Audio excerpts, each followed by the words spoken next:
So, my brothers, how are you all doing? Welcome to Manhwa Reality. Now, look, don't judge it. Watch till the end, and then you'll find out what this series is really like and what kind of story it is. For now, at the start of the episode, we see a girl who is chatting with someone. On that chat, the Liu family's name keeps appearing, like their name is being mentioned, but this girl doesn't care at all whether it's the Liu family or whoever it is. She's like, whatever happens, happens. Then we find out that this girl's name is Guok, and later we'll learn who she really is. Maybe she could be our female main character. For now, we see a man come over and say, Go Mang, get lost from here. Your own biological parents are already dead, so why are you still staying here? Get out. This man's name is Lee Sayo, which means uncle. But who is Gui? For now, there's a girl standing beside him. Her name is Gui In, and she is her second sister. She is even saying, Uncle, my older sister's blood is both hot and cold, but she isn't that bad either. Then the uncle says, Take your brother and leave. Stop wasting money, okay? Your parents are already dead, so what connection do you still have here? Don't even think about staying here anymore. Then that girl stands up and says, What did you say, Guian? As soon as she asks that, the other girl replies, My parents left all this property in my name. You have nothing to do with it, so you can leave.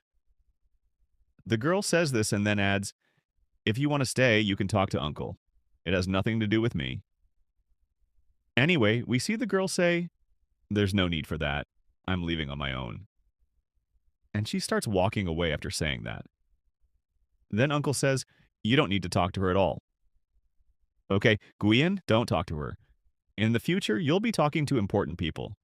Don't waste your time talking to worthless people like these. Don't worry, Uncle. I know. Oh, really? Family show? Wow, what terrible acting you two are doing. Truly amazing.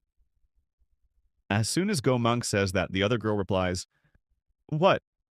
Family show? I wasn't acting at all, understand?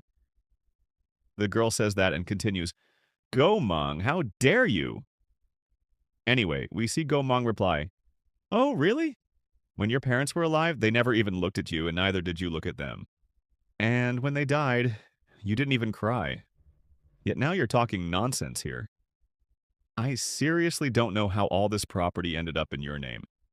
Honestly, I think they must have felt pity for your weakness, and that's why they gave it to you. Anyway, forget it. What do I care? I'm leaving. You go your way, and I'll go mine. After saying that, Go Mang starts leaving. But while she is walking away, we see that Guiyin is getting more and more irritated. The scene shifts, and we see the Imperial Palace of Ming City, which looks absolutely incredible. Seriously, this place also has auction houses and all sorts of things. Go Mang has arrived here, and her younger brother is with her as well. This child's name is Gusi, and he is Go Mang's younger brother. He says, This is the most popular place in Ming City. It's average, just average. As soon as he says that, a girl remarks, Hey, which family are you from? Who do you think you are? Look at yourself. You don't seem rich at all, yet you're pretending to be rich. Because honestly, their clothes don't look that great. Then we see Go Mang step forward and say, What does my family have to do with you? Do you have something to say? As soon as she says that, the other girl replies, Looking at your clothes, it doesn't seem like it. They look like they were picked up from the streets, and yet you've come here pretending to be rich. The girl keeps talking, but there's no point. Then we see Go Mang saying something while the boy beside her replies, Yeah, very much. At that moment, another girl arrives. She is Go Mang's helper. Her name is Lin Sung. She says, I was wondering who came here wasting so much money, and when I got here, I found out it was the young master of the Gu family. Well, did you miss me? But we see the child respond, No, not at all. Stay away from me. Oh my, Miss Gu, please stop looking at me like that. No boy will ever look at me if you keep staring at me like this. But still, I love you. This girl was literally flirting with her. Truly an LGBT moment, Mr. Lin Sao.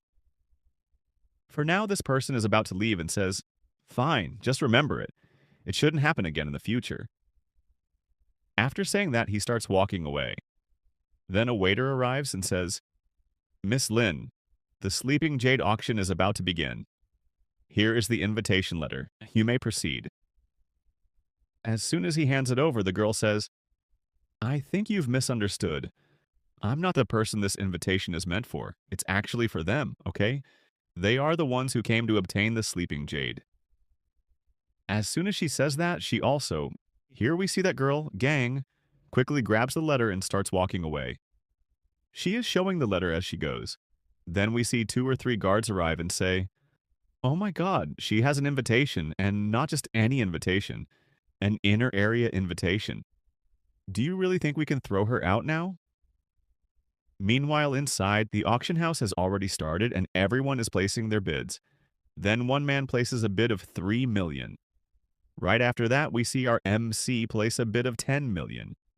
As soon as he bids 10 million, and this guy's name is Lin Sao or whatever, we see that he has already made his bid. Everyone starts talking among themselves. Wow, oh wow, a rich customer. Very nice. 10 million. Can anyone go higher than that? All right then. 10 million once, 10 million twice. Just as the auctioneer is about to say 3, we suddenly see Go Mong arrive and place a bid of 20 million. As soon as she bids 20 million, everyone turns to look at her. Even that man is staring at her. The moment she enters the auction house, literally every single person there is looking at her. Everyone is wondering whether this girl even has that much money. All of them are carefully examining her clothes, but honestly, she doesn't care one bit. She calmly walks over and sits in the chair right beside him. Now, this Len Sao guy keeps staring at her. Then a woman sitting nearby says, young lady, let me tell you something. Please don't continue bidding. This man is very dangerous. Do you even know who you're going against? She starts explaining all kinds of details about him. But we see that this girl doesn't care at all. Instead, she is thinking, why does this name sound so familiar? The woman continues, I think you really shouldn't go against the Liu family. Anyway, Go Mong replies, look, I don't care either. So why can't I go against them? As soon as she says that, Lin Sao hears her words too. However, he doesn't say anything. Then Go Mong points toward the item and says, look, if nobody else places another bid, then obviously this sleeping jade will belong to me and I need it. At the same time, even the auctioneer is shocked. He is thinking, what is going on today? No one has ever done this before. Where did this girl come from? Then Lin Sao raises the bid to 30 million. 30 million. Immediately after that, the girl bids 40 million. Then we see Lin Sao raise it to 50 million. Now the bid has reached 50 million, and we see Go Mong thinking, damn, how much money do I even have left on my card? I don't know. I still need to give money to Goosey, and I have a lot of other things to take care of too. She is just about to bid again when Lin Sao suddenly says, 60 million. This guy has literally increased his own bid and then says, no matter how much money this young lady has, I'm willing to pay double that amount. But this sleeping jade will belong to me. As he says this, we see Go Mong looking slightly surprised after hearing his words. She doesn't say much. She quietly stands up and starts leaving. As she walks away, we see Lin Sao watching her and smiling. Well, that's good. The scene shifts. The girl has now come outside. Suddenly, she remembers something. Oh shit. The person I was chatting with mentioned the Liu family. Was that guy the same person? As soon as she comes outside, we see her helper saying, sister, you came out so quickly. And empty-handed too? Did someone stop you from buying it? Or are you having it delivered directly to your home? The girl is asking these questions when 2 men walk past while talking to each other. I heard there was a girl today who wanted to steal the sleeping jade from Brother Chen. Yeah, I heard that too. They say she's really beautiful. Come on, she didn't even have any money. Otherwise, she wanted to compete with our brother. What? After hearing all of this, Go Mong gets extremely annoyed. She is already furious. Then the helper asks, well, did the Liu family get involved too? Come on, they're a top-class family, don't you know that? Meanwhile, Go Meng is thinking, whoever they are, I'm not going to spare any of them in the future. Don't worry. Next time, just tell me in advance. I'll buy things only when I'm in the mood. Otherwise, I won't buy anything. After saying that, she starts walking away. The helper says, "Oh, wow, all right then. But yeah, it feels like you lost this time." Anyway, nothing much happens after that, but we see the girl coming outside. At the same time, we get a view of the area outside the palace. There are many men standing around saying things like, "It's gotten really late. Come on, let me take you home." Another guy says, "No, no, not home. How about I drop you at a hotel instead?" A third guy says, "How about I take you in my sports car?" Then Go Mang says, "Get out of my way." As soon as she says that, everyone starts talking. Did she just tell us to move? Hey, hey, bro, move aside and let her pass. Another guy says, "Forget the road. Why don't we just go to bed instead?" But then we see Go Mang start beating everyone up. After knocking down two or three guys, a couple of them are literally sent flying through the air. A third guy ends up right under her feet. Then the girl says, "You people sure have a lot of nerve. Don't you think you've talked a little too much?" The man is completely terrified now. "Yes, yes, please forgive me. I'm just a man." "Oh, you're a man? Then do you even know what it means to be a man?" The guy quickly replies, "Yes, yes, I understand now what it means." Anyway, we see Gomang say, "Forget it. What's the point now?" Then her little brother gives him a piece of advice and says, "Life is very short, okay? So don't try to find shortcuts in it. Got it?" After hearing that, the man quickly nods and agrees. Then Gomang says, "Come on, kid." The boy replies, "Yeah, let's go." The scene shifts again. We see them leaving, but Len Sao is watching them from above. Meanwhile, two men are talking to each other. "You know, that girl from earlier? I think she was trying to get brother's attention."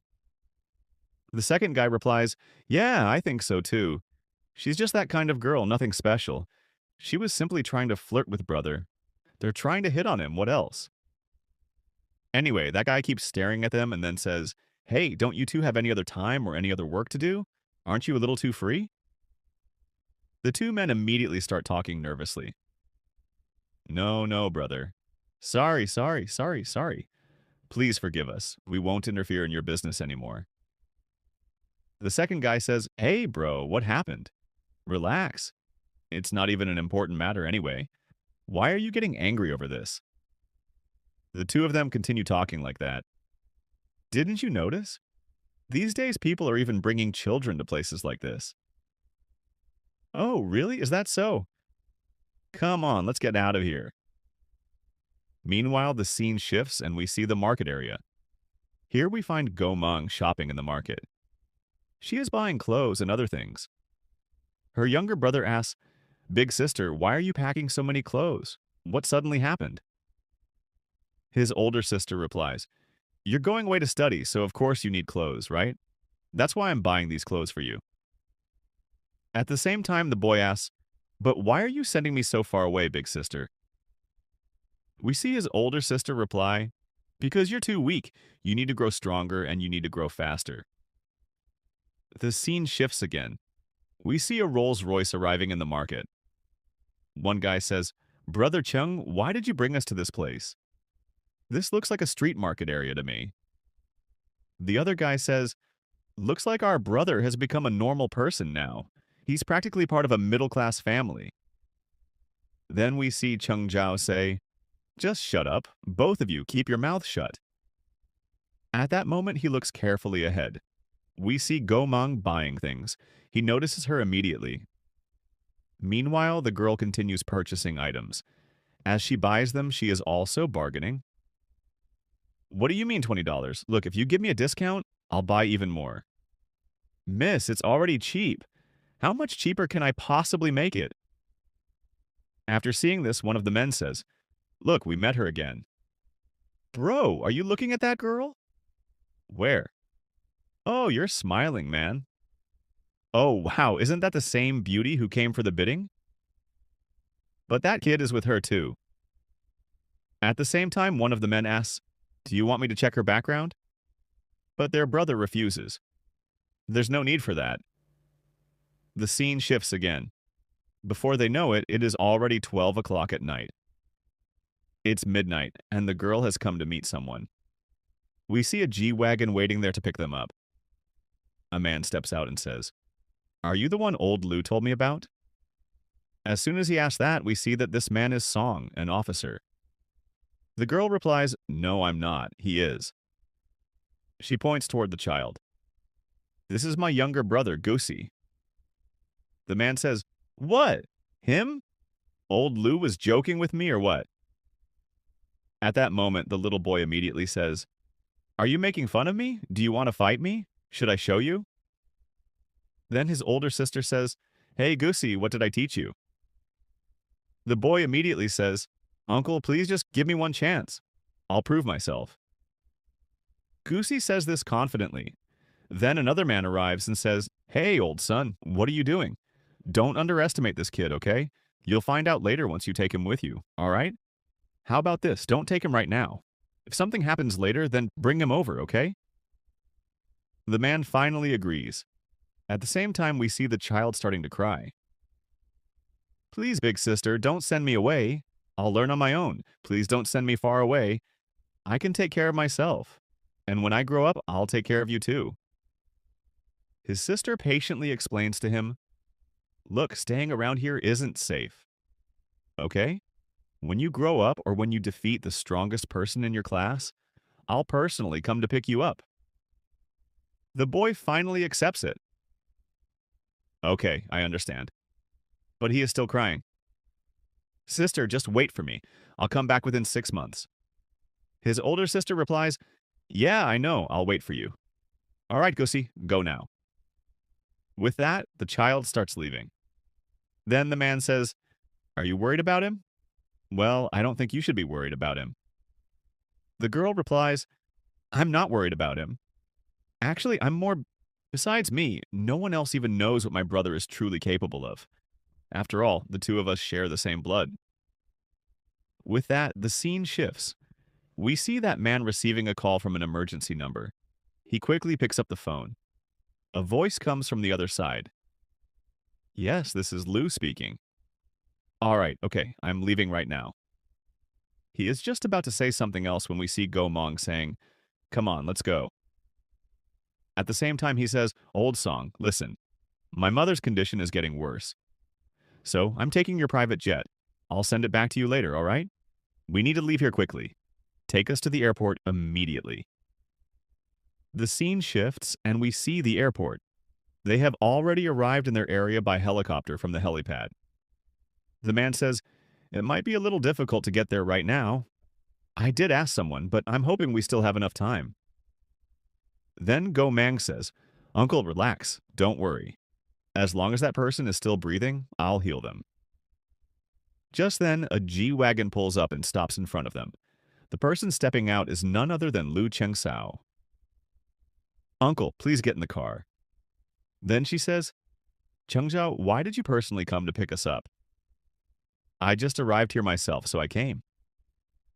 Meanwhile, the girl is thinking, "Seriously? I ran into him again."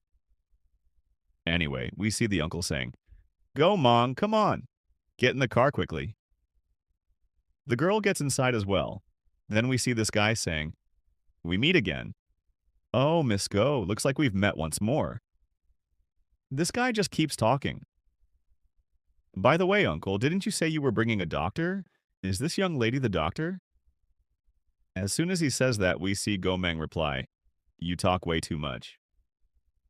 After that, the guy can't say anything. We also see that the man sitting in the driver's seat has gone silent, and even his uncle has become quiet.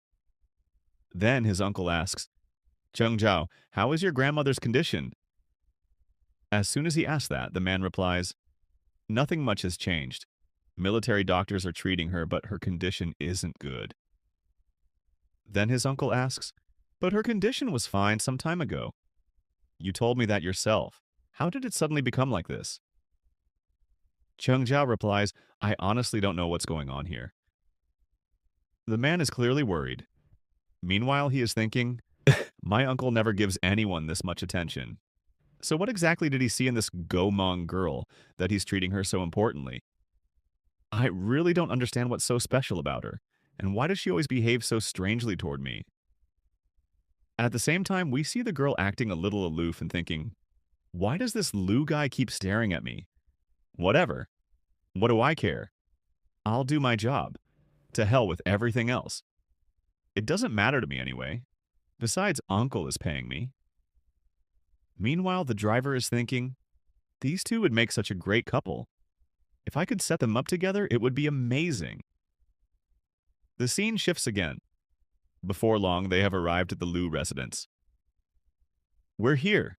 Please wait outside for a moment. Then the man comes over and says, listen, let's go inside together. Uncle, you haven't come here in 20 years anyway. Grandma will be happy to see you. As soon as he says that, his uncle becomes extremely happy. Yeah, all right, let's go in together. The scene shifts and we now see their house. They have already arrived.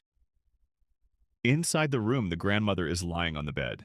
A doctor is also there saying, her condition is extremely bad. It's very serious. At this point, we'll have to perform surgery.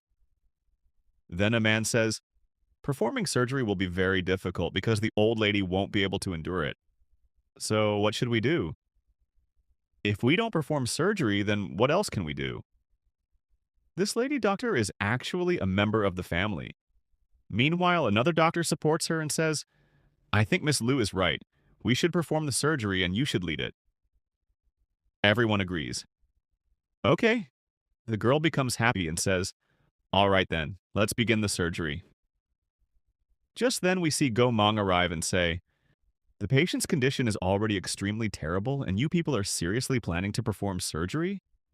What do you think is going to happen? Do you think she'll stay alive during the operation? She'll die right there on the table. As soon as she says that, the other girl immediately responds, hey, who are you? And what nonsense are you talking about? Who even allowed you to come in here? This girl is also judging her appearance. Her clothes aren't even proper. Who knows why she came here? Does she even have any medical knowledge? Meanwhile, we see Go Meng walk over and start observing Grandma carefully. Then that girl comes over again and says, hey, who let you come inside? Get out. Leave. Get out of here.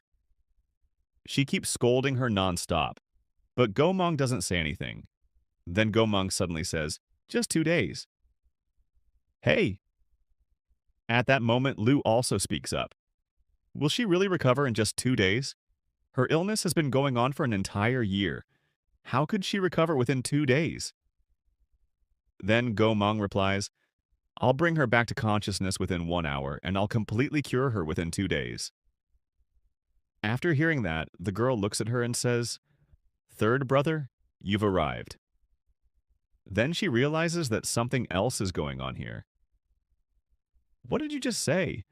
You'll cure her in 2 days and wake her up within 1 hour? Are you even in your senses? What is this? Where did you come from? Tell me. I really want to know. What kind of method are you planning to use on Grandma? Then we see Go Meng mention acupuncture. Acupuncture? Oh, we've never tried that before. After hearing that, the doctor girl immediately says, no, nothing like that. What are you all thinking? Absolutely not. This could be very dangerous. At the same time, all the doctors begin giving their opinions and advice. Everyone starts discussing it among themselves. Then Uncle arrives and says, Cheng Zhao, look, I don't know whether you'll believe me or not, but this girl is incredibly skilled. Honestly, I feel that in this entire world, nobody could possibly possess greater medical skills than her. After hearing all of this, that man finally agrees. All right, arrange a room and everything for Miss Go. She'll be staying here for 2 days. The man agrees. The girl is about to say something, but then we see her brother not saying a word and simply clinging to her. At the same time, Go Meng quickly ties up her hair into a bun and starts preparing herself. She takes out her needles and says, all right, I'm ready. Then the man says, Grandma, please trust Miss Go a little. She'll heal you. The scene shifts. We see Go Meng begin the treatment. She has officially started treating her. Meanwhile, that girl says, Grandma is in shock, and what are you even doing? She's drawing blood out through her hands. Has she gone crazy? What nonsense is this? Then she continues, I don't know what kind of trick she used on my brother, but she's definitely not going to fool us. She walks over and tries to stop Gomong, but then we see Gomong stick a needle into her. As soon as she does that, she says, Look, I allowed you to stay here so you could watch how I treat her. Fine, watch all you want. But instead, you're interfering with my work, and that's absolutely not okay with me. So you should leave. After hearing that, the girl exclaims, Hey, you sealed the nerve in my hand. The scene shifts again. It is already nighttime, and we see another part of the house. Aunt has arrived and says, Chengjiao, is this really how you're going to treat your own family members? Tell me. This woman is another aunt from the Liu family, their aunt, basically. Then we see another girl arrive. She is crying terribly and saying, Aunt, don't worry. Auntie will definitely make things right. She'll help you. Meanwhile, all of them are making a huge amount of noise. They're being way too noisy, Gomang says. Anyway, we see that man say, All right, you focus on your work. I'll get rid of these people. But as soon as he says that, Gomang thinks, Get rid of them? Damn. I heard he's the head of this place, yet he can't even control his own family members. I have no idea how he became the head in the first place. Meanwhile, they continue talking. Third brother. That girl is looking at him too. She is thinking, I had no idea who brought this outsider here. And now I find out that my own brother brought her. Wow, wonderful. You haven't even been here for 20 years. What right do you have to come here now? Tell me. Oh, right, you already lost the right to even call yourself my brother. Now we find out that this woman was actually his aunt, not his aunt by marriage. Anyway, she continues, Did you come here to see whether mother is going to die or not, so that you can get your share of the inheritance? As she keeps speaking against her brother, we suddenly hear a voice from behind. Then Chengjiao says, I seriously don't have any energy left to listen to your nonsense. I already told you, if you people don't know your place, I'll teach it to you. Louis, hurry up and get these people out of here. As soon as he orders his assistant, the assistant step forward and start dragging them away. Then the woman shouts, Louis, how dare you? You damn servant, stay within your limits. Everyone starts yelling and arguing. Then that man arrives again. The woman says, Brother. But before she can continue, he pulls the needle out of her hand. Then he says, Stop interfering with Miss Go's treatment, all right? Now leave. As soon as he says that, we see him looking directly at Gomang while she continues doing her work.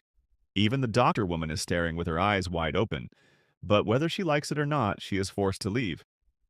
At the same time, Uncle is standing there watching everything unfold. Then the man comes back and continues observing. A little while later, we see that half an hour has already passed, and the girl has completed her work. Immediately after finishing, she comes outside and says, Lou, my work is done. The patient will regain consciousness within half an hour. Really? Thank you so much. The uncle keeps thanking her. Thank you so much, Gomeng. Uncle Lou, don't thank me yet. Thank me after she wakes up. At that moment, that man also comes over and thanks her. There's no need for that. She replies rather coldly to him, then she starts walking away. I'm tired. I need some rest. All right. Louis is outside. He'll take you to your room, okay? At the same time, we notice that the man is holding the same needle in his hand, meaning he's examining it or doing something with it. The scene shifts. We see Gomang come outside and look around. There's no one here. So where am I supposed to go? She starts wandering around and checking the area, but as soon as she looks ahead, she notices something. What is going on over there? Then we find out that there are a lot of people outside trying to catch her. That woman says, yes, that's her. Then she orders her bodyguards. Take her away immediately, and she continues mocking her. She'll wake up within 1 hour. She'll completely recover within 2 days. Are you drunk or something? By now, Gomang has already understood exactly what is happening here. Just as she is about to say something, the guards move forward to attack her. At that very moment, that man arrives and says, Who dares attack a guest of the Liu family? Tell me. He personally steps forward. As soon as he arrives, the woman says, "Third brother, what exactly are you doing?" Even she looks a little shocked. Then he says, "Your grandmother has already regained consciousness." What? Grandma really woke up? As soon as she asks that, the man replies, "Yeah, it seems Miss Go does have some medical knowledge after all." Of course she does. Everyone already knows that. The woman says this while basically praising herself. As she keeps talking, the man looks at her and thinks, she's kinda cute. The scene shifts again. Go Mong starts performing more treatment on Grandma. As we see her treating her, many needles are inserted into Grandma's hands, and blood is even flowing out from them. Then that woman arrives again and says, "What exactly are you doing?" She has come back once again to interfere, but this time Chung Zhao steps in between them. As soon as he does, the woman says, "Chung Zhao, Grandma is in shock. Don't you know that? And you're allowing her to drain Grandma's blood like this? Do you even have any idea what's happening?" But the man replies, "Since apparently I still have some value in your eyes, let me tell you something. I still have patience too. Understand?" The woman doesn't back down. "You're gambling with Grandma's life, understand? I won't allow it. You witch, get away from Grandma." As soon as she says that, she once again moves toward Gomong and tries to grab her hand. Then Gomong says, "Well, I didn't throw you out because I wanted to show you how I treat my patients. But it looks like I'm not going to let you off anymore." At the same time, she grabs the woman's hand. The woman shouts, "What kind of method are you even using? There's no scientific basis behind your treatment at all. Grandma won't recover. She'll die instead. Can you afford to take responsibility for her life? Tell me."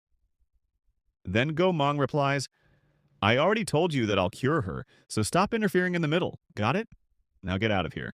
With that, she pushes her away and throws her out. But we see that girl still staring at her angrily. Then another girl comes over and says, "Miss, we should leave from here. Let's wait outside. Once the treatment is over, we'll deal with her." The girl leaves furiously and says, "Fine. Chung Jiao is here, that's why I can't touch her right now. But just meet me outside, I'll show you." Damn you, she's messing around with my grandmother and claims she'll cure her in 1 hour. Just wait. You're not leaving here alive. The scene shifts. About half an hour later, we see that Go Mong has performed another round of treatment. A lady says, "Miss, please come this way."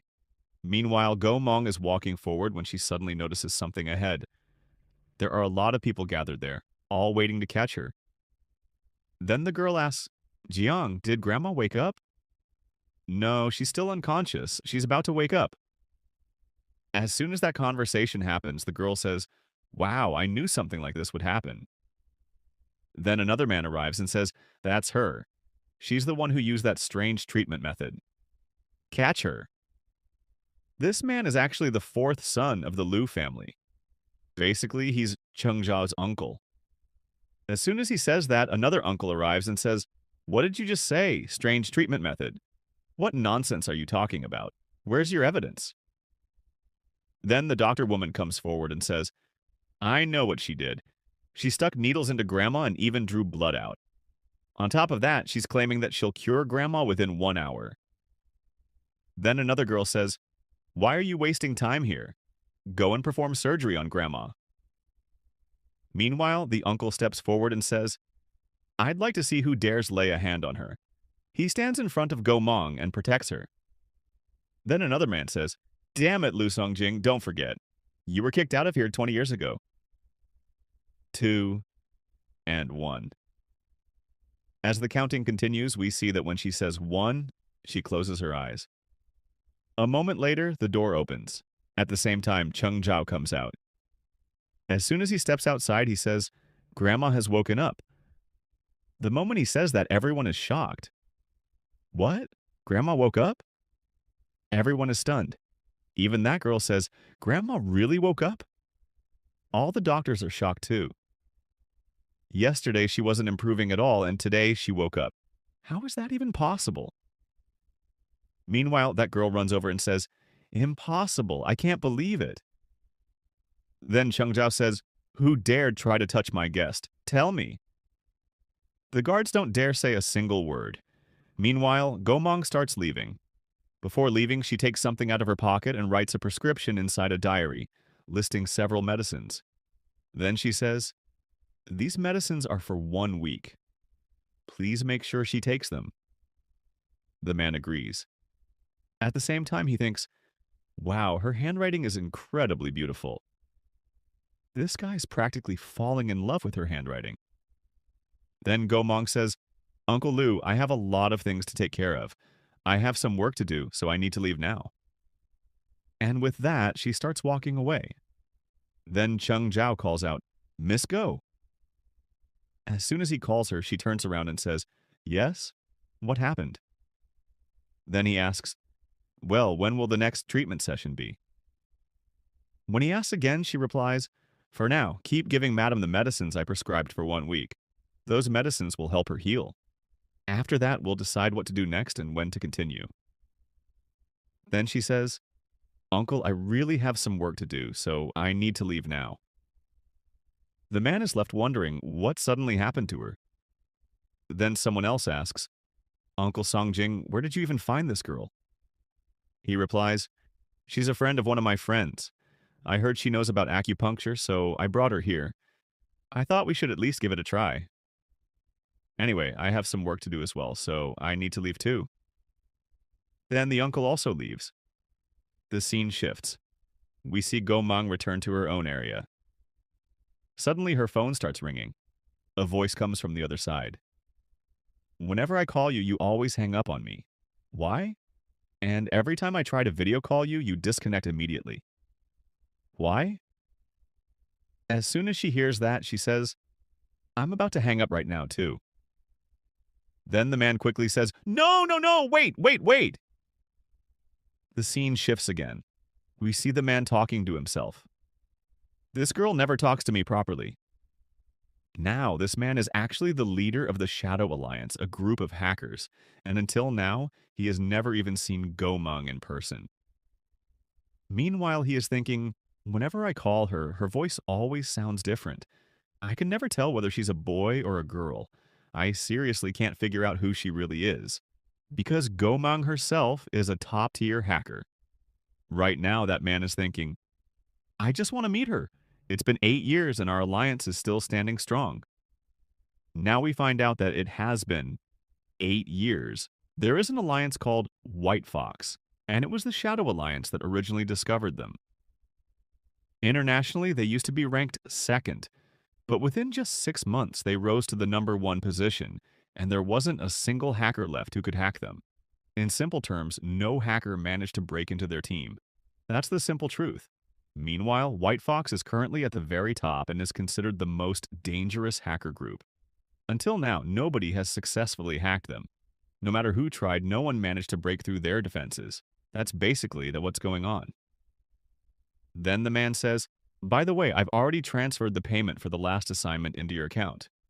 Don't forget to check it." As he says that, he adds, "There's another job available. We just need to find someone. The client is willing to pay 1 billion." As soon as he says that, the girl asks, "Find someone?" The man starts explaining everything. "It's nothing major. I heard about this person. They're a doctor, and apparently they appeared in the Middle East about 2 years ago. They know acupuncture and are highly skilled at it. Nobody even knows whether they're a man or a woman. Maybe it's a man. They have short hair."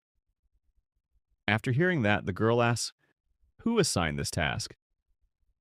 "Oh, it was Mr. Liu from Suzhou."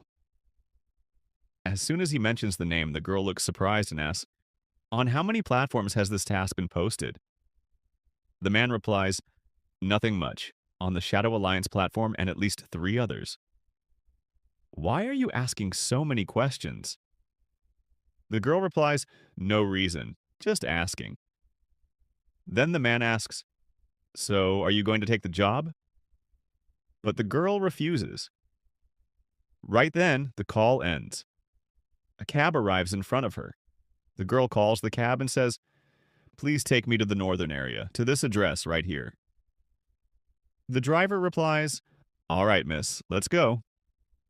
The scene shifts. We see that she has arrived at the location. As soon as she gets there, she notices a robot standing in front of her. The robot says, Hello, Miss Gomang. Miss Jong is watering the plants right now. Just walk straight for about 150 meters and you'll find her. With that, the robot completes the verification process and thanks her. After hearing all that, the girl replies, all right, all right. As she walks ahead, she finally finds the girl named Jin Young. As soon as Jin Young sees her, she happily says, Go, Mong. The moment she sees her, she becomes excited. You came to meet me. This girl is actually Go Mang's friend, basically her best friend. Meanwhile, Go Mang says, all right, all right. The scene shifts again. Jin Young invites Go Mang into her house and says, I made this myself. Take a look. I even added sugar to it. You'll like it. At that moment, Go Mang thinks, it looks like she's recovered now. That's good. It's been a long time since I met her, and she's gradually getting better. Then we see her friend sit down, looking hesitant to say something. Go Mang asks, Tell me, what do you want to ask? Then the girl says, I want to go to work with you. Like, I want to go somewhere outside. I don't want to stay here anymore, okay? I don't want to be a burden on anyone. I want to work too. Everything is becoming more expensive. But Go Mang replies, Oh, so you want to come with me? You're not even old enough to earn money yet. But neither are you? Then Go Mang says, I can fight. As soon as she says that, the girl is shocked. You can fight? Wait, do you earn money by fighting people? Hold on, take off your clothes. Let me check if you have any injuries. Did you get hurt somewhere? Wait, take off your clothes. Let me check. She becomes extremely hyper. Then Go Mang says, Listen, I also have computer skills. I earn money by developing software. Understand? After hearing that, the girl can't say anything. Don't worry, I don't fight with people. I just hit them. Oh, right. The girl is extremely surprised. Go Mang can do so much at such a young age, and I can't do anything. Meanwhile, we see the girl stand up and say, Don't worry, okay? You don't want to stay here, but why exactly don't you want to live in this place? As soon as she asks that question, the girl replies, I want to find a part-time job too. I want to earn money on my own. Go Mang, you know I can take care of myself, but right now I'm not able to. I don't want to keep depending on you anymore. At the same time, she is also thinking to herself. She was thinking, I don't want to be a burden on anyone anymore. Meanwhile, we see the girl say, Oh, so you want to earn money? Yes, I want to earn money. With that, Go Mang said, All right then, let's make a deal. You have to pass this year's college entrance exam first. After that, you need to study at a good university. Then, after graduating, you'll be able to get a job. Listen, for the tuition fees, just take a loan from me. Later, when you graduate and start earning, you can pay me back comfortably. Then the girl asks, And what about you? Me? Ah, don't worry about me. I'll rent a place somewhere near your school. It's fine. Hearing that, the girl is a little surprised. Meanwhile, we see Gomang calmly eating her food. Then the girl says, Gomang, how about we do something? Let's go to school together. Why don't you prepare for the exams with me and then both of us can take the entrance test together?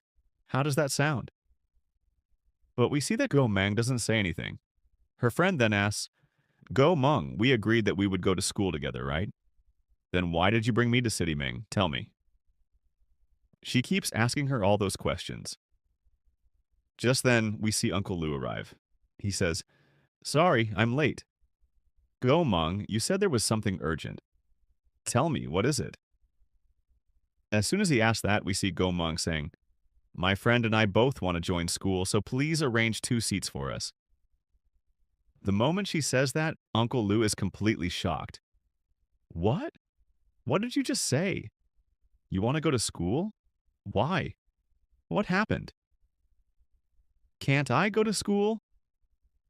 As soon as she says that, her friend thinks, Damn, if Gomong keeps this attitude in school, nobody is going to like her.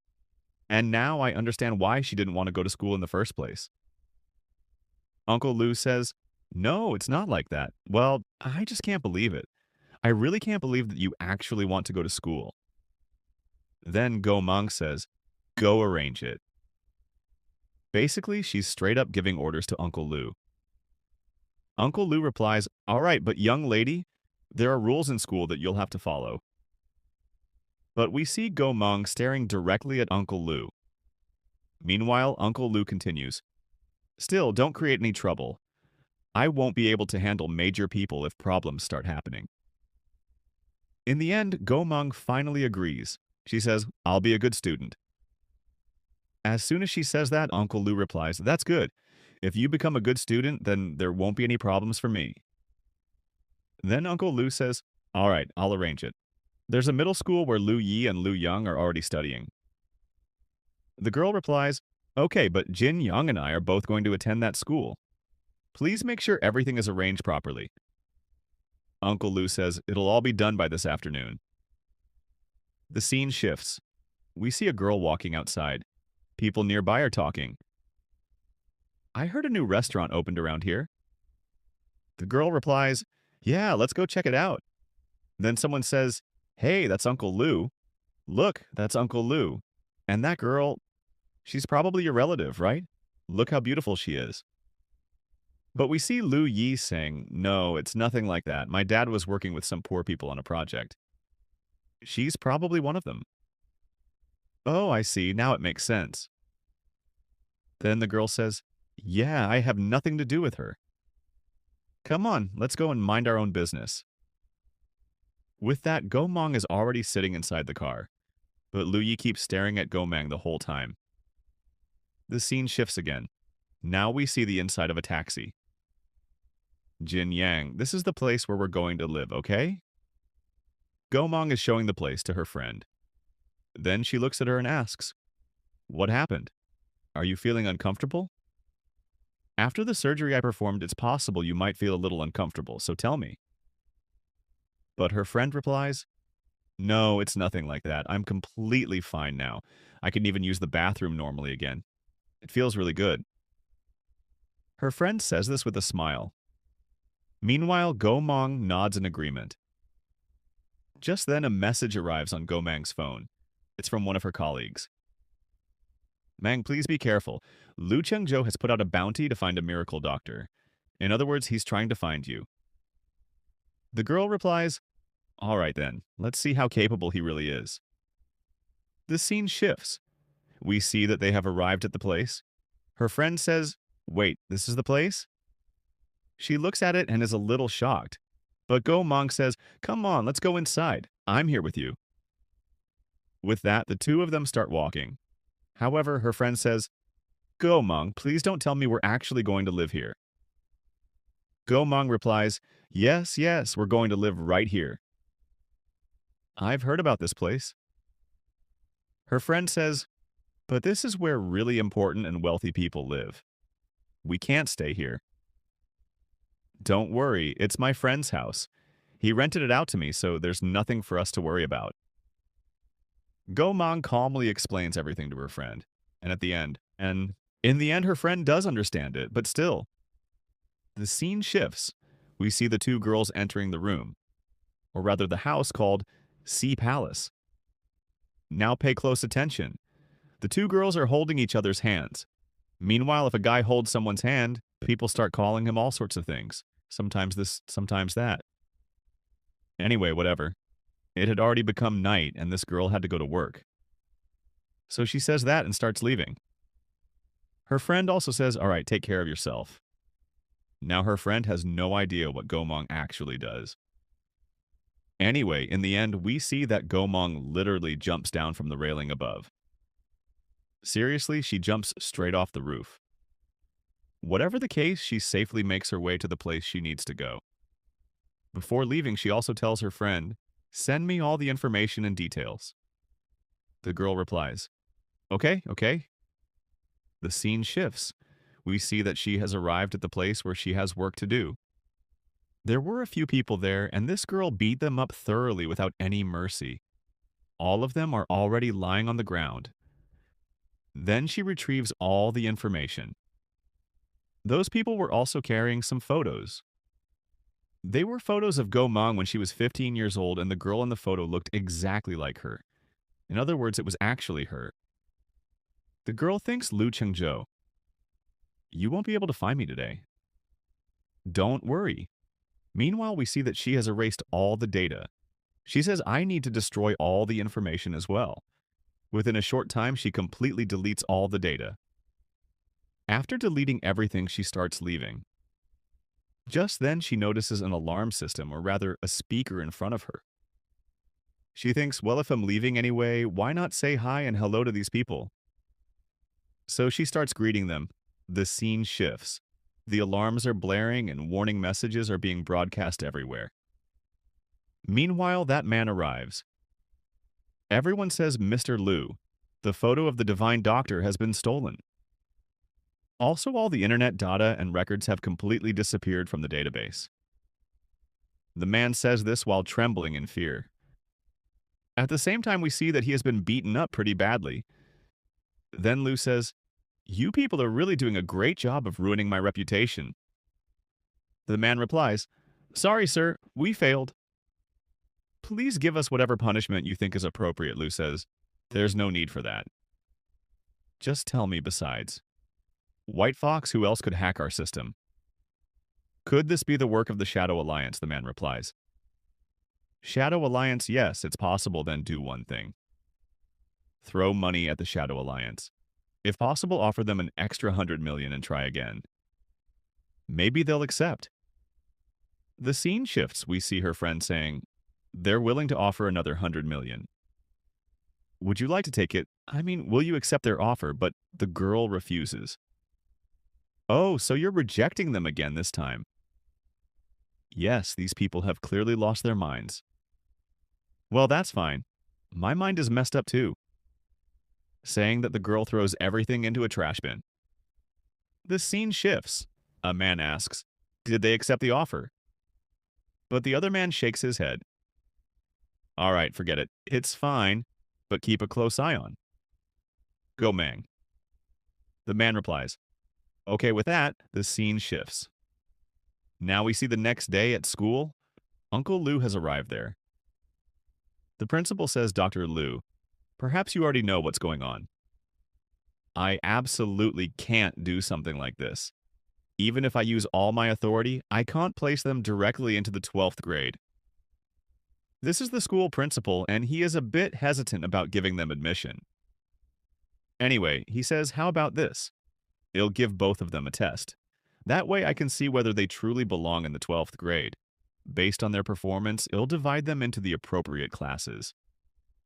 Meanwhile, Uncle Liu is asking Gomong, but Gomong replies that won't be necessary. He'll go to the worst class, and Jin Yang will go to the best class because she's much smarter. Uncle Liu asks why. "Why are you two going to different classes?" Go Meng replies, "Because my friend studies very well while I'm terrible at studying." With that, the principal says, "Then there's no problem at all. She can join class 1 and you can go to class 20. He'll call the teachers." As they are discussing all this, Uncle Liu starts thinking. Class 1 and class 20. Well, Liu Yi studies in class 1 and Liu Yang is in class 20. The two people studying in class 20 are Liu Yang now. Who are these two?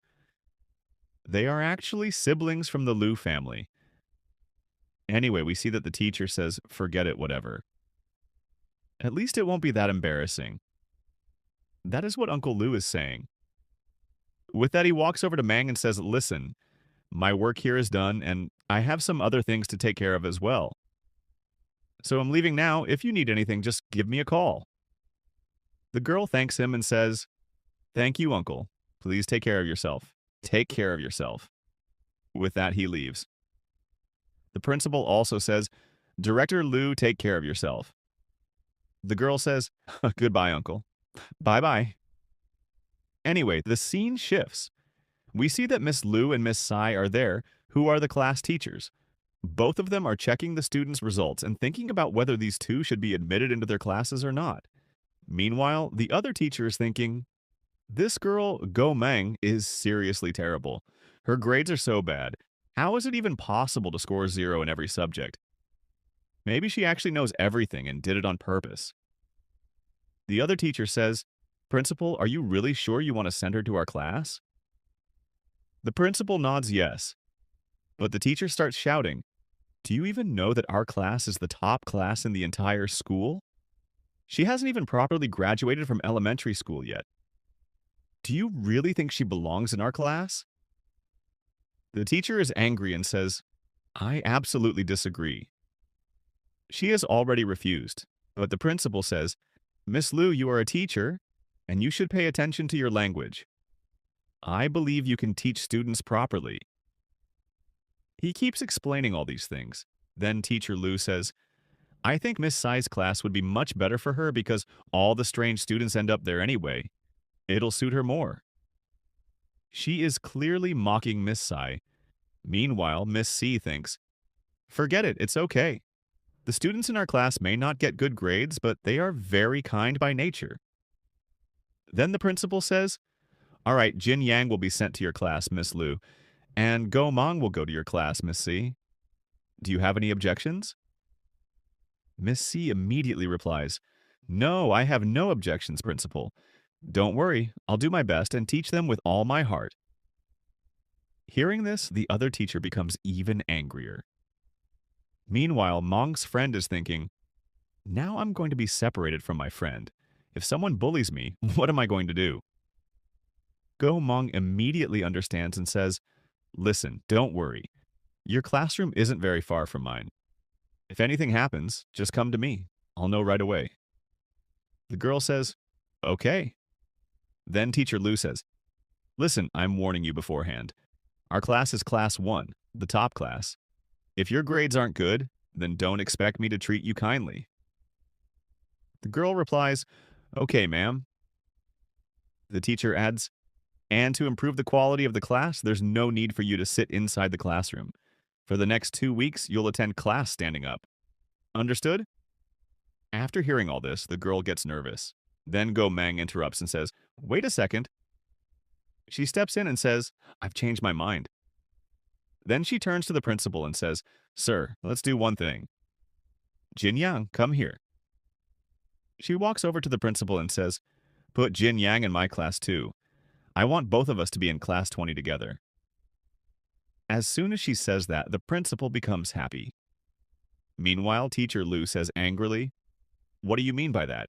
Are you making fun of me? This girl is mocking me. She should be grateful to be in my class, and instead she's rejecting me. The principal asks, Are you sure? If that's what you want, then there's no problem. It's actually a good thing that both of you will be in the same class. Go Meng nods. Yes, the teacher says, All right then, we'll do exactly what you want. Meanwhile, teacher Liu is still furious. She says, You're going to regret this. I'm leaving. With that, she storms off. Then the principal explains things to Miss Tsai. He says, Look, I'm entrusting the future of these 2 children to you. I'm counting on you. The teacher replies, Don't worry, I'll make sure they have a bright future. The scene shifts. We now see the hostel. The teacher is there and says, Although class 20 isn't as good as class 1, I'll still teach you both with all my heart. Jin Yang immediately thanks her. Then Miss C says, Go, Mong, I want to ask you a question. I hope you don't mind. As soon as she asks, the girl nods and says, Go ahead.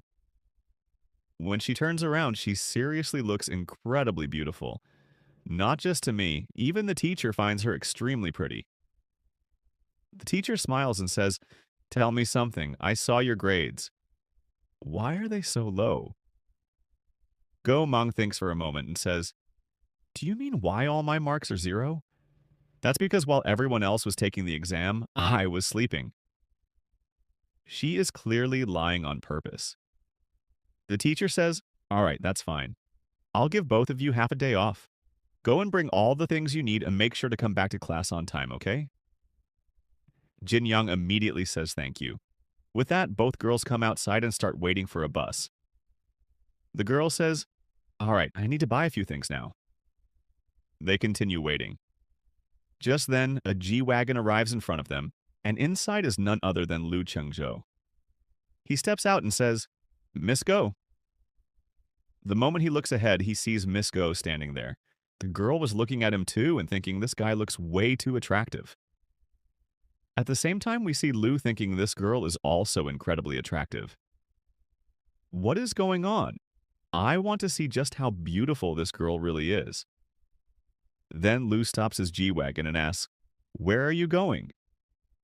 The girl replies, "I'm going to the mall." "All right then, I'll drop both of you there." Lou offers them a ride, but we see Jin Yang refusing. She says, "You go ahead. I am not coming." The reason is that she is extremely scared of men. Maybe she has some kind of trauma behind it. Then we see Go Mang saying, "Come on, let's go." And she practically drags her along by force. The scene shifts. The girl says, "Let's go to Straight Light Plaza." "Thank you." The scene shifts again. We see them sitting inside the G-Wagon. Lou is thinking, this is the first time I've seen a girl playing games. Then he asks, "So you transferred here?" The girl nods and says, "Yes, miss." "Go, you saved my grandmother and I still haven't paid you any consultation fee." As soon as he says that, the girl asks, "Oh, really? Then how much are you planning to pay?" Just look at Jin Yang. She is absolutely terrified. At the end, we see the girl winning the game as well. Then Lou says, "First, let's exchange our WeChat accounts. After that, I'll transfer the money to you." The moment he says that, the driver suddenly slams the brakes on the G-Wagon. As soon as the brakes are hit, Jin Yang ends up moving forward and sitting near the front seat. The man immediately says, sorry, mister." "I accidentally pressed the brake pedal." Then Lou says, "If you don't know how to drive, then call someone else. Don't come yourself." The driver looks shocked and says, "Sorry, sir. Please forgive me." The reason he hit the brakes was because he was thinking. She suddenly asked for WeChat. Of course, I'm going to be shocked. The scene shifts. The man shares his WeChat account again. As soon as he says that to Miss Go, we see her staring at him. Then she shares her account as well. Well, unlike us, they don't exchange phone numbers. They exchange QR codes. Anyway, leaving that aside, we see Lou transfer 200,000 yuan into her account. The girl thanks him. Meanwhile, she is thinking, nice. Now that I have 200,000 yuan, my school and college fees will be covered. The scene shifts. Inside the school, a boy is talking. He says, "Bro, Yang, listen, this is huge news. A new girl has transferred here and she's unbelievably beautiful. This news has already spread throughout the entire school."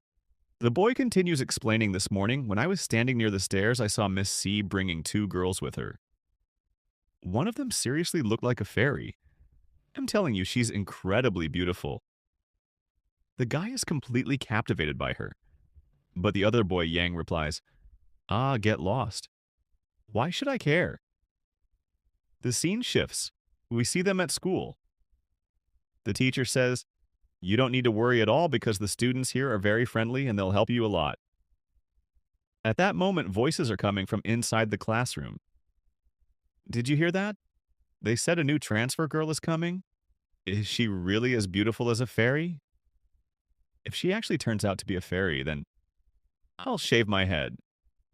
They are deliberately teasing each other. Then the door opens.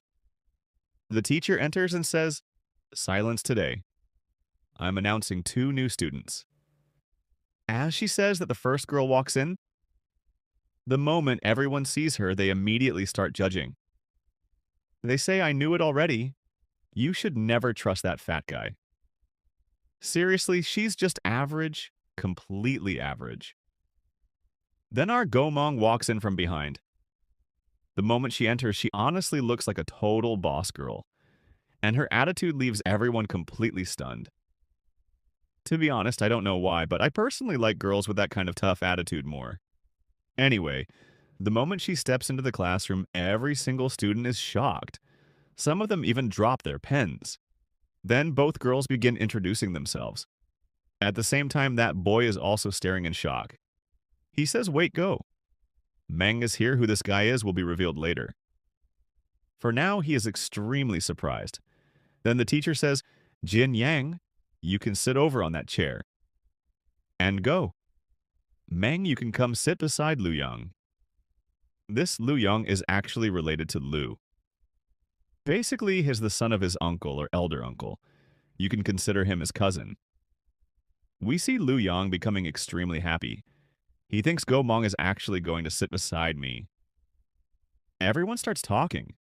Do you think this girl is going to beat him up? But others say, forget that. Just look at Lu Yang. Look how hard he's blushing. Anyway, Go Mong comes over and sits down.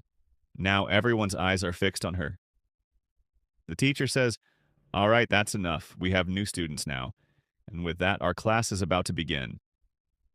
Take out the chemistry papers I gave you yesterday. We're going to solve the examples from them. The class begins. Lu Yang says, here you can study from my book. I'll lend it to you for a while. He offers her the book. But when Go Mong looks at it, she doesn't understand anything at all. Lu Yang says, listen. It's simple. You read it like this and this. He keeps explaining, but it doesn't affect her at all. Anyway, the guy sitting in front of Lu Yang suddenly says, Bro Yang, why is your face so red? Shut your mouth. Okay? After watching the two of them, Go Mong can't stop laughing. At the same time, Go Mong starts laughing and covering her mouth with her hand. Meanwhile, the scene shifts. Before anyone realizes it, the news has already spread throughout the entire classroom, and even the whole school that a new girl has arrived. Now all the boys are running around just to see her. Every single guy is rushing over saying, I'm going too. Going too. Then we see Gu Yin saying, what's going on? Did something happen in school today? Why is everyone running outside? A boy replies, haven't you heard? A new girl named Go Mang has transferred here. She's extremely beautiful. She's in class 20. Class 20. Oh, then her grades must be terrible. That's probably why she's in class 20. A boy wearing glasses says this. Then another boy says, Yin, listen, our exams are coming up. We need to prepare? Maybe you'll still remain the school flower after all. Okay. Now Guyen starts thinking, how did Go Mong end up in this school? And why did she come here? Why is she in Wuming City? She starts thinking, maybe she begged Uncle to get her admitted into this school. Then Queen says, don't say things like that. What if her grades aren't actually that bad? As soon as she says that, we see Lu Yi standing behind them looking completely shocked as well. Then a girl comes over and says, Lu Yi, look at this. Sha's practically a celebrity now. Look, she has even surpassed Gu Yin. Seriously, a new girl just arrived. What do you think? Do you know her? Have you ever seen her before? The girl replies, no. I've never seen her before today, but we see Lu Yi getting extremely annoyed because of Go Mong. She says, listen, I'm going outside to make a call. With that, Lu Yi walks outside to make a phone call. The scene shifts. She has called her aunt. Her aunt says, did you arrange for Go Mong to enroll in this school? Tell me who arranged all of this. She is yelling. Uncle says, come on, Lu Yang. Why are you getting so angry? Calm down. Yes. I'm angry? Of course it matters to me. Tell me why she was admitted into this school. Uncle replies, but you already know Lu Yang's condition. Has the worst student. But Go Mong is even worse than him. Tell me, what do you think? But the aunt is still extremely angry. She says, I don't care. Okay, get her out of here. Remove her immediately. Then another person arrives and says, it's fine. I don't want anything changed. This is actually Lu Yang himself, the same mischievous guy. He has arrived too. Then his mother says, look, I don't want to argue with you. Just look at her results yourself. Lu Yang checks the results. He says, wow, 0 marks in every subject. She turned out to be even worse than me. His aunt says, yeah, exactly. Look at that. Aren't you embarrassed? Lu Yang replies, no, I'm not embarrassed at all. That's actually a good thing. Then he starts explaining to his mother. Mom, listen. I don't want you making any plans because I already have plans of my own. I don't want to change my seat. Just listen to me. You know how angry I can get. Then he continues trying to calm her down. All right, Mom, don't be angry. Okay? It's already very late anyway. Let's go have a night snack. And he takes his mother away. The scene shifts. We see a hotel. There we see Gomang's colleague saying, here, eat this too. Gomang replies, listen, speak properly, okay? First, tell me how the situation is going. Why did you call me here? Do I really need to get involved in this? Her colleague says, of course, if I could handle it myself, would I bother you? Gomang says, all right, that's fine. Then tell me I already have a lot of things to do. I even have to take the university entrance exam. As soon as she says entrance exam, the other girl is shocked. She says a top-class hacker talking about taking an entrance test. Anyway, forget it.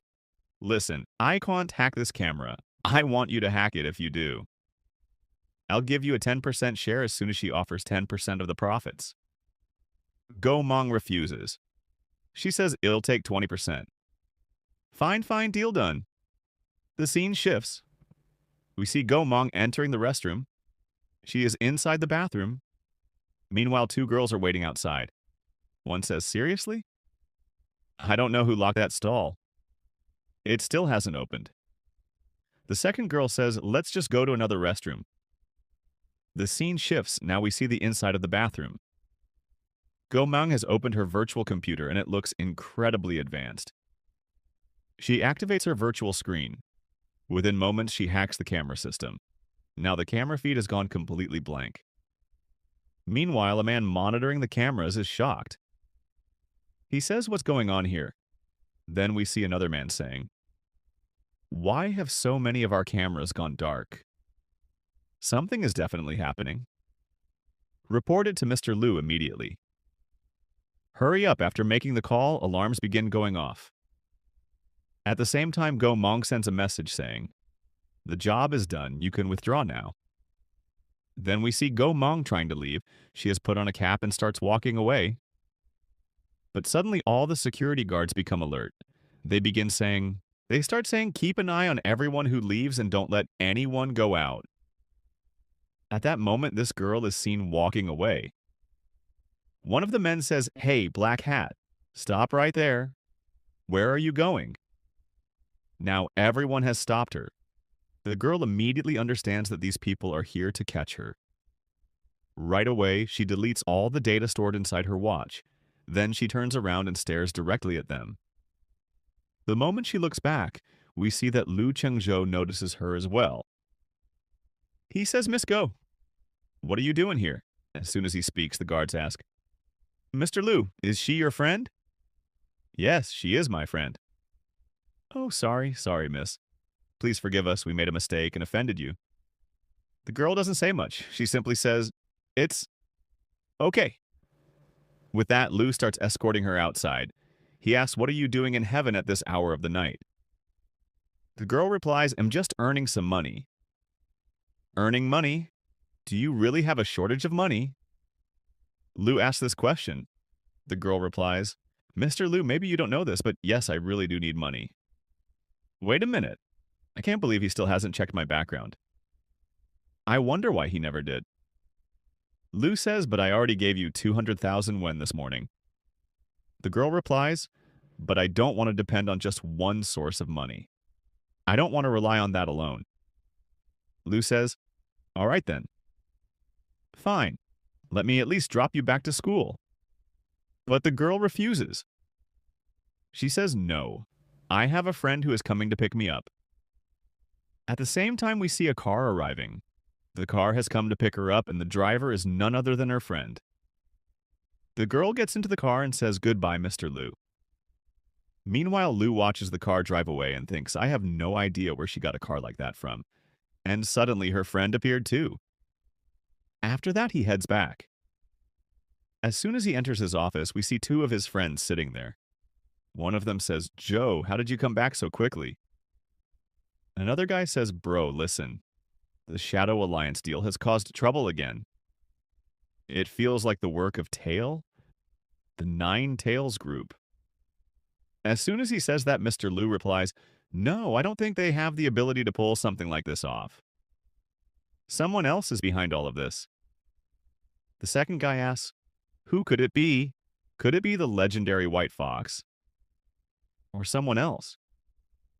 Maybe someone has secretly been helping them behind our backs." That's possible too, and with that, this episode comes to an end. Now, you guys tell me how you like this video.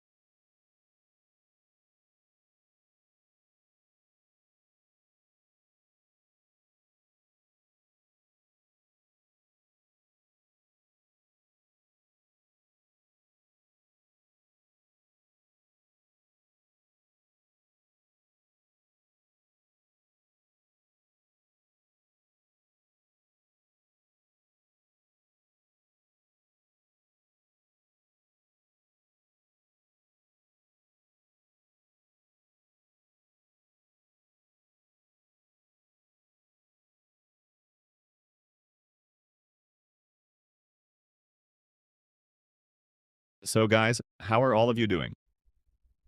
Welcome everyone to Manhwa Reality. At the start of the episode, we see a scene inside a car. Here we see that girl, the one who is with Gumang. That girl says, "So tell me, what's going on between you and that Lu guy, Lu Chung? Tell me properly." Well, we see Gumang saying, "Nothing is going on between us." At the same time, we see the girl thinking that these two keep going around together, so there must definitely be something going on between them. Then Gumang says, "Listen, I'm a doctor, okay? And he is a patient's family member. So obviously, what kind of relationship could there be between us? You tell me." "Fine. Whatever it is, but yes, take care of yourself whenever you deal with him." Now that girl also says, "Yeah, I know. Whenever I'm with him, I always stay alert." Then we see her friend saying, "All right, anyway, I've already achieved my target for this year, so now I'll have to go to Europe.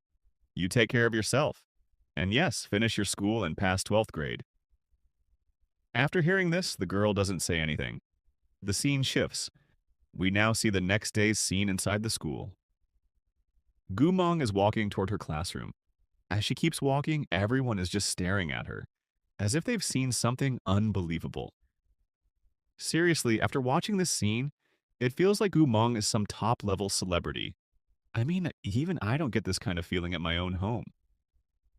Now we see the classroom scene where there is a lot of noise and chaos. Then her friend says, "Kumeng, you're here. Did you eat anything?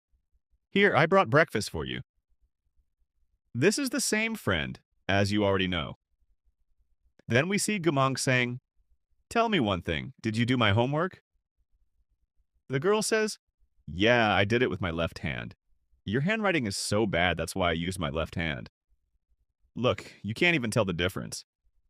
Then Gumong says, Yeah, you've really made sure to put me down, okay? Stop insulting me." With that, the girl walks away laughing, saying, "Ha, whatever." Then we see her entering the class. All the boys are secretly staring at her, trying not to get caught so she doesn't notice them. As soon as she reaches her desk, we see there are lots of love letters waiting there for her. After seeing all this, that guy says, "You know, a lot of people sent these last night because there was a free period at that time." Then we see Gumong picking up all the letters and throwing every single one of them into the trash. She even lifts the trash bin and starts taking it to throw everything away. But then we see that Guy has already arrived there. He says, "Go to your seat, I'll throw the trash away." After seeing this, his friend says, "Oh shit, Yang, what is he doing? Since when did this class bully become a hero?" Then we see the girl sitting in front, but everyone is still staring at her, wondering what's going on. At that moment, she opens her phone. Inside, people are chatting. One guy is saying, "Campus Beauty Gumang has reached the top," and all kinds of things like that are being discussed. Now, these people are talking in a WhatsApp group. They had conversations and discussions, but none of them deleted the photos. In fact, dangerous and embarrassing photos of Gumang have been uploaded in the campus group. That's what is going on. The scene shifts again. Now we see Class 12, Section 1. Their teacher, Miss Liu, is shouting loudly at everyone. She says, "What exactly were you all doing in Class 20 during yesterday's free period? Tell me, have you all gotten too much free time? Don't you have homework? I'm telling you, if any of your marks are bad, all of you will be punished." She keeps scolding them badly. Now all the students have gone silent. Then she says, "What do you all think? Tell me. Can a student who gets 0 marks in every exam become the school beauty? No, she cannot." Now she starts making baseless accusations against Gumong. "Campus beauty? What kind of joke is this? Tell me. Do you even have eyes? Did you even check properly? I'm warning all of you." The teacher keeps scolding them nonstop. The scene shifts again. Now we see a free period scene. Young is walking and saying, "Tell me once, what kind of things do girls like?" The other guy says, "Why? Is this for Mong?" He replies, "Mind your own business. Just tell me." The other guy says, "I don't know much, but don't think too much. Still, I'll tell you one thing. I wasn't planning to tell you, but she likes sweet things." The two are talking. Then we see two girls behind them talking to each other. They say, "Did you hear what Miss Liu said? Yeah, she's seriously spreading weird rumors, saying Gumong gets 0 marks and all that nonsense." After hearing all this, that guy overhears them too. Then the girls say, "Hey, talk quietly. He'll hear us." After saying this, they start leaving. At that moment, the guy asks, "Why exactly was Miss Liu saying such bad things?" The scene shifts again.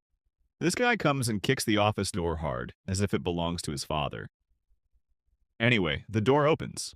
All the teachers are staring at him, thinking, "Is this really a student?" Then we see he has entered. His friend has also arrived. His friend says, "Shit, man, I got a little late. I came running, but what's going to happen now?" Then this guy keeps searching and finally reaches the teacher. He says, "So, it was you, the one spreading lies about Gumong. So, you are the one making false accusations against Gumong. Huh, what happened? What do you want? Are you here to stand up for Gumong? Tell me, what problem do you have? And what kind of rude behavior is this? Tell me properly." Here the teacher is also speaking with attitude and says, "Is this what your teacher taught you, tell me?" Now this guy also says, "Hey, what do you think of yourself? What kind of teacher are you? Look at your own behavior. Okay, you do not even teach class 20 properly, so stop talking nonsense. Who is getting 0 marks and who is getting good marks?" This teacher also stands up now and says, "Talk with some respect. What nonsense are you speaking? Your dad may be the bureau chief, but that will not work here. If you are a student, then behave like a student. Can teachers not scold their students?" Now Young says just because students in your class are not getting good marks, that does not mean you can say the worst and most disgusting things about them. That is not necessary.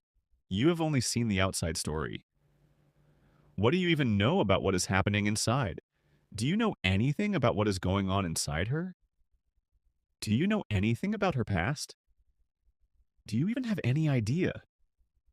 After hearing all this, the teacher cannot even say anything because he has spoken so much. Then that guy says, "If something like this happened to you, then what these people should be expelled." Then the other miss also starts speaking and begins defending them. She says if they want to study, then they can study. "Oh, really, miss? So you're saying if your students want to study, then they can do very well. Fine, then why don't we make a bet?" Now these teachers are talking about making a bet. She says, "Look, last year the student who ranked 643. If even one student from your class manages to score above rank, 643, then I will apologize in front of everyone in front of the whole class. Tell me, how does that sound? Is that okay for you?" At the same time, Young is standing there and the teacher asks him too. She says, "Do you have that much courage? I am giving you this opportunity. Go." After hearing all this guy gets angry, but we see the teacher looking happy. She says, "What happened? Do you not have confidence? Tell me, can your student not score that much? After hearing all this, Miss does not say anything, but we see Gumong listening to everything. Then she says, fine, if you want to make a bet, then okay. I am ready for this bet. Then Gumong walks forward and says, fine, then I accept this bet. After saying this, she starts walking. As soon as she comes forward, both teachers are looking at her, and Miss is looking too, saying, Gumong, you are here. The scene shifts. Now this rumor has spread everywhere that a competition is going to happen here, meaning a bet has been placed. Now, let us see what happens. Next, we see the principal quickly making a call to Uncle Lou. He says this matter has happened, and the whole school is talking only about this and all this has happened. What do you think will happen? He explains everything on the call, but we see Uncle Lou saying, there is no need for you to worry. Gumong said she will handle it herself, so you do not need to worry. Uncle Lou says only this. Then the principal asks, can I ask something? Is the report in Gumong's file fake? As soon as he asks this, Uncle Lou says, there is no need for you to worry. Your school's glory will return to you. It was number one. It is number one, and it will remain number one. Okay, so do not think too much. After hearing this, the principal says nothing. He thinks, fine, if you are this confident, then I just want to know who exactly Gumong is. The scene shifts again. Inside the classroom, everyone is talking and blaming Yang. They say, have you gone crazy? Do you want all of us to get destroyed because of you? This guy is now giving a lecture in front of everyone, meaning he is motivating all of them. He says, guys, we can do this. Then someone says, yes. Yes, he is right. I am with you too. I like studying. But the problem is we do not understand anything. We cannot solve anything and all that. After hearing all this, another girl also says, yeah, that is true. But what are we supposed to do now? Everyone is troubled. Then we see Yang giving such a speech that this girl smiles and says, as a senior, I will always respect my juniors and I will always protect them. After hearing all this, the guy is shocked and says, what nonsense did he just say? The scene shifts again. We see somehow they managed to survive this class and everyone is heading toward the washroom. Then everyone was heading toward the washroom and all that, but we see this guy doing something completely different. He was busy playing basketball. I mean, his exams are coming, and this guy... Well, anyway, the scene shifts, and now we see the scene near Jin Young's desk, where one girl is sitting. Then one girl says, is it true? Did Gumong really agree to the bet? But even then, no one in the whole class is going to support her. Then another girl says, but Len Mong listened to us, that teacher always bullies our miss. So this issue is not just Gumong's issue, this is the issue of our whole class, even though our class has nothing to do with it. Another girl also supports and says, yes, she always bullies our miss, and our miss is very honest toward us, and she is really very good. Then the scene shifts. We see Jin Young has come to Gumong and is telling her everything she says. It is really very hard. Honestly, it is difficult to study. Here Gumong asks, is it that hard? She says, yes, really, the whole school has different papers and different levels, and you already know the level of our school. I mean, if we could somehow get the high school exam pattern or some practice sets, then it would be much better. After hearing this, the girl says, yeah, but getting that is a bit difficult because I do not think we can get it. But we see Gumong saying, it is not difficult for me. I can hack it very easily. The scene shifts. We see the night scene where everyone is in their own rooms. But we see this girl taking out her computer and laptop and getting to work. She has entered her group and sent a message saying, this is the work she wants done, and everyone should do it quickly and send it. But we see everyone has already started doing the work because she is actually their leader. Then we see she has reached the databank of NCU High School and is downloading the practice sets. At that moment, her friend comes and says, are you not going to sleep? Gumong says, yes, I am going to sleep now, okay? I will turn off the light before sleeping. Jin Young says, listen, Gumong, you need to sit with me. Okay, do not sit with Young. Sit with me from tomorrow. Okay, Gumang agrees. The scene shifts. We now see the next day and only 3 or 4 days are left. One girl says, Jin, this is my problem. I have marked it. Please check it. This girl looks and says, okay, I will check it. But we see she cannot find the answer and cannot solve it herself because the question is very difficult. Poor girl is practicing by herself. Then as she moves toward the front, we see she finds a desk where the answer is already solved. She sees it and says, wow, this is solved in such an amazing way and in such a simple way. Wow, but who wrote this answer? But we see Gumong is sleeping, which means this must be her work. The scene shifts. We now see the test scene, meaning their exam is about to happen. Then we see that teacher herself has come here into their class. Everyone is talking and saying, how will cheating even happen? Then that teacher comes and says, surprise, surprise kids. None of you will be able to cheat because I am the one taking your exam. And with that, the exam starts. But we see Gumong is in her usual attitude. Then we see that girl is shocked after seeing the paper. She thinks, wow, the questions from the practice set. The exam questions are exactly the same. The questions are very similar. The scene shifts as time passes their exam, meaning their test is finished. Now everyone is coming outside. We see this girl has also come outside. Then Jin Young says, Gumong, do not tell anyone about those exam questions. Keep it secret. This is our secret. Gumong says this, and the girl says, okay. Okay, then we see Young saying, damn that old woman. I do not know where she came from. I could not even cheat because of her. Then Gumong says to Jin Young, you go and eat something. Okay. Meanwhile, I will go ask Miss for permission. Because I need to go get some things. The girl says, okay. After hearing this, Yang says, Mung Mung, I am coming with you. Okay, the scene shifts. Now we see a station area, meaning a huge mall scene. There we see that guy asking, what are you going to buy here? This girl says, I want to buy some snacks. As soon as she says this, that guy is shocked and says, wow, this girl is so cute. This is amazing.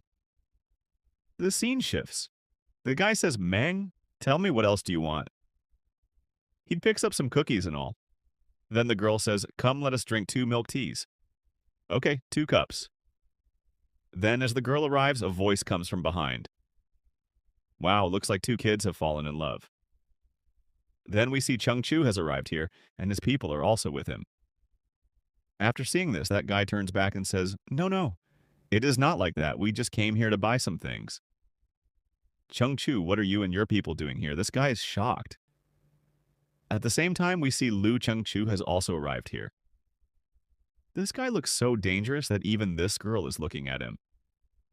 But we see Gumong ignores him and quietly starts walking away. After seeing this, Lu Chung Chu thinks, wait a minute, what kind of stone-hearted person is she? At least she could have said, hi, hello. But then we see this guy also starts following her.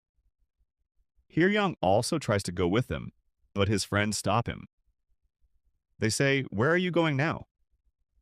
Come with us. Hey, what happened? Come with us. Handle this first. Those guys were forcefully holding him back. Poor guy. They were not going to let him get close to her at all. Anyway, with that, the girl arrives and says, I want 1 mango milk tea. One should have extra sugar and put less sugar in the other. Okay. The girl at the counter says, okay. Then this guy also arrives and says, make mine the same too. And I will pay for both, so this treat is from me for you.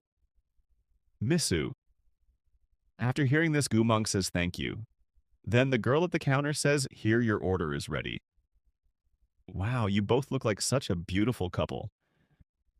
Seriously, I could die just looking at you. With that, this guy says, well, should we have dinner together? Let us go to Sky Realm and have dinner together? But we see Gumong refuses. She says, no, I only took leave from Miss for this session. I only got permission for this period. I have to go back to school.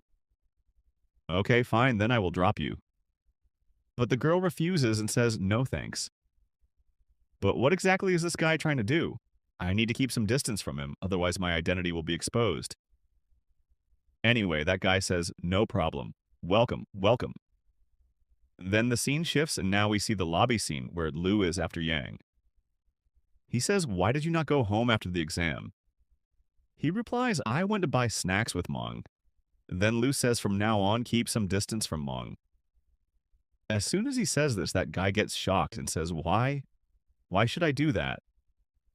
Then we see Lu saying, why? What happened? You will not listen to me.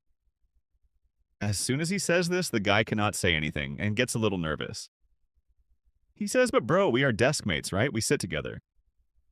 Anyway, Lu does not say anything. Then after some time, we see their bus has arrived and they are getting inside.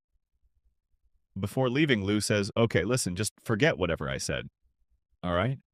Then he starts leaving. That guy says, okay, Chung Chu. Then I am leaving. Bye-bye. Why do I feel like Chung Chu is trying to put me down in front of this girl? Anyway, why should I care? With that, this guy also leaves. Then we see Chung Cho, meaning Lu Choi, eating something, and at the same time staring at that girl and thinking, she is so cute, but she is not going to fall for him. The scene shifts here. We see his friends talking and saying, our boy is ruined. He has fallen in love with a girl. The scene shifts, and now we see the school scene. Everyone is talking, saying, I heard the result of that exam is coming this morning. Yeah, in the morning. Who knows what will happen? Who do you think will win? Louis or Goen? No idea, but no one from class 20 is going to top. Everyone is laughing. Then we see discussion happening in their class too. This guy says, bro, we are going to lose again. Right? Then Gumong says, stop talking nonsense. Someone from our class is definitely going to top. Okay, and yes, let me sleep. Do not disturb me. Then Gumong says this and goes back to sleep. This guy thinks I do not know what happened to her. Why is she so irritated? Actually, I am telling the truth. The result should have come by now, right? It was supposed to come in the morning. Then why has it not come yet? No one knows the time, and there is no news either. Then the scene shifts, and we see the office scene where that teacher is very angry. Check the result names yourself. We see Jin Young is at the top. Then Louis is after her, and after that Goen. Now the teacher gets angry and says, Miss Shi, you need to take responsibility as a teacher. How did you dare help students cheat? You must have helped them, right? Tell me this is absolutely wrong. Here Miss says, my students earned these grades through their own hard work with their own ability. Okay, I did not help them cheat, and why would they be expelled? Tell me, then that teacher says, oh, why not, and starts laughing. At the same time, she says, your students were so poor, tell me. Their marks used to be terrible, so how did they suddenly become top students, tell me? And this San, she used to be at the very bottom, right? Then how did she suddenly score 157 marks? Tell me, she continues saying, students in our class could not even solve it, but students in your class solved everything. How is that possible? Then the director says, Miss Shi actually. Miss Lu was just joking with your students. This test was serious, okay? She was only trying to motivate the students so they would study, and there was no need to take this matter so seriously, but you cheated. Now the director is angry too and says, call the students here or expel them right now. The teacher says, why would I expel them? And anyway, my students did not cheat. Okay, I am ready to take full responsibility. They did not cheat. Okay, here the teachers keep insisting on their point. They say if they did not cheat, then you can simply conduct the test again. Everyone keeps saying the same thing, then the other. Teacher Leo says fine, if that is the case, then let them take the exam again. Okay, if this time they get bad marks in the Rai exam, then along with them you will also have to leave the school. Now another bet has been made. Miss Lu says this, then Miss Mai agrees and says, fine, if that is how it is, then do whatever you want. It does not matter to me, but yes, if their marks are good, then you will have to apologize. With that, another exam is going to happen, and this news has spread everywhere. Then the scene shifts. We see Gumong herself coming here. At the same time, we see Miss Shi calling someone on the phone. Anyway, then she notices her and says, Gumong, why did you come out of class? Gumong says, they were giving the exam again, so what was I supposed to do there? The teacher says, okay, but do not worry. I believe Jin Young did not cheat. Our class students cannot cheat. I am sure Gumong smiles after some time. We see this girl coming while laughing and saying, Gumong teacher, do you still not believe us, and why did you not give the exam? Do you know my marks? I got 150 out of 150. I got 150 in every exam, along with Jin Young. Another girl also gave the exam, and both of them scored good marks again, and both are telling their marks. Then Gumong says, very good, very good. Gumong is encouraging them. Then we see the girl saying, come, let us go. Then Gumong says, no. Wait a little, we should not leave yet, right? Miss Shi. Miss Shi also says, yes, our work is not finished yet. Then the door opens and Miss Shi comes inside saying, the results are here. Now, if any of you want to say something, tell me first. Miss Shi asks this. Then the director says, Jin Yang, listen. San, forgive us. Our teachers made a mistake. This will never happen again. The director has become completely humble. Then that teacher says Miss Liu, the headmaster, has accepted his mistake. Now, what about you? Anyway, that teacher Liu does not say anything. Then we see Yang has arrived and says, I do not know from where these useless teachers become teachers. Have they still not learned how to apologize? Tell me, how many years have they been teaching? Here, the teacher says, stop talking nonsense, shut your mouth. Yang says, I am talking nonsense, apologize to us here. Yang is arguing. Then we see that girl also saying, Miss Liu, he is right. You started this from the beginning. Ugly or beautiful, what difference does that make? In the end, only studies matter. And as for education, it does not mean you have the right to humiliate someone. You should apologize, you were the one who started everything. After hearing all this, Gumong thinks, wow, this girl is standing up for herself, very good. She is learning slowly, then even though she does not want to. The teacher apologizes to Gumong. She says, forgive me. Gumong. After hearing this, Gumong says nothing. Then everyone comes out of the office. Look at this girl. She says, thank you so much. It must have been really tough for you, right? The teacher says, if you really think it was tough, then next time, do not get 0 in chemistry. The girl says, yes, yes, sure, sure. The scene shifts and now we see a cafe scene. That guy says just one, sorry, seriously, just one sorry.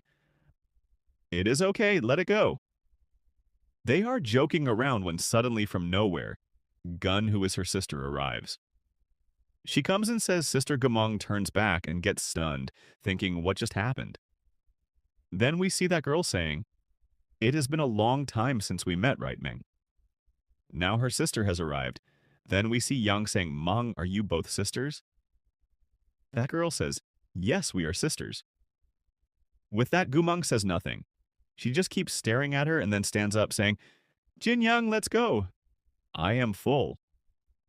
The girl says yes, and both of them start leaving. While they are leaving, we see her sister saying, sister, wait, listen. She comes closer and says, where did you find Jin Young? Tell me, where did you find this girl? She had disappeared for years, right? And what happened to her? Is she going to school again? After hearing all this, Gumong gets very angry. Gumong says, shut your mouth, or you will not be able to open it again. After hearing this, the girl gets scared. Their fight was about to start. But then we see Gumong does not say much and quietly leaves from there with Jin Yang.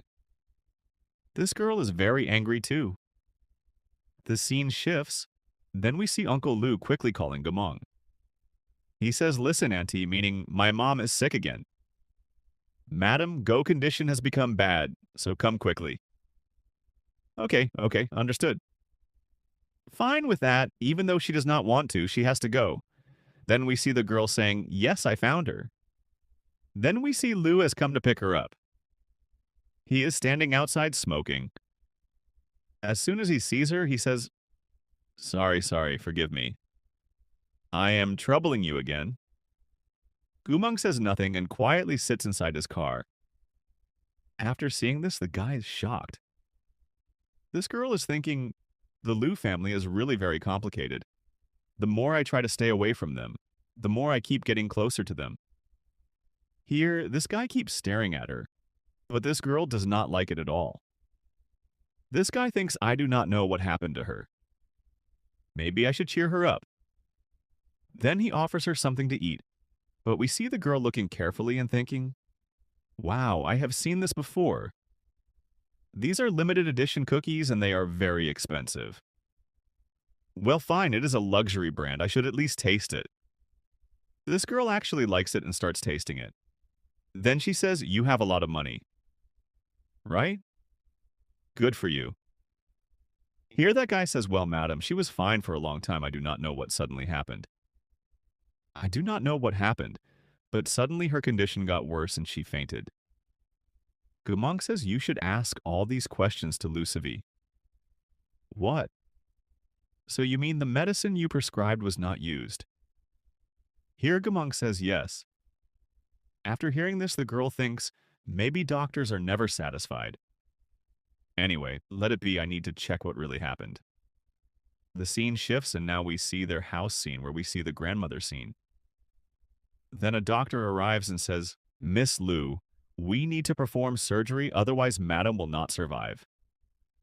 Now that girl says, wait, stop for a moment.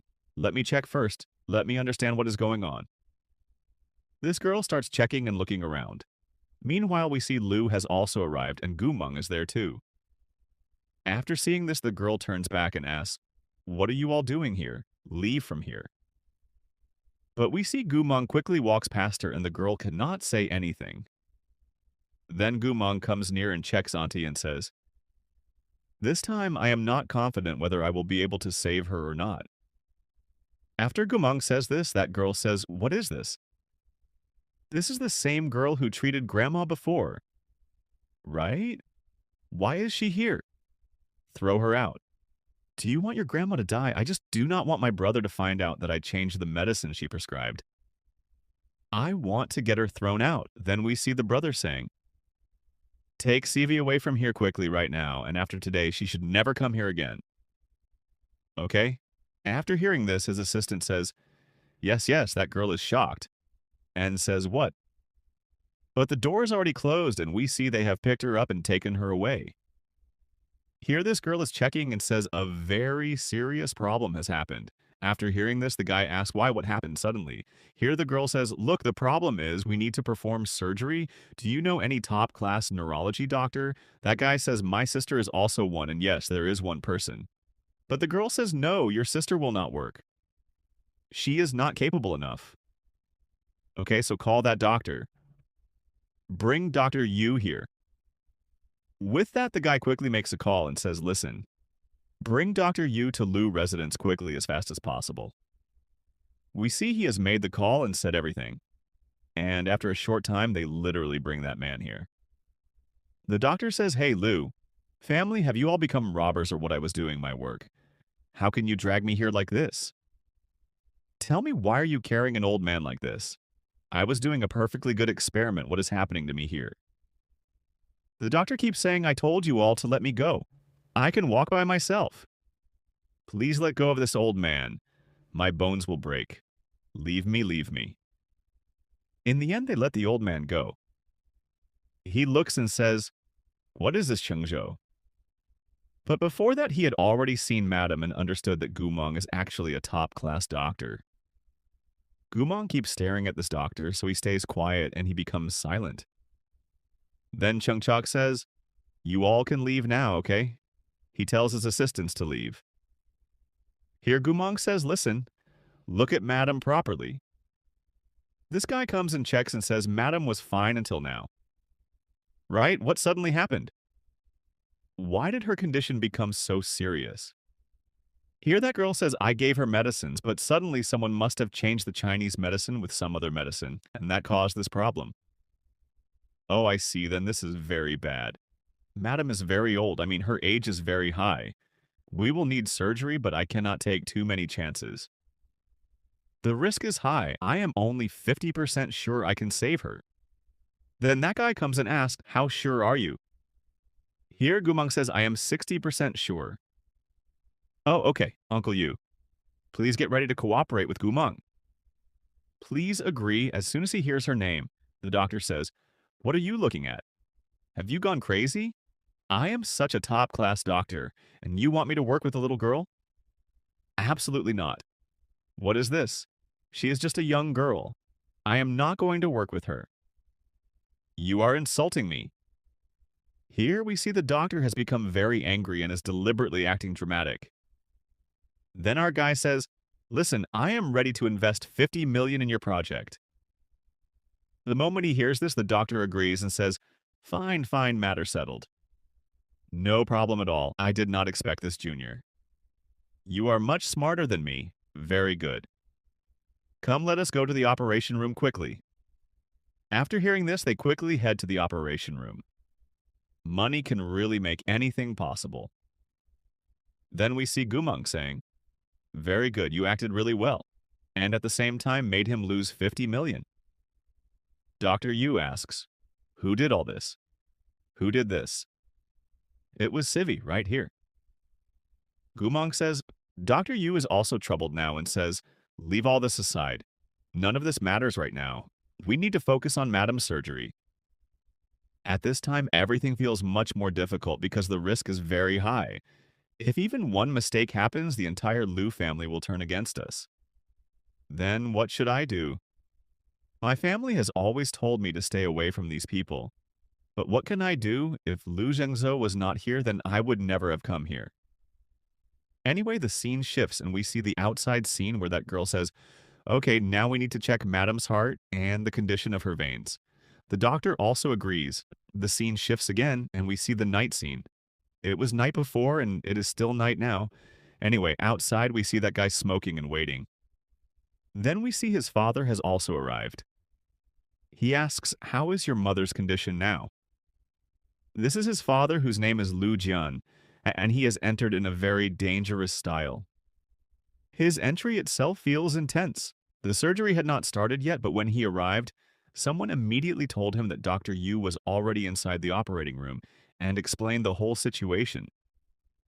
His father nodded and said, good Chong, you handled this well. You should have invited Dr. Yu much earlier. His father was comforting him. After hearing that, the uncle simply nodded to himself while thinking, father and son are both real scammers. They are both first-class tricksters. Lu looked at his father and his father asked, how long has the surgery been going on? His son replied, it has already been 2 hours. Then he added, if Lu Sivi had not been here, Grandma would never have ended up in this condition. She would never have needed surgery at all. He explained everything to his father. His father replied, fine, let this operation finish first. After that, we will settle her matter. We will not let her go. His son agreed. The scene shifted, and for a moment, 2 birds appeared together, making it feel like everyone else had a partner while we were still single. After a while, the operating room door finally opened, and the surgery was over.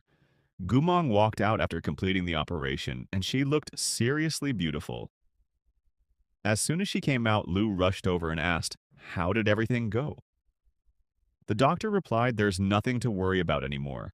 I will prescribe some medicine. I removed the blood clot and completed everything that was needed. I will write the medicines and she will recover after some time. The father stepped forward and sincerely thanked them. Then someone quickly brought a cup of hot tea and handed it to Gumang, saying, this is your favorite tea, drink it and have something to eat. Gumang quietly thanked him. She looked completely exhausted, Lu then offered, you should come to my room and get some rest or sleep for a while. Hearing that Gumang was surprised and asked what then, she quietly agreed. He immediately led her toward his room. While walking, the hot tea had slightly touched her lips, and she gently licked them with her tongue. Lu happened to notice it and kept staring at her. They both continued walking. He then told his father, "Dad, I will let her rest for a while." His father simply nodded and said, "Fine, go ahead." Dr. Yu watched this and complained, "Look at this attitude. Why am I not getting this kind of treatment? I also want hot milk, and I want to sleep too." What is going on here? The uncle suddenly remembered. Wait, there is still one important matter. What is it? They both realized they had forgotten about Civi. Right. Where is she? She is inside. They immediately walked into the room. When the door opened, Civi was sitting there tied up. Even though she was the daughter of the Liu family, she was bound inside her own house. She anxiously asked teacher, "Is my grandmother out of danger?" As soon as her teacher arrived, the teacher calmly asked Civi, "Do you remember the very first rule from the day you became my student?" "Repeat it to me," Civi replied. "Yes, I remember." Then she repeated every single rule perfectly, showing that she had memorized all of them. Her teacher then asked, "Did you follow even one of those rules?" Civi became completely silent. She nervously asked, "Wait, did Gumang tell you something? Did she say anything about me? Please trust me." Her teacher replied, "Do you really think I am so foolish that a little girl could manipulate me?" Then the teacher declared, "From this moment, you are no longer my student. You are free, do whatever you want." After saying that, the teacher turned around and walked away. CV cried out, "Teacher, please listen to me. Please hear me out." I was wrong, but it was already too late. Her teacher had left. She broke down crying, thinking, what will happen to me now? My teacher was a top-class master. Later, when she finds out that Gumang is actually her teacher's own master, it will be interesting to see what happens. As time passed, it became night once again. The story joked that it had become night for the third time. Then Lu came over and said, "Go sleep on the bed." As he offered her the bed, Gumang refused and replied, "No, I will sleep on the sofa. Just let me know as soon as the old lady wakes up. I need to examine her again." Lu agreed and decided not to argue. He thought to himself, "Fine, let her do whatever she wants. Later, I will quietly carry her onto the bed." Gumang sat down on the sofa and Lu gently brought her a blanket. She softly thanked him. Before long, she fell into a deep sleep. Lu quietly kept watching her without taking his eyes off her. He had no idea that this sweet-looking girl was actually incredibly dangerous. Just then, his assistant arrived, wondering, should I disturb my master or should I leave him alone? He hesitated for a moment, then quietly turned around to leave. He noticed his assistant and asked, "What happened?" "Tell me quickly." The assistant replied, "Mr. Lu, Miss Civi has been expelled by Dr. Yu as his student." "Oh, I see, fine. It is not a problem. And from now on, do not let Civi go anywhere near Madam. Not even close to Grandma." The assistant nodded and agreed. Then he added one more thing. "Go to the kitchen and tell someone to make something sweet to eat." The assistant agreed right away. It looked like they were preparing sweets. Maybe Madame Lu was going to arrive. Soon the scene shifted and morning had come. The girl had slept through the entire night. She woke up and looked around in confusion. Wait, I fell asleep on the sofa. How did I end up on the bed? She had no idea that someone had carried her there. She looked ahead and saw Lu still sleeping. As soon as she noticed him asleep, she quietly got up and went outside where she started playing games. Seriously, this girl was a gamer, a hacker, a doctor, and also a fearless fighter. Even after having so many amazing talents, she was still single. Thinking about that somehow felt funny. Lu soon woke up and thought, when I saw her at the mall with that guy, I thought they were dating. That was why I left. But I never expected this. Then the girl smiled and said, "It is a good thing that I am growing up, but I am not a little kid anymore." Lu smiled and replied, "Fine, you are not a child anymore, but you can still act like one." Then he walked away. The scene shifted again. Someone informed them, "Madam has woken up. But how should we take care of her now?" Gumang calmly replied, "There is nothing special. Just make sure you give her the medicines I prescribed on time. I have also written down some emergency medicines." She tore off the prescription and handed it over. As she stretched out her hand to give it, Lu accidentally touched her hand. For a moment, both of them simply looked at each other as if a strange feeling had appeared between them. At least that was how it seemed. Then Gumang said, "Mr. Lu, instead of my consultation fee, there is something else I want. I need that sleeping pod." It was the same sleeping pod they had received earlier at the Ox House. After thinking for a moment, Lu smiled and ordered Lu Yi go bring it here. His assistant immediately replied, "Yes, sir." A little later, the assistant returned carrying the sleeping pod and said, "Miss Gu, here is your sleeping pod." She thanked him and said, "Thanks. If there is nothing else I should leave now, I need to go to City Ming. My college entrance exam is coming soon, so please do not disturb my studies. If anything happens, then contact Dr. Yu instead." Dr. Yu immediately complained, "Hey, I am also a top neurologist. I stay busy all the time. I am not free either." Lu then remembered. Wait, her 12th grade marks were actually terrible. She is so weak in studies, yet she is a doctor. How is that possible? He simply could not understand it. As Gumang was leaving, Lu offered, "Lu Yi will drop you home," but she politely refused. "No thanks, I have some other work to do first." After saying that she left while Lu quietly watched her walk away, the scene shifted to the school. The next day, Gumang happily arrived carrying her own bedding with her because she planned to sleep there again. As she was arranging it, Jinyang walked over and said, "Gumang, listen. This Saturday there is going to be a parent-teacher meeting. We do not have any parents, so who will attend for us?" Gumang replied, "Oh, I see. I will talk to Miss about it. We do not need to attend the parent-teacher meeting." But Jinyang interrupted and said, "No, I already talked to her this morning. Miss C had already told me that because we are in 12th grade, it is compulsory for us to attend this parent-teacher meeting. It cannot happen without parents. She also wants each of us to bring an adult because we have to go on stage. And since I recently ranked first in the test, I think she is especially worried about us. That is why she said all this." Gumang replied, "Oh, is that? So fine, leave it to me." Her friend asked, "How are you going to manage that? Do you actually have a plan?" Gumang took out her phone and said, "Yes, I have an old friend. He will definitely do this much for us." Jinyang was confused and asked, "What kind of friend is he?" Without saying much, Gumang started typing on her phone and sent a message to a lawyer, asking him to attend their parent-teacher meeting and help them. The scene shifted to the previous day. After leaving the Lu family house, Gumang had gone straight to a law office. Soon the lawyer arrived. His name was Jiang, and he was a top-class lawyer. He greeted her and said, "You have been waiting here for so long. Why did you not tell me earlier? You could have messaged me. I would have come sooner." Gumang replied, "It is about Jin Young." The lawyer immediately became serious and asked what happened to Jin Young.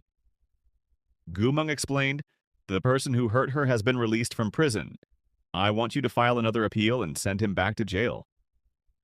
The lawyer nodded and said, "I understand what you mean, but the law has to follow legal procedures.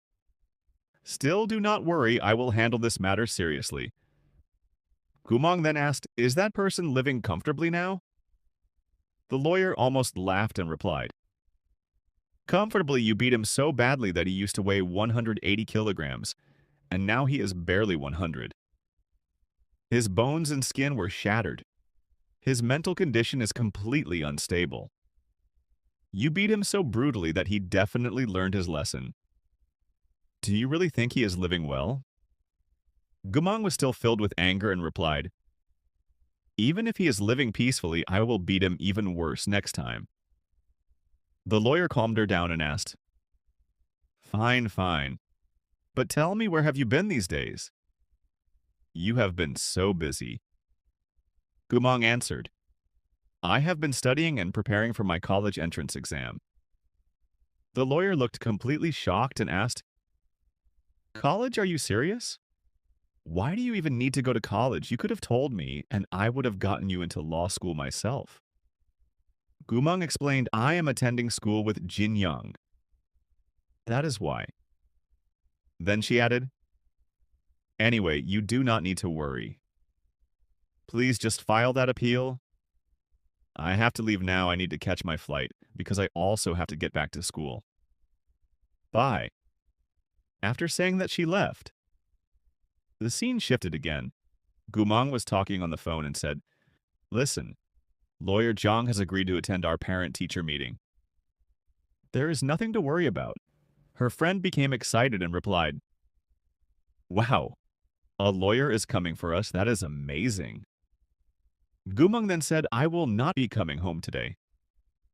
If anything happens, let me know. Even if someone bullies you, tell me immediately. Her friend laughed and replied, Who could possibly bully me? Do not worry. Then the call ended. Right after that, Jin Young suddenly saw someone standing in front of her. It was Gumang's sister going. She smiled and said, Jin Young. It has been a long time. Jin Young looked surprised and replied, You are here? Going smiled and said, Honestly, I thought you would never return to school after everything that happened. I thought I would never see you again. But here you are, so tell me, how does it feel to be back? She was clearly mocking her. Jin Young stayed silent. Just then another friend arrived and asked, What is going on? What are you two talking about? Going casually replied, Nothing much. We just used to know each other. We lived together before. Then she transferred schools with my sister and somehow ended up in my school too. Now all three of us are studying together. The other girl curiously asked, Going, are you and your sister really biological sisters? I seriously cannot believe it. One of you is a topper and the other is completely different. Did you ever get a DNA test? Are you really related? Going quickly replied, Do not spread rumors. My sister is not good at studying. She simply does not like studying. That is why she has always been behind me in academics. Anyway, why are we even talking about this? They deliberately kept saying such things. Another girl added, You are the class topper after all. Gumang silently watched them. She wondered. Gumang has always treated me kindly, but what do these people have against me? She kept staring at them. Going noticed her gaze and asked, Why are you staring at me? Then she stepped forward, but suddenly her foot slipped. It was impossible to tell whether she slipped on purpose or by accident. As she stumbled, she quickly said, Jin Young. Oh, sorry, I did not notice. I really did not mean to touch you. Colostomy, my bag. The moment she said those words, something strange happened. Jin Young suddenly lost control of the flower pot she was holding. It slipped from her hands and fell straight down onto their heads. The girl suddenly started running toward Jin Young. It looked like something traumatic had happened to her in the past, and we would find out about it later. But she had already run away while In was standing there smiling. Then her friend grabbed her and asked, Hey, what is this colostomy bag? What is it What does it have to do with her?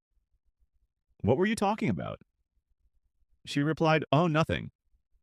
Come on, I feel like eating something. My treat.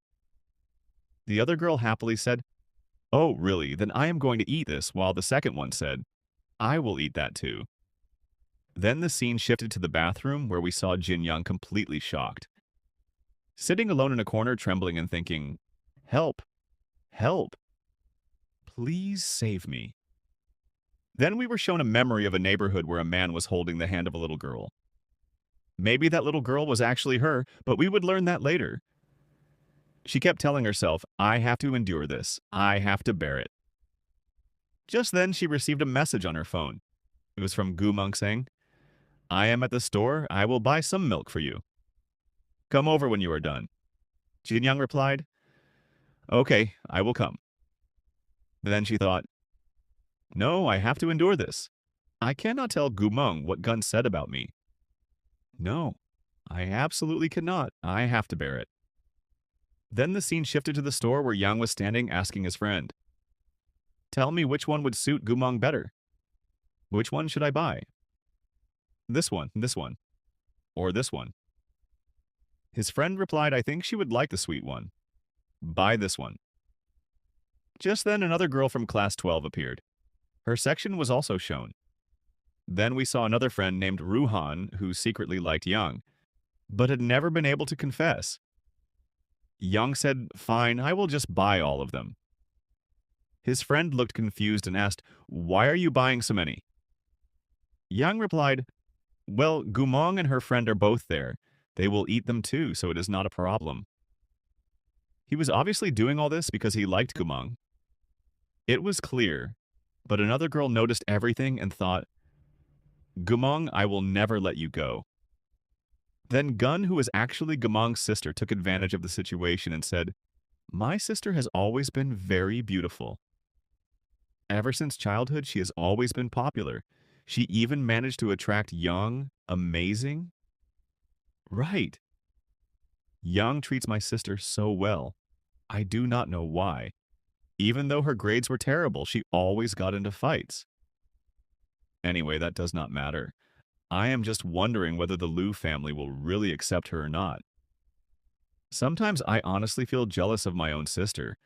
I do not even know why, but she always makes powerful friends so easily. Just look at Jin Yang. She recently became the top student and she is very close to my sister. Anyway, she will probably give a speech soon. There is nothing to worry about. Then after saying all that, she added, I already bought everything I wanted. I am leaving now. You can come too if you want. Her friend agreed and while leaving thought, wait, did Gumong have some kind of dark past? Maybe she did whatever. Then we saw Goen thinking, now the real fun is about to begin. Just wait. The scene shifted again. School had ended for the day. Gumong was on a call saying, hello, lawyer school is over. We have to meet tomorrow, so please come tomorrow. The lawyer replied, fine, let us meet over dinner. At Tianxia residence, Gumong said, okay, Tianxia residence. Just then, Jin Yang asked Gumong, are we meeting the lawyer today? Before she could finish speaking, Liu arrived and said, uncle wants to meet you. He has invited you for dinner. We need to discuss grandma's health. He is waiting at Tianxia residence. Shall we go? Hearing that, Gumong replied, oh, I actually have some work there too. What a coincidence, we also have work there. If you do not mind, let us go together. Liu smiled and said, sure, no problem. Just then, Yang suddenly appeared and happily said, wait guys, you are all going for dinner. Take me with you too. He looked really excited, but Liu immediately refused, saying, sorry, the car is already full. Another person also arrived and everyone greeted each other. Yang quickly said, no problem, I will just take a taxi. Even though Liu did not want to, he finally had to invite him too and said, fine, get in the car. Then the scene shifted to the restaurant where everyone had already gathered. Uncle was there and the lawyer had also arrived. Everyone was sitting together. Then Liu quickly pulled out a chair for Gumong. Seeing that she looked a little impressed, after all, anyone would be impressed by such polite treatment. Then Liu said, here you should eat something sweet. It is good for you. Seeing all this, his friends became jealous. One of them muttered, what am I even watching? How is he treating her like this? Another person tasted the dessert and said, wow, this is really delicious. Then someone else said, I heard your rank has improved. The other replied, so what? What is so special about that? Just then, Uncle looked at him and said, well, tell me, who could possibly be worse than you? Gumong replied, the lowest rank, that is me. Why is there a problem? As soon as she said that, Uncle immediately changed the topic and said, no, Gumong, have some water.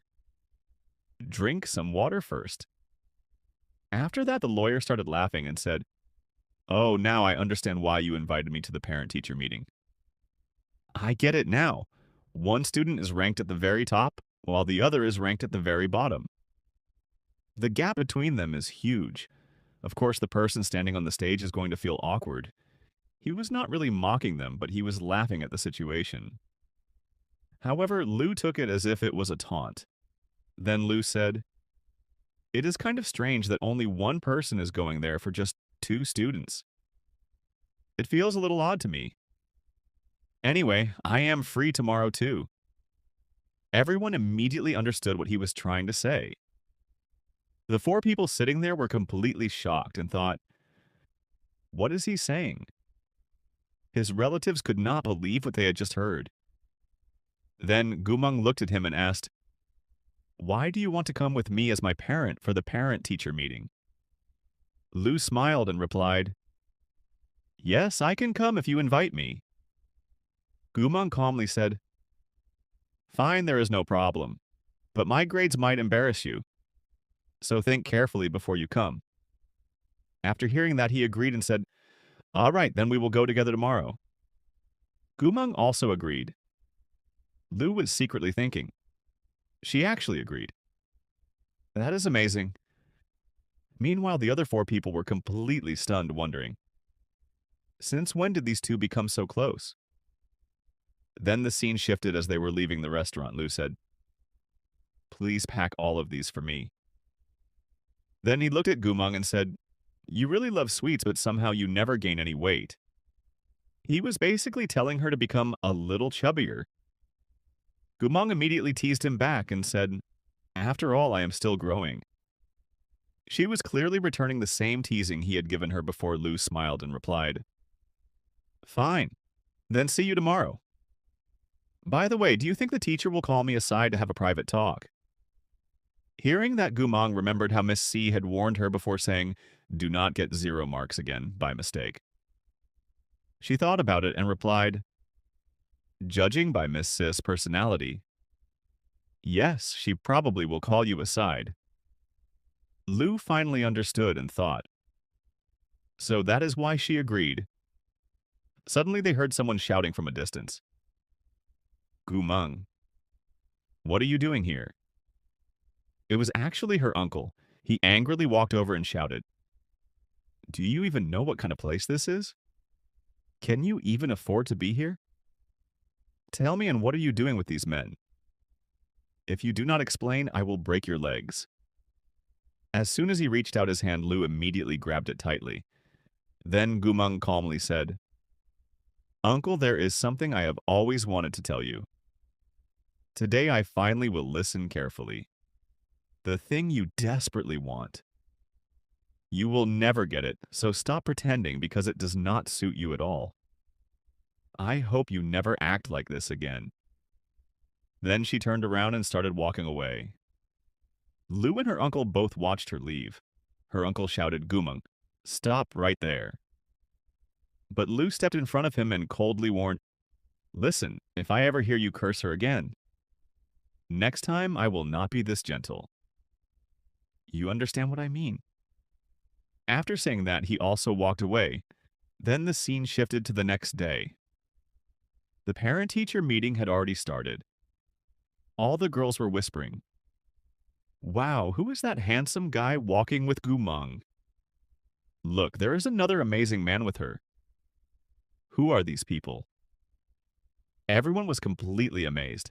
Then Jin Yang said, "Gumang, our turn is first. So the lawyer, uncle, and I will go ahead." Gumang nodded and agreed.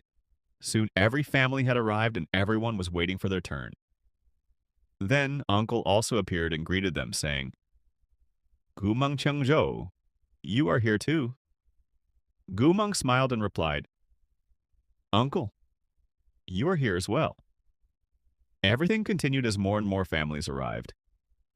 One by one, all the students came with their parents. Then Lu quietly asked, "Wait, so the parents and students have to walk together on the red carpet all the way to the stage? Is that really necessary?" Yang replied, "I do not really know, but yes, apparently it is required.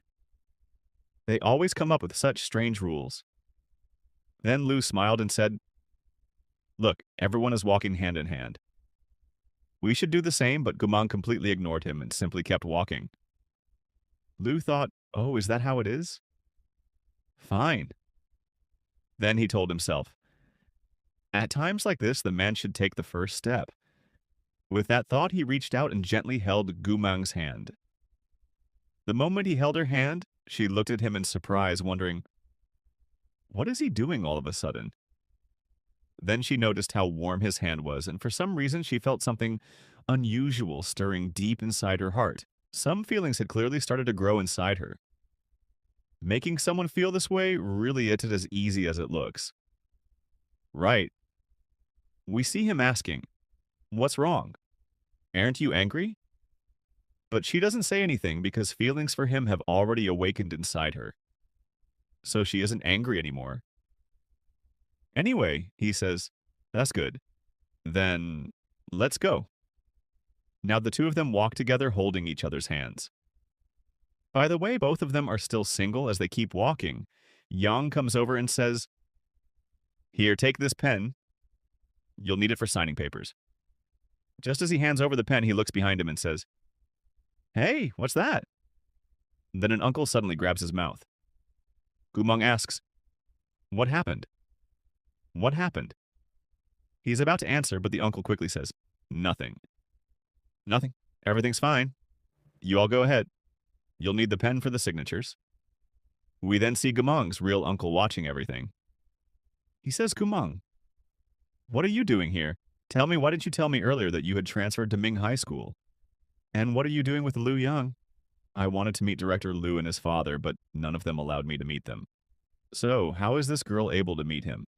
Ying then explains she was just transferred recently, and now she's Lu Yang's classmate. Uncle nods and says, I see. Then he quietly tells Yin, you know what you have to do next. She simply replies, okay, uncle, I understand. Clearly, she has already understood what she has to do. Just then an announcement is made. Parents and students, please sign in and then take your seats. At the same time, feelings of love are overflowing in Gumang's heart for him. Another announcement follows now. I invite our principal to come and give a speech. The elderly principal steps onto the stage and says, teachers, parents, students, good morning, everyone. While the speech continues, the scene shifts to a teacher asking, Yin, what are you doing here? She replies, nothing. I forgot my glasses here. The teacher says, all right, hurry up, find them and return to the assembly. She says, okay. Then she quickly rushes to the music system, secretly inserts a pen drive and quietly says, Gumang, now let's see what happens to you. After that, the principal finishes his speech and says, now it's time to present the history of our school. The school history begins and everything about the school is being shown, including its background and location. Suddenly, something unexpected appears on the screen. It shows a little girl named Gumang, age 5, and reveals that she brutally beat someone during a fight inside the classroom. It also says she was permanently expelled from school because she had beaten the other children so badly. As soon as everyone sees this, they begin talking among themselves. What? How could Ming Middle School ever allow such a dangerous child to study here? How can we consider our children safe if students like her are admitted into this school? Everyone becomes frightened and starts demanding expel Gumang, otherwise we'll transfer all our children to another school. Someone remembers Gumang studies in class 12. Find her quickly. Yang comes running over and shouts, have you all gone crazy? What's wrong with all of you? Why are you bullying her? But his uncle stops him and says, don't make a scene. Then the uncle steps forward and announces, ladies and gentlemen, I am Lu, the head of the Education Bureau. Please don't panic. Trust me, I will investigate this matter and find out exactly what is going on. Please stay calm. He immediately starts checking the information and photos. Everyone recognizes him and says, that's Director Lu. At the same time, Lu steps forward and blocks the uncle. Then he quickly takes out his phone and orders, listen, none of this news should get outside block. Every piece of news immediately. I want every report sent directly to me. Nothing should leak out. He then reassures everyone, don't worry, he'll have everything suppressed. Gumong says thank you so much. He replies, it's nothing. It's just a small issue. Just then Jinyang comes running over shouting Gumong. But Gumong calmly says, Jinim fine, don't worry. The lawyer then says, Gumong, you didn't even do anything wrong. So why are you silently enduring all this? Just tell everyone the truth. But Gumong shakes her head and says, no lawyer, uncle. It's not like that. She says the past should never be brought out in front of everyone. Gumong says this. Then the lawyer says, look, the solution is simple. We should change schools and transfer Jinyang to another school. But Lu immediately objects and says, Jiang, what kind of nonsense are you talking about? Your values are completely wrong. I don't support this at all. How can I just stand here and watch my people get bullied? He is still holding her hand, but Gumong gently pulls her hand away and says, Lu, thank you so much, but I've already decided Jinyang will transfer to another school. Yang also says, Meng, how can you do this? He clearly doesn't like the decision. Then Gumong walks over to Jinyang and says, Jinyang, don't cry. Please don't cry. Lu keeps wondering, what kind of secret are these two hiding from everyone? No matter what, he'll find out the truth. Jinyang is crying and says, Gumong, listen, Mr. Lu is right. We shouldn't keep enduring everything like we always have. You've always protected me, but this time I want to explain everything. This time, it's my turn to protect you. Gumong immediately stops her and says, no, don't explain anything. The lawyer says the same thing too. But Jinyang says no, the truth has to come out now. Everyone deserves to know the real criminal is living peacefully while we are the ones suffering. We didn't do anything wrong. I have to explain. You were the one who taught me all this. Gumong says no. You have to listen to me. You can't do this, but Jinyang has already made up her mind. She says, I have to go. Let me go. She starts running while thinking, Gumong, you've done so much for me. Now it's my turn to do something for you. She runs straight onto the stage, picks up the microphone and says, hello, parents. My name is Meng Jinyang. I'm a 12th grade student from Section 20. Everyone starts shouting, what's going on? Why are you here? Get off the stage. Exactly, what are you doing here? We want Gumong. Explain about her. Why are you apologizing? Tell her to apologize. Jinyang replies, Gumong has done nothing wrong. She never committed any violence, she never broke any school rules, so why should she apologize? Someone shouts, who do you think you are? Just because you have good grades doesn't mean you can say whatever you want. We want her expelled. Call her here right now. She's a terrible girl. Jinyang answers, no, she's a good person. She's not a bad girl at all. The crowd keeps shouting. Gumong used to beat other students. She beat them so badly that she was permanently expelled when she was young. How can we believe she's not a bad person? Jinyang finally says, listen, if she hadn't beaten that man that day, I wouldn't even be alive today. I would have died 5 years ago. I would have died when I was only 5 years old. The moment everyone hears those words, they are completely shocked. And with that, the episode comes to an end. Now, you tell me, how did you like today's video? I'll see you tomorrow with another new video. Until then, take care. Bye-bye. And before you leave, don't forget to like the video. I'm seriously exhausted because the weather is unbelievably hot. It's honestly becoming difficult to make videos. So, my brothers, how are you all doing? I hope you are all doing great, and welcome back to Manhwa Reality. As you already know, in the last episode, this girl had reached the stage to save Wong. At the same time, she said that if Wong had not been there, then that little 5-year-old girl, standing in front of all of you today, would not even be alive. She started telling everyone everything. She said that all these terrible things happened to her body, and when she turned 14, she had to undergo a colostomy. every single day of her life had become miserable. She had gone through multiple surgeries on her stomach, and that one incident completely changed her entire life.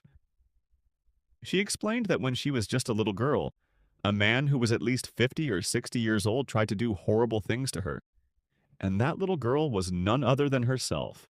As she said this, she completely broke down in tears. She said that at that moment, she truly felt like she was going to die. She only wanted to die because that man was completely insane. He was truly out of his mind. Then Gumeng attacked that man to save her life. She continued saying that Gumeng was only 5 years old at that time. She was scared too, but even then she gathered all her courage just to save her. She only cared about keeping her alive. Somehow she wanted to protect her. We then see Gumeng closing her eyes as the story flashes back to what happened 5 years ago when they were both just little children. Now they are 17 years old. At the same time, we see the guy watching everything and gently holding Gumeng's hand because she herself is trembling badly. The girl continues saying that after she was discharged from the hospital, people constantly bullied her at school, but Gumeng always stayed by her side. Every single time she protected her, she starts praising Gumeng, saying that the only reason she can stand in front of everyone and speak today is because of Gumeng. She says that the people who commit such crimes usually get away with everything, while people like them who are the victims are the ones who keep suffering. She continues saying that Gumeng is the one who saved her life. She is like a goddess who rescued her. After saying all this, she returns to her seat while the lawyers keep watching her because she is crying uncontrollably. They comfort her and tell her not to worry because everything will be all right. They say they can even change her school if needed. She then says that finally she had found the courage to tell everyone the truth. After that, they turn toward Kinkin and ask her to carefully look at the photo. They ask if that person in the picture is really her and the man standing beside her. As soon as they ask this, she immediately denies everything, saying that it is not her and they must be mistaken. Then Gumeng says that if she does not know that person, then how can both of them have the exact same mole near the eyebrow? Hearing this, the girl quickly argues that just because they both have a mole does not mean they are the same person. Gumeng calmly agrees and says that her point sounds reasonable, but there is no need to worry because she has another photo where her face is clearly visible without the mask. As soon as she hears this, the girl panics and says that Gumeng is lying because she never removed her mask that day. So there is no way such a picture could exist. The moment she says that, Gumeng smiles and says, "Really?" In that instant, the girl unknowingly traps herself. Gumeng then says that maybe she saw it wrong, but she definitely has evidence of what the girl just admitted. She immediately plays the recording of everything the girl had just said. After hearing the recording, the girl realizes she has completely trapped herself. She starts thinking that now she is finished. Gumeng then asks the principal how he plans to deal with this matter. The principal replies that the girl ruined a very important event, made false accusations against another student, and damaged her reputation, so she will be expelled. The lawyer immediately says that expulsion alone is not enough. She should be handed over to the police because this is about a classmate's reputation and privacy. He says he will file a legal case against her. Hearing all of this, the girl starts crying and desperately begs them not to file a case. She apologizes, saying that she was wrong. She begs Gumayang and Jinyang to forgive her and let her go. Then she suddenly asks how they even found out about their past because they should never have known any of it. She asks who told them everything. After hearing that question, the girl finally admits the truth. She says that Gun was the one who told her everything. Gun was jealous because Gumayang was surrounded by the top students and because Jinyang had ranked first. She explains that Gun was behind everything. She insists that she is telling the truth. She says that one day Jinyang and Gun met halfway and got into a heated argument which eventually turned into a physical fight. She then explains the entire incident from that day. After revealing everything, Gumeng says that now the girl must confess everything publicly in front of the whole school. She tells her that Gun will leave the school while she will stay. Hearing this, the girl becomes terrified. She asks if Gumeng really wants to throw her own sister out of school, and wonders how she can be so cruel. Gumong immediately tells her not to test her patience. She gives her only 30 minutes to decide whether she wants to stay in school or let Gun stay. She tells her to go ask her own family because she does not care. The poor girl starts crying, wondering what she should do. The scene then shifts sometime later where both of them are sitting. Quietly. Time continues to pass. The guy is drinking tea while the girl is peacefully playing games just like me. Suddenly her uncle arrives and angrily shouts, asking if Gumeng has gone crazy. He asks whether she even realizes how huge a mess she has created. He keeps yelling, but Gumeng remains completely calm. She says she does not know what he is talking about. He explains that a woman came to meet him and threatened that if anything happened to her daughter, they would never forgive them. He reminds her that the Ruhan family is extremely powerful.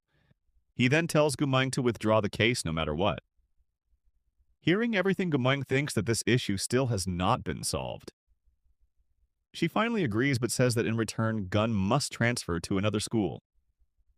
Her uncle immediately asks if she has no humanity left. He reminds her that Gun is her own real sister and asks how she can do something like this. Meanwhile, Lu quietly serves her some tea. The girl then calmly tells her uncle that he has watched her grow up, so he should know exactly what her personality is. She reminds him that she has always been clear about her decisions and asks if he has forgotten how stubborn she can be. She practically warns her uncle and tells him to decide carefully because he already knows her rules. The uncle tells her that he is only giving her advice and she should stop this nonsense and withdraw the case. If she does that, then they will not have to fight against the Ruhan family. He even offers that she and Jinyang can move into the Lee family home where they will support both of them until graduation. After hearing this, Gumeng calmly replies that Kinkin has still not made her decision yet. She suggests that her uncle should decide whether Gun stays or Kinkin stays because one of them must leave. Hearing this makes her uncle even angrier, but he cannot say anything. Gumeng then tells him that if he wants to protect his daughter, then he should start thinking about how he will explain everything to the Ruhan family instead of pointing fingers at her. Furious, her uncle slams the door and leaves while threatening her. After he leaves, Lu asks if she wants him to teach both families a lesson, but the girl refuses. She says there is no need and tells him that now the real fun is about to begin. Just wait and watch. The scene then shifts outside the school where everyone is looking at the notice board. A notice has been posted about the incident that happened yesterday in the 12th grade involving that girl. The notice said that the girl named Ruhan was responsible for the entire incident, and because of everything she had done, she had been expelled from the school. After reading the notice, everyone gathered around and started talking about it. They said now everything makes sense, so she was the one behind all of this. I remember now, she used to like Liang and he was always with Gumeng. He always stayed with Gumeng. Maybe she did all of this just to take revenge. That actually makes sense. Someone else said she is not even my classmate anymore. Honestly, no one deserves to have a classmate like her. After hearing everyone talking like that, the girl became furious. She kept saying, "Why was I expelled? The real fault belongs to that girl, not me." She was filled with anger toward Gwen. Meanwhile, we see her walking straight toward Gwen, and without saying another word, she lands a powerful slap across her face. The moment the slap lands, the satisfaction level is truly at its peak. After slapping her, she angrily says, "Gwen, this is all because of you. Do you understand?" Then she turns around and starts walking away. After seeing this, everyone around them keeps staring at the scene. Then 2 or 3 boys walk over and say, "Walk. Gwen, what is wrong with you? Are you okay? Seriously, what has happened to this girl?" Ever since she got expelled, she still has not realized her own mistake. At this point, the girl starts trying to gain everyone's sympathy. She says that this is partly her responsibility too because the girl had once asked her about the truth. She had told her everything, but she refused to believe it. So she told her again that everything was true, but she still did not believe it and ended up doing all of this. What else could she have done? She keeps trying to gain sympathy from everyone, then apologizes saying she is sorry and that she has to leave. After saying that, she starts walking outside. Everyone watching feels bad for her. Meanwhile, the other girl storms outside in anger, shouting, "How dare she slap me? How did she even get the courage? Hey, stop right there." She runs up and gives Gwen a hard slap, too. Now the score is even once again. Gwen immediately shouts, "Listen, it would be better if you stopped physically attacking me. Otherwise, you should think about your own family and how you are going to answer them. They will abandon you. So think carefully about your future and your upbringing." The girl fires back, saying that all of this happened because of you. You were the one who told her everything and even revealed the recording. Whatever happened is because of you. So this is your fault too. Now we are even after saying that. Gwen starts walking away, but the other girl is still burning with anger. She says, "Gumeng, do not think you will get away with this so easily. I will just wait. I want to see how long you keep smiling. I will wait until the day you are forced onto your knees. That is when the real fun will begin." Then she starts laughing. After thinking about everything, she remembers that Gumeng had demanded that one of the two sisters must leave the school. She had tried her best, but nothing worked. At that moment, Gwen thinks, "Gumeng, this is all your fault, so do not blame me later for what I am about to do." She then goes straight to the media and reports that she has a huge story. She sends them every single detail. Soon the news begins broadcasting everything that happened at their school. Since it is one of the top schools, everyone starts talking about it. People ask each other if they have seen the trending news, and everyone is shocked. After reading it, Gumeng becomes extremely angry because her friend has already suffered so much, and now the media has made everything even worse. The scene then shifts to where Gwen is standing. Gumeng walks directly toward her, grabs her by the neck, and hangs her halfway over the railing. Gwen's friend screams, asking what she is doing. Gumeng angrily says, "Did you really think you could deal with me this easily? I will never let you go." She grabs her by the collar and asks if she was the one who leaked everything to the media. Does she want to die? Gumeng is completely furious. Just then, voices come from behind, telling her to stop. Many teachers rush over. One teacher asks if she is trying to kill her. Another teacher also begs Gumeng to stop. Hearing their voices, Gumeng turns around and stares at them. She calms down for a moment, but warns Gwen that if she ever does something like this again, no one will be able to stop her next time.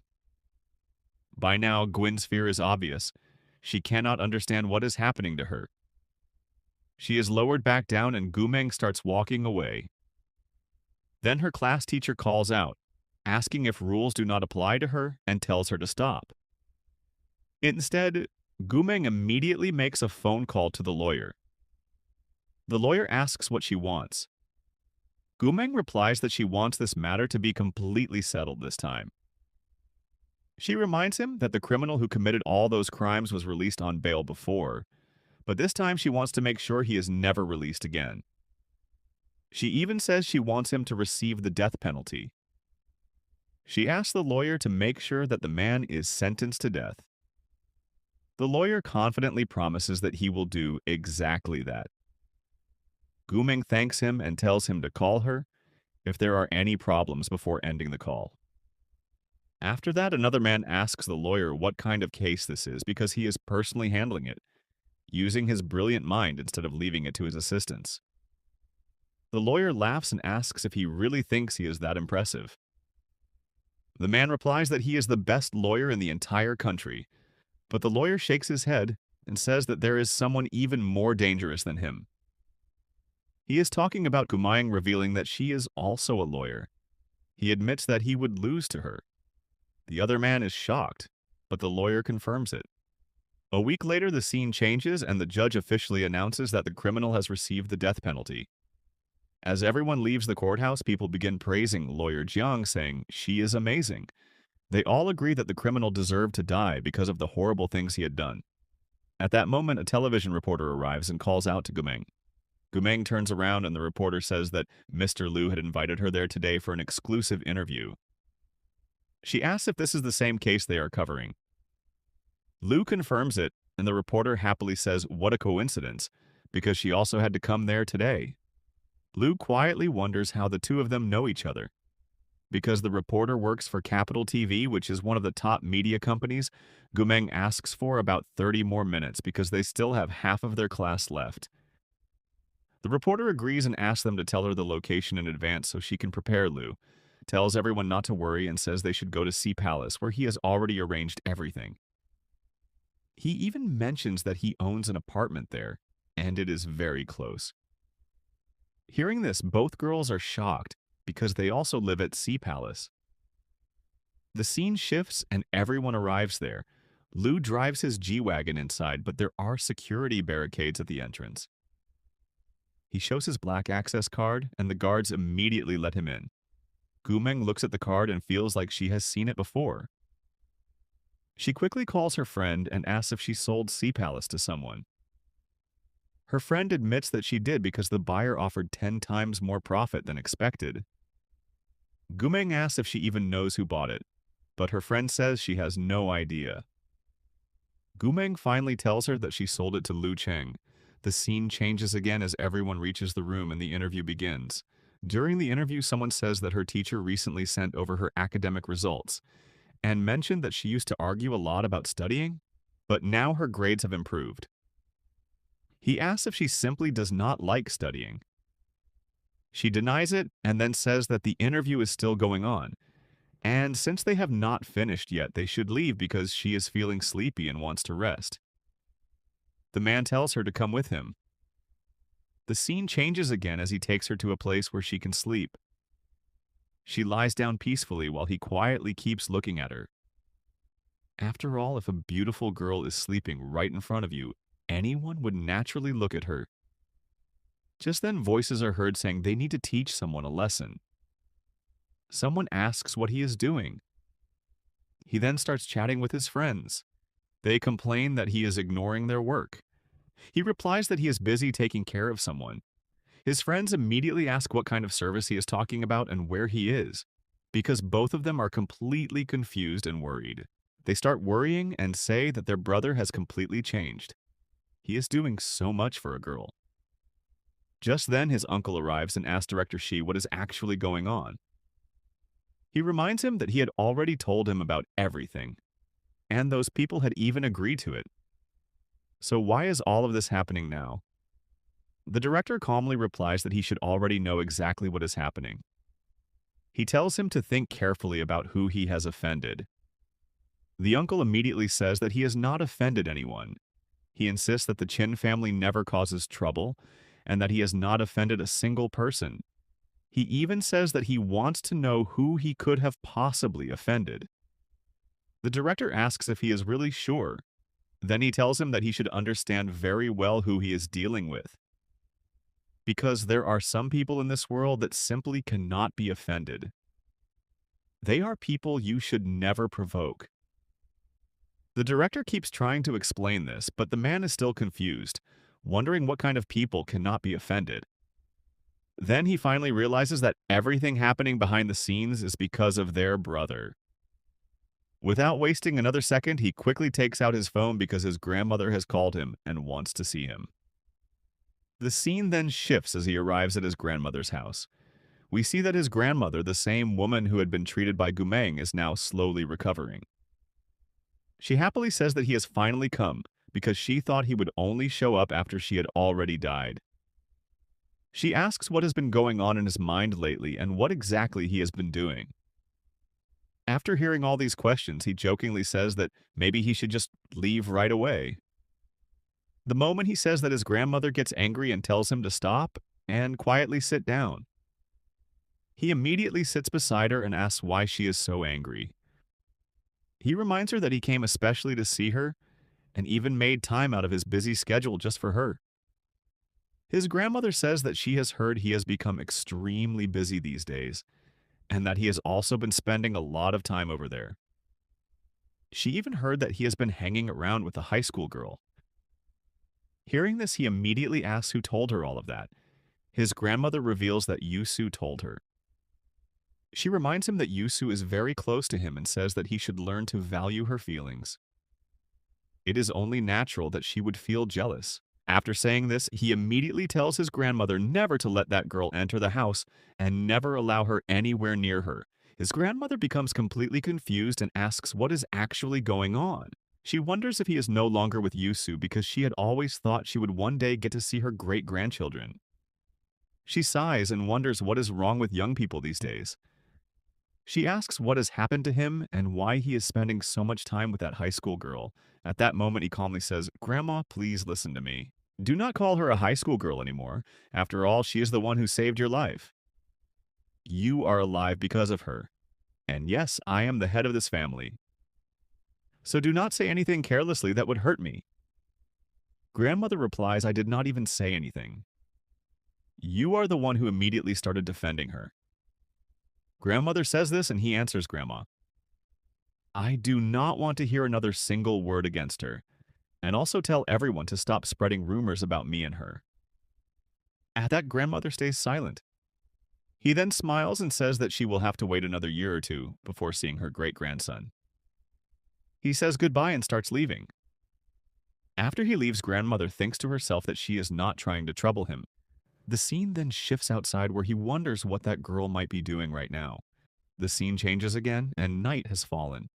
We see the girl inside her hostel surrounded by many other schoolgirls. She climbs onto her bed ready to sleep while scrolling through her phone. Suddenly, one girl says, "Wow, Gumeng is so cool. I am really her fan." Another girl teases her saying, "But I thought your idol was Sen. If he finds out, he will probably cry." The first girl laughs and says, "That is fine. He performs really well, and his new song is coming soon. I just want to know who the female lead is going to be." Just then, the girl receives a message asking if she can become the female lead for a music project. She immediately agrees, saying that she has free time right now, so she accepts. She asks them to send her the address as the location and every other detail.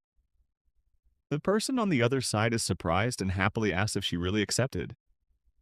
Soon she receives all the information, and it is revealed that she herself will be the female lead. A week later, she is talking to her friend on the phone. Her friend tells her that the dress prepared for her looks amazing and she should definitely try it on. Gumeng agrees. Just then, the familiar G-Wagon arrives. She turns around after hearing the horn and sees Lu waiting for her. He tells her to get into the car and she quietly sits inside. He explains that he saw her getting off the plane and wondered why she had suddenly come there. He asks if she needs any help. She replies that she does need help and asks him to take her to a hotel. He immediately says there is no need to stay in a hotel and suggests going to the Lu residence instead, since she also needs to check on Grandmother. She politely refuses, saying that she has many important things to do and it will be difficult for her to visit today. She promises to come tomorrow or the day after. He agrees and says he will pick her up. Then, while driving, he wonders what important work she could possibly have. The scene changes to a building where she arrives at the location she was given.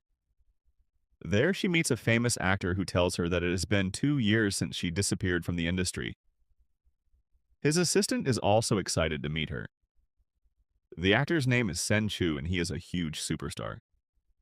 Gumeng smiles and tells him to forget the past and simply show her the filming location, because she has a lot of work tomorrow and wants to finish everything quickly. He happily agrees and praises her, saying that she is a top-tier choreographer and that his song is definitely going to become a hit because of her. The director then starts shouting for everyone to clean up quickly because the actors will arrive soon. Soon, director Bion arrives and Sen Chu introduces Gumayang as his former choreographer. The moment director Bion hears this, he excitedly asks if she is the legendary ghost spirit. He is thrilled to finally meet her. Sen Chu laughs and tells her that the entire industry still knows her. Even after she disappeared, Gumeng politely greets director Bion. He tells her that he had only heard stories about her and never imagined that one day he would actually work with her. She is then taken to the makeup room, while the director tells her that everyone, including the makeup artist, is waiting there. One of the crew members quietly asks who she really is because he has never seen her before. Another person explains that she is the one who made Sen Chu famous. Her choreography made both his dance and his career successful. After that, everyone kept inviting her, but she suddenly disappeared. She usually worked as a background dancer, and her dancing was unbelievably beautiful. Just imagine what people at her school would think if they saw her performing right in front of the camera. The director becomes even more excited, saying that this project is going to break records, and he is convinced he will win an award this time. Suddenly, everyone hears footsteps approaching. Gumeng walks out fully dressed, and the assistant, along with everyone else, turns around to look at her. She looks absolutely stunning with a powerful and intimidating appearance. Her outfit is incredible. At that moment, Lou sends her a message asking where she is and how much longer she will take. She replies that she will arrive by 6 o'clock and also sends him the location. Soon, someone calls her saying that filming has already started and asks her to come quickly. She agrees and heads to the set. The shooting begins, and it is finally her turn to dance. The choreography looks unusual, but at the same time, extremely impressive. She has a blindfold covering her eyes while the male performer has something tied around his mouth. Even though the style looks strange, the overall appearance is still amazing. Photos are taken during the performance. Just then, Lou arrives and praises the scene, saying it is perfect. Everyone is overjoyed, and the assistants begin serving drinks while she is drinking. Lou waves at her with a smile. He suggests that they should have dinner together tonight because the shoot went so well. She politely refuses, saying that she still has many important things to do, and starts walking away. Lou quietly watches her leave. Sen notices this and immediately realizes that there must be something special going on between Lou and Gumeng. The scene changes as they walk outside. She says she is not feeling cold and tries to return his jacket. He gently holds her hand and tells her that her hands are still cold, which means she still needs the jacket. As they continue walking together, he asks when she started working in the entertainment industry and whether she is short on money. She explains that she was only helping a friend earn some extra money and that it is just a side job. She then hands him the jacket and says she is going to change her clothes. As she walks away, he looks at his own hand where he had held hers, smiles softly, and quietly smells the lingering scent on it.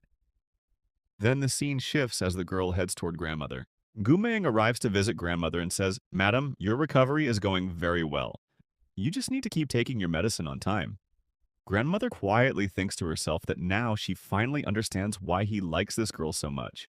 Grandmother then asks her to stay there for dinner that night, but Gumeng politely refuses. Just then, another girl arrives and admits that she knows she was wrong. She says she should never have investigated Gumeng's friend, but she was worried because she did not know what that friend might do behind his back. She explains that there are many people with bad intentions and she was only concerned for him. He immediately interrupts her and reminds her that he already warned her. From now on, she is never allowed to come to their family home again, and she should not make him repeat himself.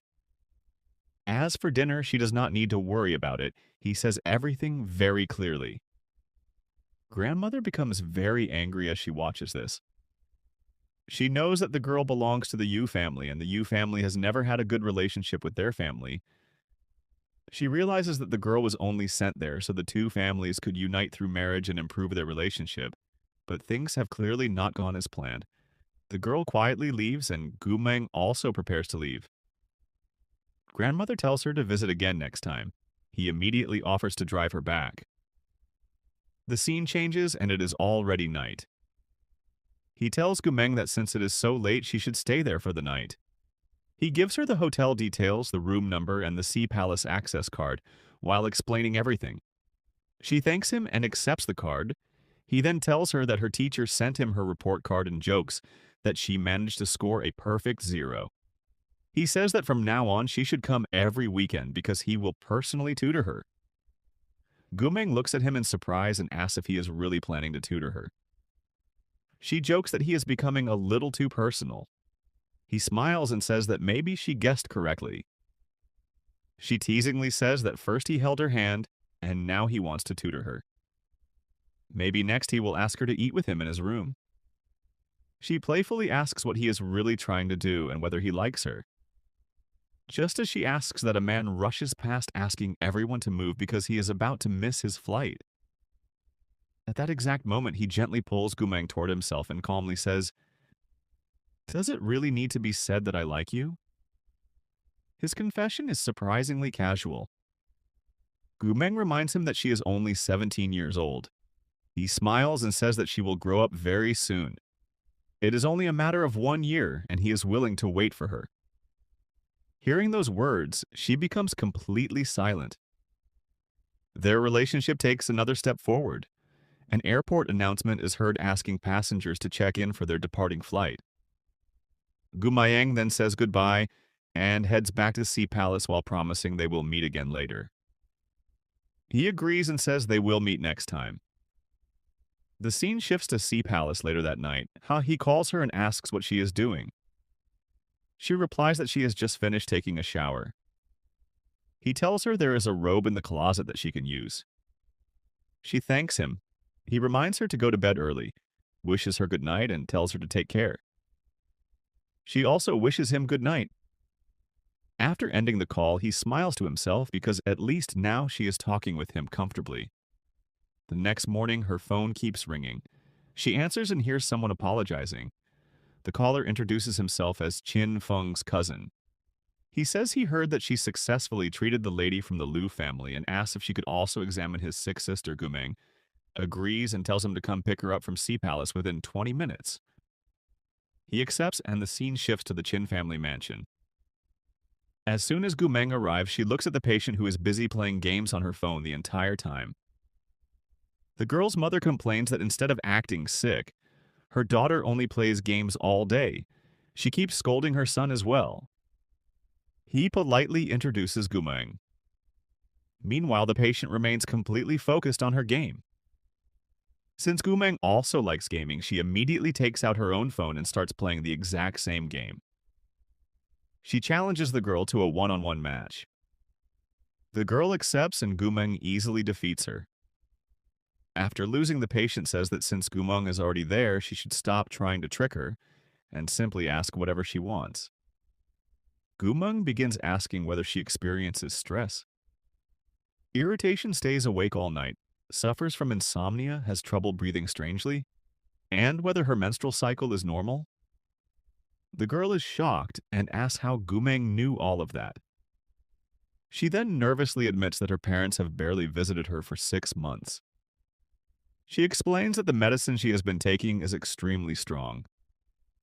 Her mother believes she suffers from school refusal syndrome, so from a very young age, she forced her to study all the time. She was never allowed to have hobbies or make new friends. Her mother controlled every part of her life. She also wanted her to learn ballet even though she hated it. The girl says she prefers Sen's style of dancing, but her mother always criticizes it and says it is a strange type of dance. She continues saying that sometimes she feels she is not the sick one, but that her mother is the one with the real problem because she always wants to control every part of her life. Gumayang quietly understands everything. The girl then mentions that Sen's new song is about to be released and says she has been curious about who the female lead is. Gumayang shows her a photo, and the moment she sees it, she is completely shocked. She realizes that Gumayang herself is the female lead. After watching part of the dance, she excitedly says that Gumayang danced even better than Sen, and wonders how someone can be so amazing. She excitedly asks who Gumayang really is, saying that she is a doctor, and at the same time someone working in the entertainment industry. She promises she will never tell anyone and begs Gumayang to send her the full dance video. Gumayang smiles and tells her that treatment comes first. The girl immediately reaches out her hand, asking her to hurry, and then remember to send the video afterward. Gumeng examines her hand and tells her to behave properly. She also promises that the very first signed album will have her name on it. About an hour later, the treatment is finished. The girl's brother asks how everything went while her mother anxiously asks if her daughter will recover. Gumeng explains that she has prescribed medicine that should be taken 3 times a day, and within 2 days she should recover. The brother immediately says he will go get the medicine. The mother becomes excited and asks if that means her daughter will finally be able to return to school. She also asks if Gumeng can convince her to go back. Just as she continues talking, Gumeng calmly asks whether the mother even understands the real reason behind her daughter's illness and what actually caused all of these problems. The mother has no answer and falls completely silent. She was saying, how could this be possible? Just because of me. Because she did not want to do one dance, she started thinking about suicide. Gumang nodded and explained everything. Then, while explaining, she said, look, I can treat the illness, but I cannot save a person who has already decided to end their own life. I cannot treat someone who is thinking about suicide or is already trying to do it. After hearing that, the man said, thank you so much. Our family will always be grateful to you, the girl replied. Just make the payment quickly. That is enough. I do not need your gratitude. Then the scene shifted to 1 week later. The teacher entered the classroom and said, everyone pay attention. A new student has joined your class. Please welcome her. The new student was none other than that same girl. She introduced herself saying, hello everyone, my name is Ken Yiji. The teacher then said, Yiji, go and sit over there. Now everyone take your seats. Class is starting. The girl immediately came over thinking Mong will definitely be surprised to see me. Then Lu looked confused and asked, what is going on? How do you two know each other? The girl smiled and said, maybe you do not know. Forget it. Another student asked Yang, do you know the new student? Yang replied, oh, Ken Yiji. Yes, I know her. She belongs to the prestigious Kin family then. He kept praising her family, saying she is a top-class student.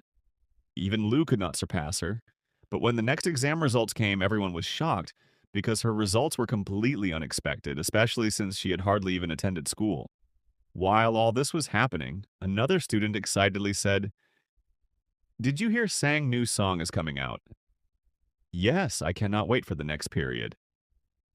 Then the scene shifted to an interview where Sang was sitting. The interviewer asked, can you tell us who your female lead is? Sang smiled and replied, it is her first time appearing on screen, but many of you might already know her. She used to be amazing. She always performed perfectly. She was an incredible choreographer.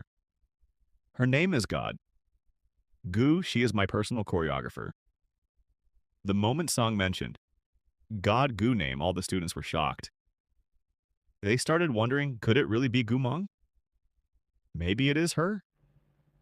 The news spread throughout the whole class. Everyone was whispering, did you hear Sang said his choreographer is Gumong? How is that even possible? Then the girl reminded Gumong, hey, what about the signed album you promised me? Gumong replied, yes, yes. All right, then she told Yang, go to the trash bin. There should be a courier box there. Bring it straight to me. Yang brought it back and said, I had no idea what it was. I even threw it back into the trash. I thought maybe you secretly brought snacks. When he opened the box, everyone gasped. Oh my God, it is Sung's new album. Did someone in our class actually get a signed copy? The whole class rushed over. Even students from other classes came running. Yang shouted, hey, you are not from our class. Get out, they replied. At least let us touch it. The girl then said, all right, give me what I asked for. Gumong handed it over, saying, here, this is for you. The girl became incredibly happy, saying, wow, Mong, I love you so much. I will love you until the day I die. This is amazing. I am definitely supporting both of you as a couple. Then Gumong received another phone call. She thought some people believe me while others still do not. On the call, Lu asked what happened. Are you feeling sleepy again? She replied. Yes, Lu said. Then eat something and take a nap in the afternoon. Do you want some chocolate too? Just then one of Lu's friends came over teasing him, saying, hey bro, do you know? Soon you are going to feel jealous because someone else is about to become trending. Gumong smiled and teased him, saying, so tell me, are you jealous? Lu was not affected at all. Another man tried to interrupt, but Lu pushed him aside. Then Lu smiled and asked if I said yes, would you compensate me? Gumong stayed completely silent. Lu laughed and said, I was only joking. Come to Sea Palace this weekend. Stay for 2 days, I will teach you, and I will even keep chocolates ready for you. But the call had already ended. Lou smiled and thought, I really wonder why she hates studying so much. His friend asked again, You really are not jealous, right? Lou replied, Not at all, because I know she is not interested in him. He is simply not her type. Seeing Lou so confident, his friend asked, How can you be so sure? Then the scene shifted to Gumong, who smiled and thought, This guy really overthinks everything. Just then she received another message. This time it was from her brother. He texted, I have leave this weekend. I am coming to see you. Then the scene shifted to Saturday. It was the weekend. Her brother had arrived and was happily eating. He said I had not eaten properly during training. They barely gave us any food. Gumong smiled and said, Then eat as much as you want. After looking at everything, Lou asked, So where did you send Gusi? Gumong replied, Beast Camp. Lou was surprised. Beast Camp. That is basically military training. It is one of the toughest places. Her brother then looked at Lou and asked Mong, Why did you bring this third person between us, brother and sister? Gumong replied, It was just a coincidence. Lou smiled and said, I actually came here to teach Mong. I came to pick her up, but you suddenly came out, so now this is how it is. Her younger brother looked completely shocked. Mong studying. That cannot be real. Gumong then reminded him, Focus on eating. Your leave is very short. You will have to return soon. Then the scene shifted to Sea Palace. They parked the G-Wagon and entered the elevator. Before going upstairs, Lou noticed her hands were freezing cold because she was busy looking at her phone, so he gently held her hand and led her inside. Her younger brother saw everything and became furious. He thought, I have never even dared to touch my own sister. And this guy is holding her hand right in front of me. I will not let him off. Before going upstairs, Gumang said, Lou, I'm going to take a shower. Please make me a cup of honey water. Lou agreed, and before she left, he said, There are clean clothes in the closet. Wear those, she replied. Okay. As soon as Gumong left for the shower, Gusi stood on the sofa because he was shorter than Lou. He looked at Lou and said, I do not think any man is worthy of my sister. I know you are powerful. You are the heir of the Liu family, but in my eyes you are nothing. The Liu family means nothing to me. Lou calmly replied. Is that so? Gusi continued. Then treat my sister well. If you do not, I will get angry and do not even think about touching her. Do you understand you are not allowed to touch her? Lou smiled and replied, all right. Then he asked, So how is the training at Beast Camp? Gusi answered, It is fine, nothing too serious. It is tough but manageable. Then he added, I have to go back soon. Lou continued speaking as the scene moved on.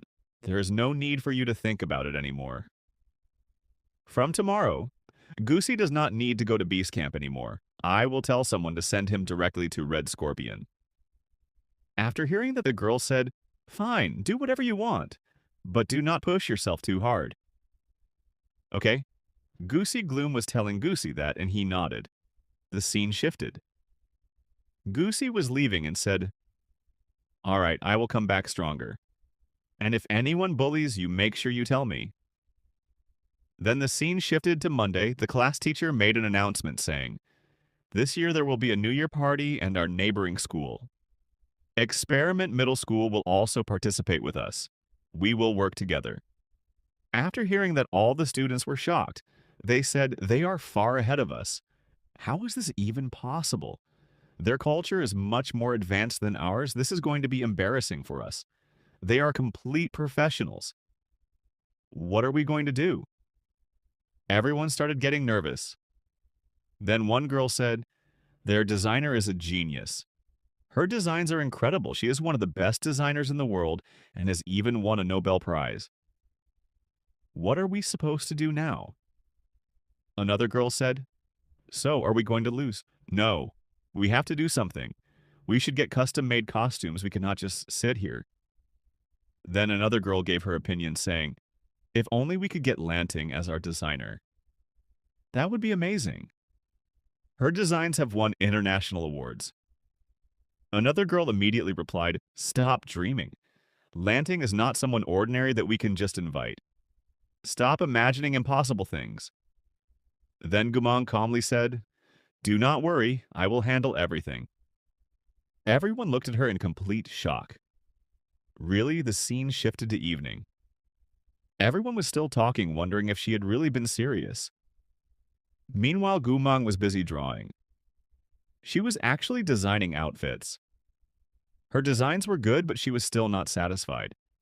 So she threw them into the trash. Then she received a message. It was from the God of Design Association. They informed her about Series 12 and said that if she wanted Gusi to participate, she could arrange it. But Gumang refused, saying Gusi is busy.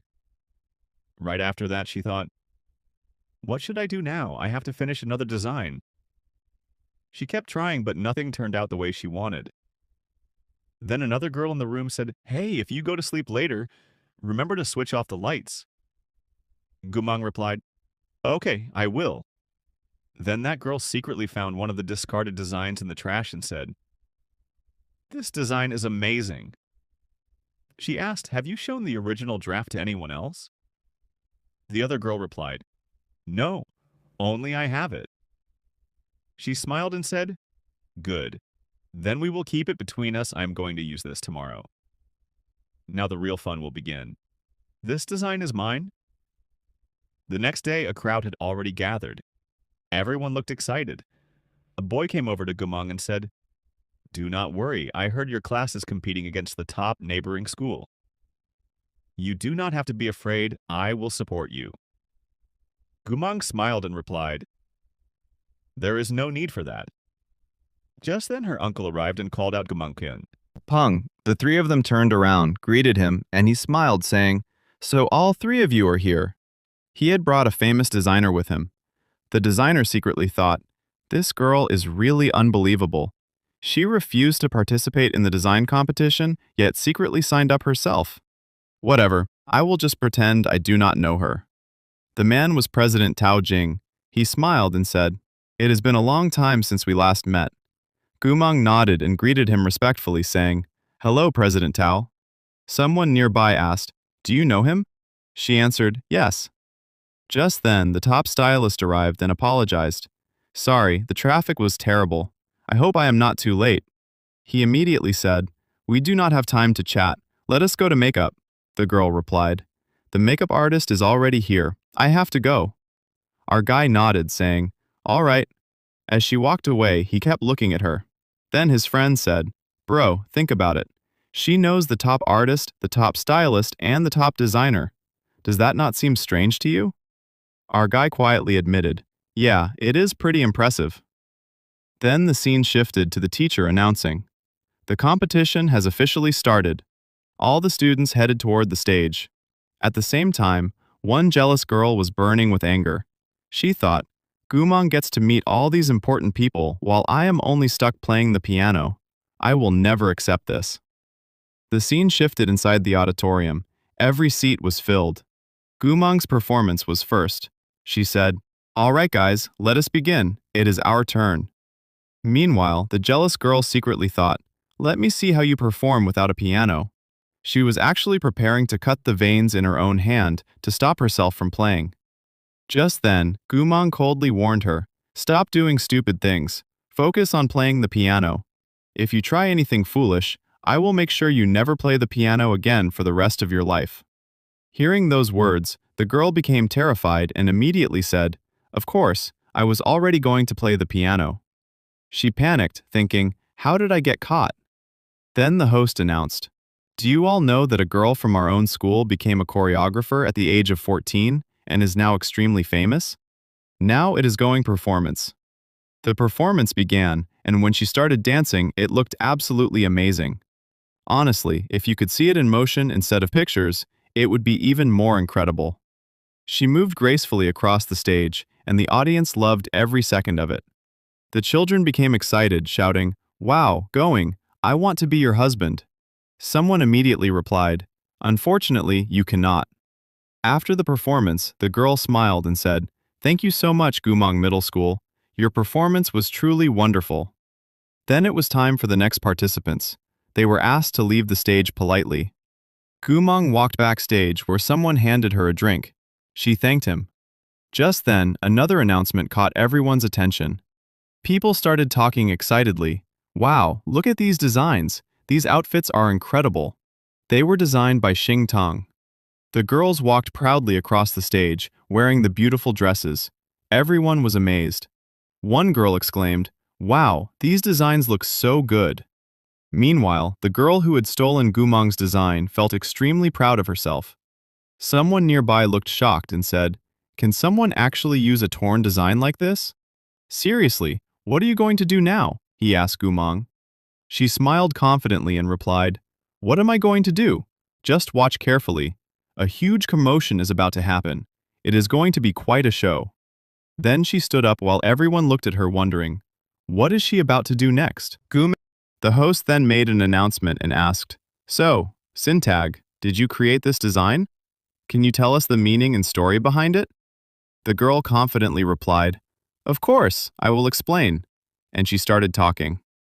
While she was explaining, Gumang was busy sending a message on her phone, and then she walked straight toward the stage. The girl was still speaking when Gumang suddenly stood right in front of her. As soon as she appeared, the girl completely lost her words. Gumang said, I never expected you to use my discarded design like this, and I definitely never imagined everyone would praise it so much. The moment Gumang said that, everyone was stunned. The cameramen immediately shouted, focus the cameras! This is huge news! Everyone started whispering, does that mean she is the real creator of that discarded design? The students were completely shocked. Even the girl started panicking and thought, wait a minute, did I really steal this designer's original work?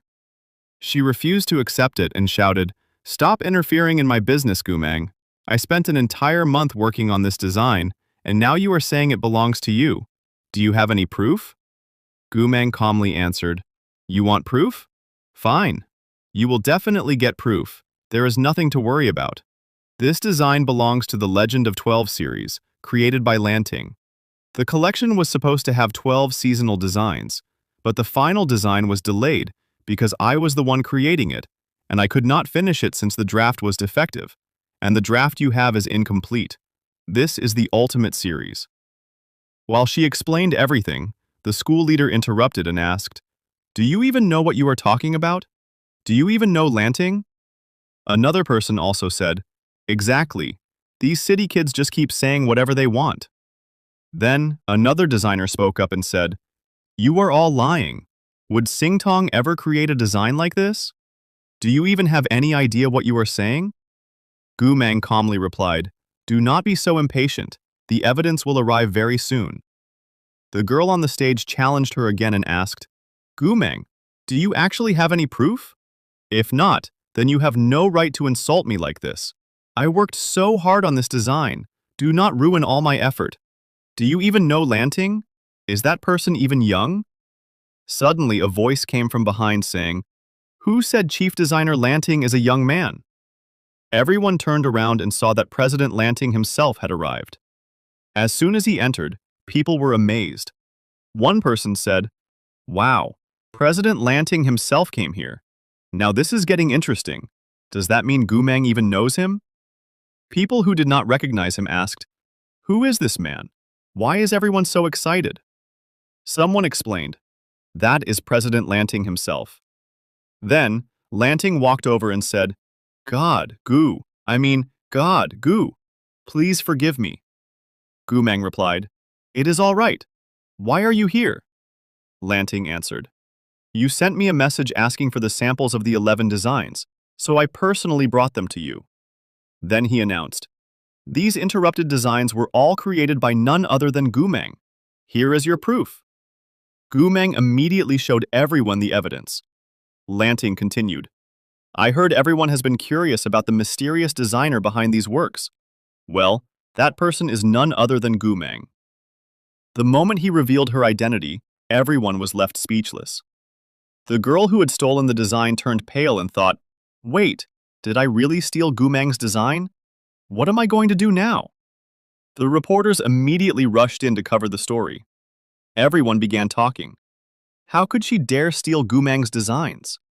So Gumang is really the legendary designer?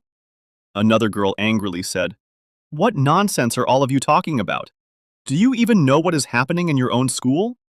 A student stole someone else's work and you all allowed it. This is nothing but corruption." Even the school leader stepped forward and admitted, "You are right. If leaders behave like this, then what kind of students will the school produce?" After that, everyone began apologizing. They said, "Miss Yu, please forgive us. Whatever happened today, our school will publicly apologize." Then the male lead mocked the girl, saying, "Just a moment ago you were talking so confidently. Why did you suddenly become so quiet? What happened? Have you run out of words?" Then someone asked, "Sing Tong, are you not going to apologize as well?" The girl finally bowed her head and said, "Please forgive me." I did not know this was your original design. I should never have used it without your permission. Please forgive me. Gumang simply replied, "I will leave everything to him." The man nodded. Then Gumang said, "What will I gain from just a simple sorry?" And with those words, she turned around and walked away. Right there, the episode came to an end. The narrator then said, "We will meet again tomorrow with another new video. Until then, take care. Bye." And before you leave, do not forget to like the video. And if you are new to Manhwa Reality, then subscribe to the channel.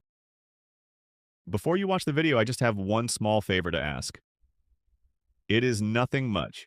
You will see a hype option next to the comment section. I cannot give that to myself from my own account, but you all definitely can.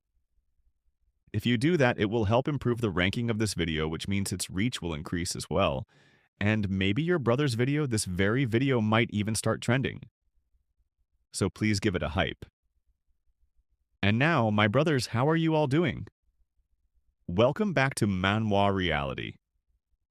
If you have not watched the previous 3 episodes yet, you will find them in the I button above, so make sure to check them out.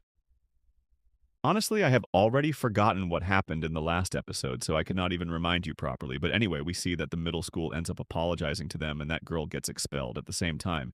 Everything that had gone wrong is completely fixed.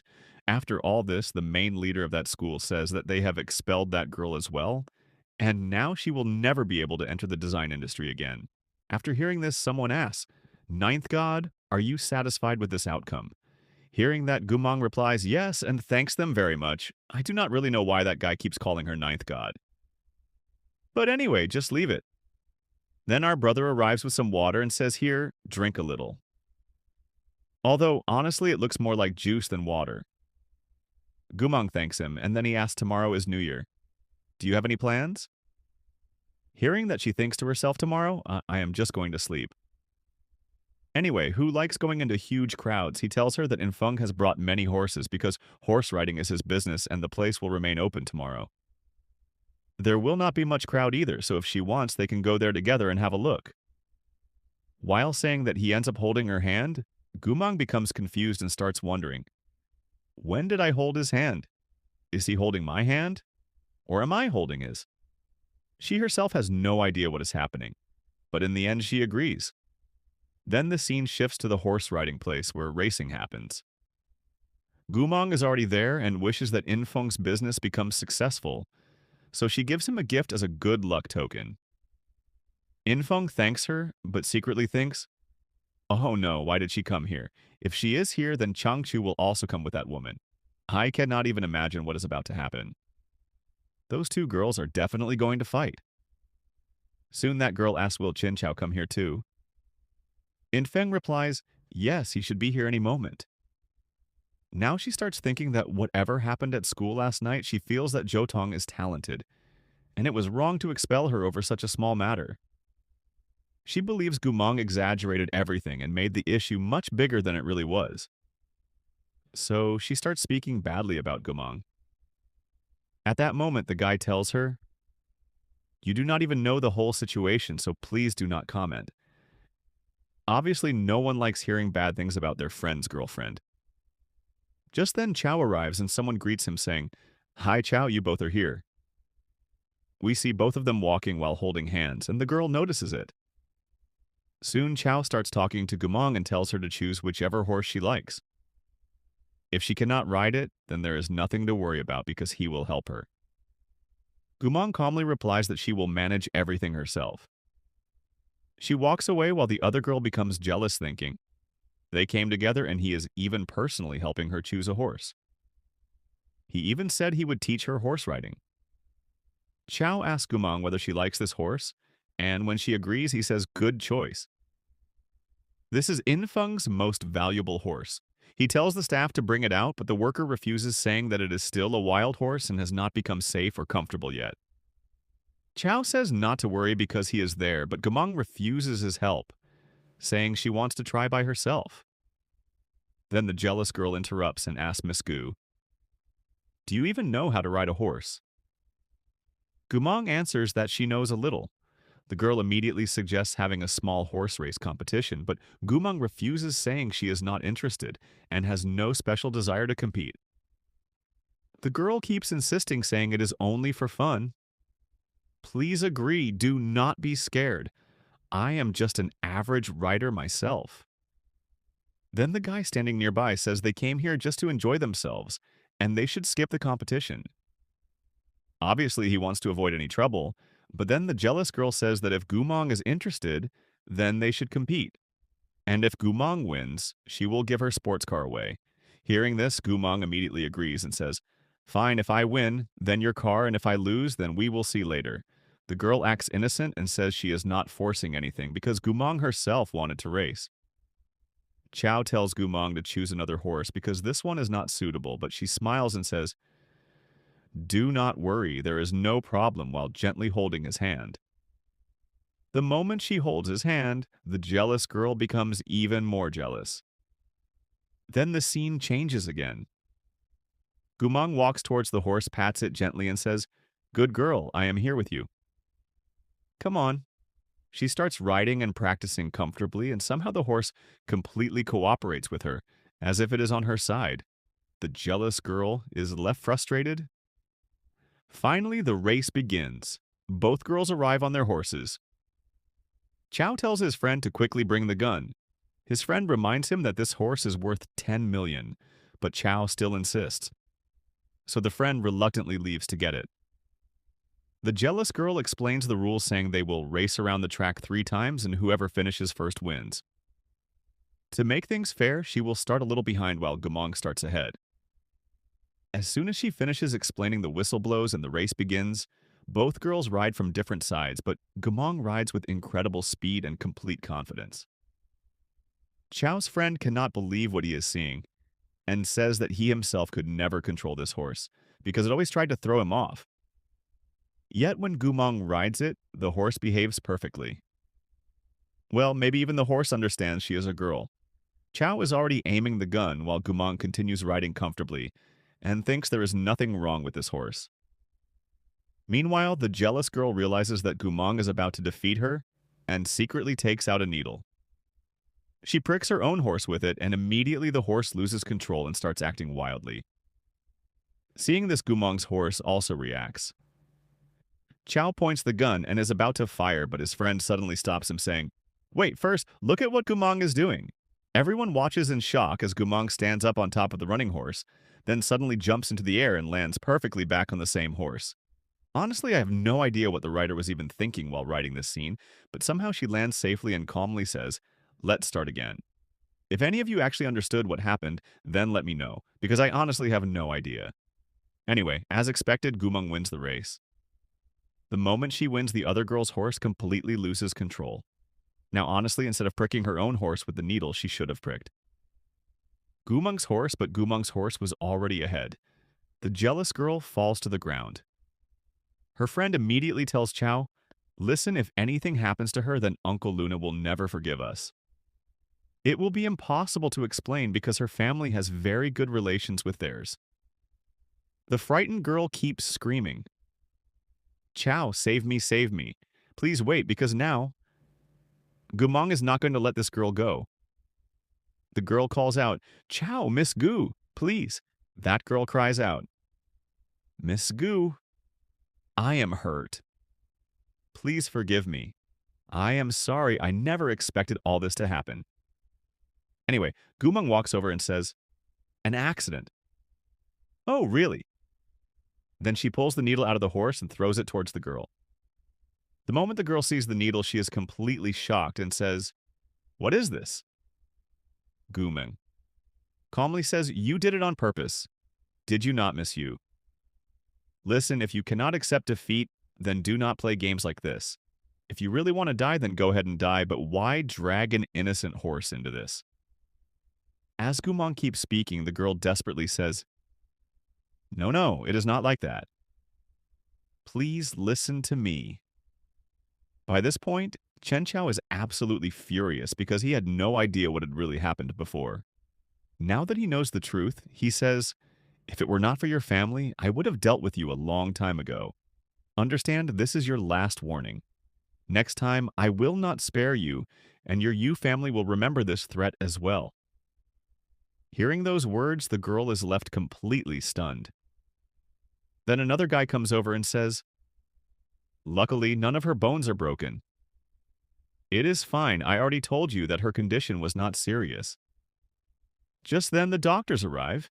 They examine the girl and say that she needs to be taken to the hospital because she will need a plaster cast. Everyone agrees, and Chen Chong's friend tells them to send her to the hospital. Just then, Gumang says, wait a minute.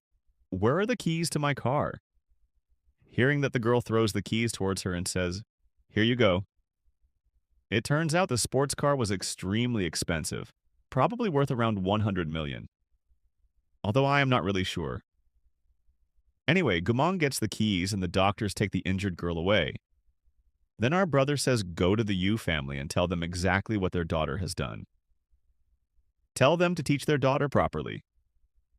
Hearing that, the other guy replies, fine, leave everything to me. I will handle it all. You just go home and relax. Then Chao tells Gumang, listen, if you want to stay here, then you can remain in the palace for 3 or 4 more days. Stay until you recover completely, and then you can leave. Gumang replies that she could stay, but she also has to attend her classes.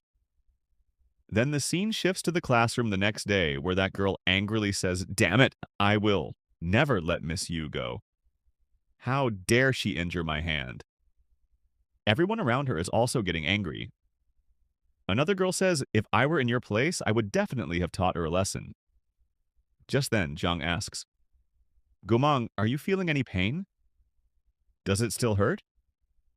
Gumang says no. Then one guy says, bro, I do not know why, but I suddenly feel like she has become some kind of ancient emperor type of person.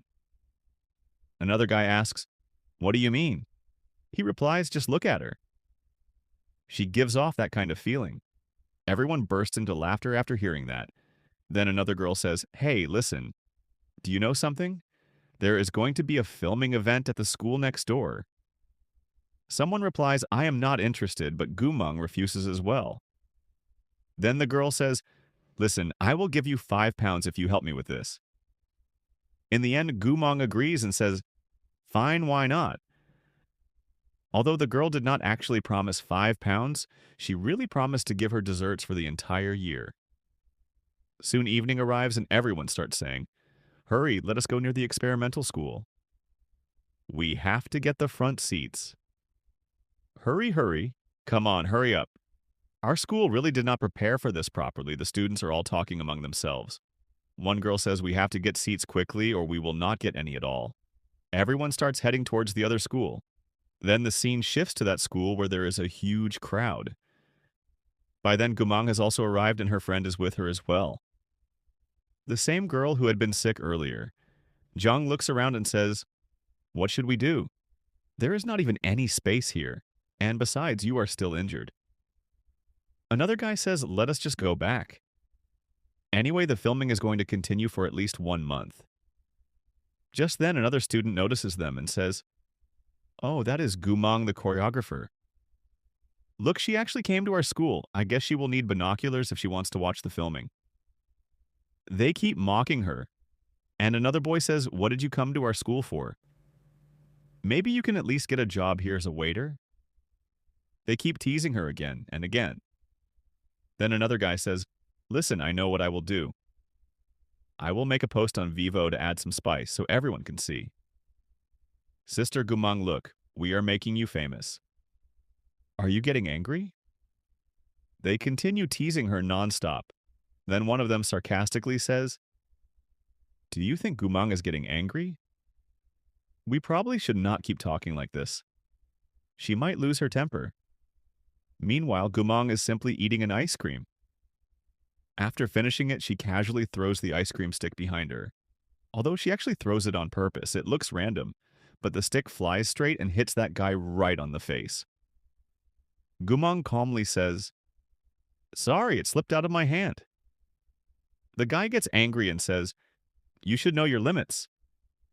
Then Gumang asks her friend, who exactly is this guy? Her friend explains Gumang, the one leading all of them, is Yichin. He is actually Senting's fiancé, and he was the one who stole your design hearing. That Gumang says, so the man who stole my design is also lecturing me. Wow, that is really impressive. She starts throwing sarcastic remarks back at him, and he gets completely irritated. Another guy says, bro, Yichin, why are you wasting your time with her? Just forget it. We will simply make another post on Vivo. Yichin agrees and says, yes, why not? Let us post it there. Then he adds, I even heard that her skills are only useful in the bedroom. She cannot do anything outside. After saying that, one of them immediately uploads the post and says, Gumang, do not tell us you became a designer by sleeping with someone. Wow, amazing. The moment all this happens, Gumang quickly makes a phone call. The call connects and the person on the other side asks, where are you? There is some trouble here. Come to the school gate. Another guy laughs and says, oh, she is calling someone. Let her call. Maybe she is calling her sugar daddy. We would love to see that. I am so scared. Suddenly, the actor himself arrives. As soon as he gets there, he says, I saw the trending topic and found out everything. This is the guy who has all the answers to your questions. The actor has personally come himself. Then he says, I have known Gumang for the last 3 years. She is a very good friend of mine, and I know she is an amazing girl. Every design she has ever made is excellent. Stop making these useless accusations. Right now, apologize for everything you posted online. Otherwise, I will not let you go. After seeing this, everyone gathers around and starts supporting him, saying he is an important person. Hurry up and apologize, or we will not spare you. One girl even threatens to call the police while others begin taking photos of him. In the end, he has no choice but to apologize. He says, I am sorry, I am leaving. But before walking away, he looks at Gumang and says, just wait, I will not let you go. After that, the actor asks Gumang, why did you come so late? The director has invited you to act in the movie because there is one scene left and nobody can do it better than you. Gumang is surprised and asks, why are you choosing me? I have never acted before. She refuses again, but he says, we all know that the character you designed suits you perfectly. The director saw your photo and believes you are the perfect match. Just try it once, Gumang asks. You know how much I charge, right? He replies, yes, yes, I already explained everything to the director, and he agreed. Really, hearing that, it becomes clear Gumang is very expensive and not easy to afford. Then the scene shifts to the filming set where Gumang is acting. She cries, please show me some mercy. Please let me go. Please forgive me. Then a villain appears and says, no, I will never forgive you. You know my secret, and now only your death can protect it. You have to die so this secret stays hidden. After saying that, he pushes her off the school rooftop. Gumang starts screaming, help! Help, because her role is to fall from the rooftop while acting the whole way down. She keeps crying and performing perfectly until she reaches the ground. The director immediately calls. Cut. That tiny scene was the only reason they invited her, and they even paid her a huge amount. Honestly, they could have invited me instead. Anyway, the director happily says good, perfect. That was amazing. I never expected you to perform so well. I do not know exactly what she did, but everyone is impressed. Then her friend, who is also the actor's assistant, arrives and says, "Oh my God, you are here. Your acting was incredible. Who would believe this is your first time? And honestly, how can you be so good at everything?" Gumong simply replies, "I was never really interested. Anyway, just leave it." Then she stands there tying up her hair while the actor secretly thinks, "I really want to make this girl fall for me, but how can I do that?"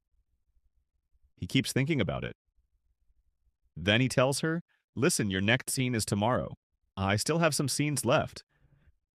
After I finish them, I want to take you out for dinner as a thank you." Gumong refuses and says, "No, I still have other work. Just make sure I receive my payment. I have something important to do, and I need to leave." Just then, Chen Chao arrives. Gumong walks over to him and he asks, "Finished with work. Put this coat on." I did not expect it to become so cold today. Seeing both of them together, the actor starts feeling jealous. His assistant whispers, "Wow, God, you is speaking so gently, and that handsome guy is the same one we met last time. Are those two dating?" The actor sighs to himself, "I am late again." What a shame, he feels completely heartbroken. Then Gumong asks Chen Chao, "Where did you learn all this? Tell me you are really good at impressing people." Chen Chao replies, "Not everyone wants to learn, and not everyone wants to show, while not everyone wants to see." He keeps saying mysterious things. After hearing him, Gumong does not reply, but she clearly understands what he means. Then both of them walk together, and Chen Chao asks, "Since when did you decide to start acting? Are you planning to enter the entertainment industry?" Gumong replies, "No, I am just very poor. I do not have enough money, so I have to earn somehow. Acting helps me make a living." Chen Chao smiles and says, "Is that so? Then become my personal secretary. I will pay you properly. Would you like that?" Gumong replies, "I am very expensive." Chen Chao says, "Of course, why not? Here, take this card. There is a lot of money inside. The password is this. Take whatever amount you need. It is enough for your payment for the whole year. Whatever work needs to be done, I will arrange it." Gumong asks, "There is 100 million inside." "Really?" he replies, "Yes, of course. Go ahead and keep it." Even after hearing that, she does not become overly excited, but she quietly says, "Honestly, I like ordinary scenes more." Anyway, the scene shifts again, and the remaining filming continues. The makeup artist asks Little Mango, "In your opinion, what kind of person is truly worthy?" Gumong replies, "Someone who is above average. Someone who is the best in everything and excels in every field. That is the kind of person I think is worthy." After that, nothing much happens. Then Chen Chao calls and says, "I have work today, so I will not be able to come and pick you up." Gumong replies, "There is no need to pick me up. I have already left today. I am not going back to the palace. I am going to my hostel instead." Just then a few thugs appear, although they are not really thugs. They are the same students who had been teasing her earlier. Chen Chao immediately asks, "What happened?" while Gumong begins to answer. She says, "It is nothing." Something important suddenly came up, so I have to go. Now I am hanging up. Okay. Right after ending the call, 2 or 3 guys show up, carrying baseball bats and other weapons. One of them says, I have been waiting for you for a long time." Another laughs and says, "I told you, waiting always brings sweet rewards. Look how sweet this little mango has come right in front of us." Another one says, "I heard she is a great dancer. Let us break her legs." Someone else replies, "No, no, she is also a good designer. Let us break her hands." Another guy says, "No, I want to force her onto her knees, make her beg for forgiveness and plead for mercy. That will be much more fun." Everyone starts laughing. Gumong calmly says, "Is that so? Fine, then come and fight me."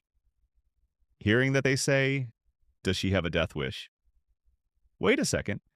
They all rush forward to attack while Gumong gets completely ready.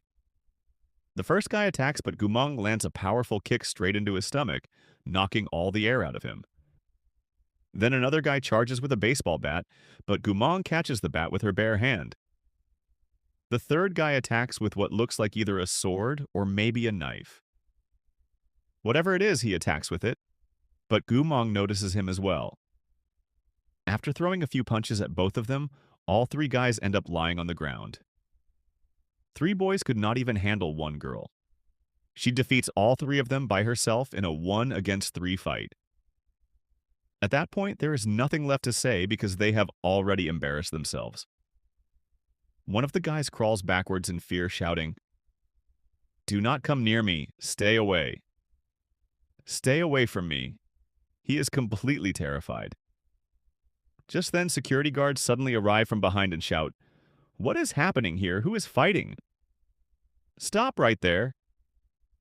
As they come closer, they recognize one of the boys and say, "Oh, it is you. What are you doing here?"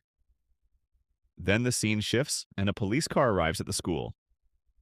Ya's mother is there and angrily says, "Do you even know who my son is? He is the top student in the entire city. Do you understand you are the one who should go to jail?" She becomes even angrier and says, "Why does this school even allow such dangerous people to study here? And she must be punished severely." Even the police officers start taking her side. They tell her, "Mrs. Yi, please do not worry. We will investigate this matter seriously." Then they turn to Gumong and rudely ask, "All the evidence is against you. Do you have anything to say?" A teacher immediately steps in and says, 3 or 4 boys tried to beat up Gumong, and she is just one girl. Can you not see this clearly?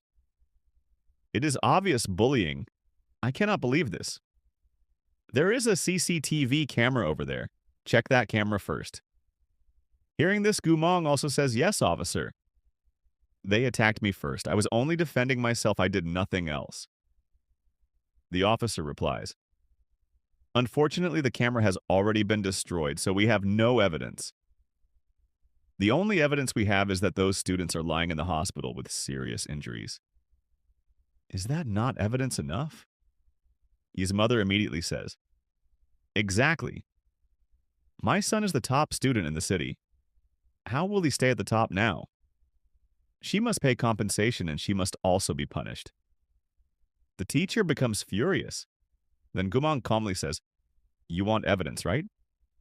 Fine, miss. I asked you to bring my laptop, did you not?" The teacher replies, "Yes, I brought it like you asked. But what are you planning to do?" Gumong says nothing much. "I am just going to find the evidence." She turns on her laptop and reveals that she had already gained access to the security camera system. Before the recordings were destroyed, she had copied all the footage onto her laptop. Then she plays the entire incident in front of everyone. As soon as the video starts, the truth is revealed. The officers are stunned, and Yi's mother is speechless. At that moment, Chen Chao suddenly arrives carrying all the evidence, including the baseball bat and the knife. He says, "It took a lot of effort to find these, but in the end, I managed to bring everything. Officer, these are the weapons used in the crime. Please examine them." "I am exhausted, but at least I found the evidence," Chen Chao then says. "You can send these weapons to the forensic lab and check the fingerprints on them." The officer nods and says, "Then it will prove that Gumong was only acting in self-defense." Gumong picks up the knife and says, "Officer, please look at this weapon.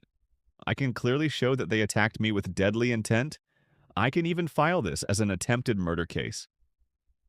She continues saying, "The punishment for attempted murder is at least 3 to 10 years in prison. And if something had actually happened to me, it could even have become a death penalty case." She deliberately says all this to frighten Yi's mother, and it works perfectly. Yi's mother quickly changes her attitude and says, "Come on, they were just children fighting. Why are you turning this into an attempted murder case? Stop talking nonsense." Chen Chao immediately replies, "Wow, your tone changed very quickly. Whether this is attempted murder or not is not for you to decide. The judge will decide that Ye's mother is left completely shaken. Then the lawyer arrives and says, "Looks like I am not late. My name is, and I am here on behalf of my client to officially file an attempted murder case." Gumong looks at him and says, "I am leaving everything in your hands. Now I have to go because Jin Yang will be worried about me." The lawyer agrees. Before leaving, Gumong turns to Yi's mother and says, "You were the one who proudly said your son is the top student in the entire city, right?" Yi's mother proudly answers, "Yes, I did." Gumong smiles and says, "Then do not worry. It will not take very long." After that, she tells Miss C, "Remember to nominate yourself for the National Outstanding Teachers Award because one of your students is definitely going to become number one." Then she walks away. Outside, Chen Chao asks her, "When you were in trouble, why did you not tell me?" Gumong stays silent for a moment before answering, "It is not that I do not trust you. I just want to rely on myself. I do not want to become dependent on you." Chen Chao thinks for a moment, then says, "Even so, I was still able to help you. I was the one who found the evidence. It is okay. I understand what you want." He gently comforts her and says, "Come on, let us sit inside the car and talk." It is very cold outside. Gumong gets into the car and quietly says thank you. As soon as she says that, Chen Chao smiles and says, "Your habit is really changing. Are you seriously thanking me?" Gumong smiles as if she finally understands something. Chen Chao thinks to himself, "Fine, she wants to depend only on herself. That is okay. One day I will make her comfortable enough to depend on me." Then the next day arrives and Gumong is studying very seriously. A classmate walks over and jokes, "What happened to you? What did you eat today? Since when did you start studying so hard?" Gumong replies, "Nothing special. The joint exams are coming soon, so I thought I should finally study a little. It will be good for me." Just then, the teacher arrives and says, "Gumong, come outside for a minute." She walks over and the teacher tells her, "Yikin's parents are here. They want to meet you. If you do not want to talk to them, I can help you." Gumong smiles and says, No, why would I refuse? This is actually a very good opportunity for me." Then the scene shifts to the meeting room where Gumong confidently walks in. Honestly, she looks really beautiful. Her appearance is impressive.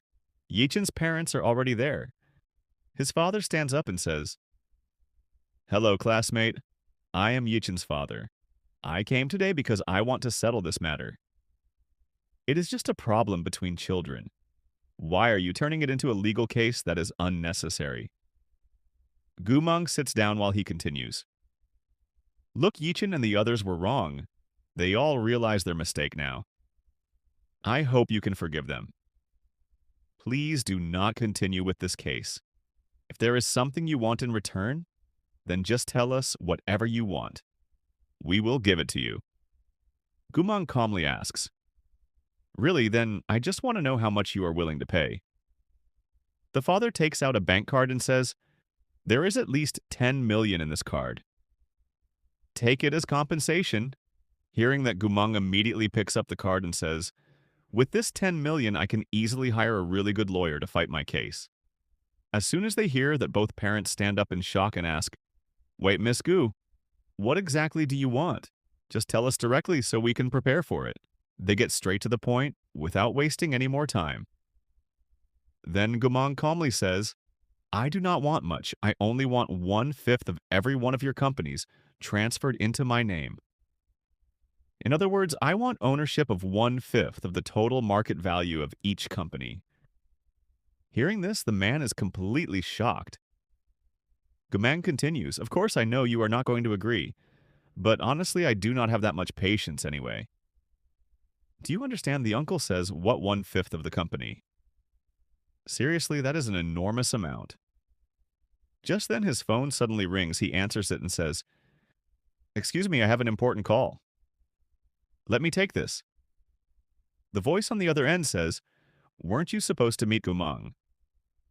Then why are court notices arriving at our house? Tell me what is going on. It turns out another man whose son is also involved has received an official court notice, informing him of the hearing date and the time he must appear. He urgently says, "My son cannot go to prison. Whatever Gumong wants, just give it to her. Give her anything she asks for, but my son must not go to jail." The uncle immediately understands that making a deal with Gumong is not going to be easy. Gumong then says, "If I upload that video onto social media, do you really think your company's share value will stay the same? It will definitely fall." Besides, ordinary people always love drama. They are always looking for some hot topic, and the moment they find one, they enjoy it as much as possible. After hearing that, the uncle says, "Fine, there is no need to drag this out. I agree to your conditions." Gumong replies, "All right, then I will send my lawyer to contact you. You can discuss all the details with them, and once everything is settled, I will withdraw my case." After saying that, she leaves the scene, then shifts to her friend, asking Gumong, "Are you all right?" Gumong smiles and says, "Yes, everything has been sorted out, so do not worry. Instead, you should start preparing for the joint entrance exam. I have already told Miss to prepare as well, because she is definitely going to receive that award." Then another girl says, "I heard the national joint exam will recruit one group of students who score the highest marks, and the most talented students will get a huge advantage when applying for college." Gumong understands everything and says, "Fine. Then Miss Sai, make sure you secure your position because this time it is your turn." Then the scene shifts again, and there is only 1 day left before the exam. The next scene shows exam day where everyone has already started writing. Inside the examination hall, Gumong writes incredibly fast, and within just half an hour, she finishes her entire paper. It almost looks like she was drawing diagrams instead of writing answers. She hands in her answer sheet and walks out.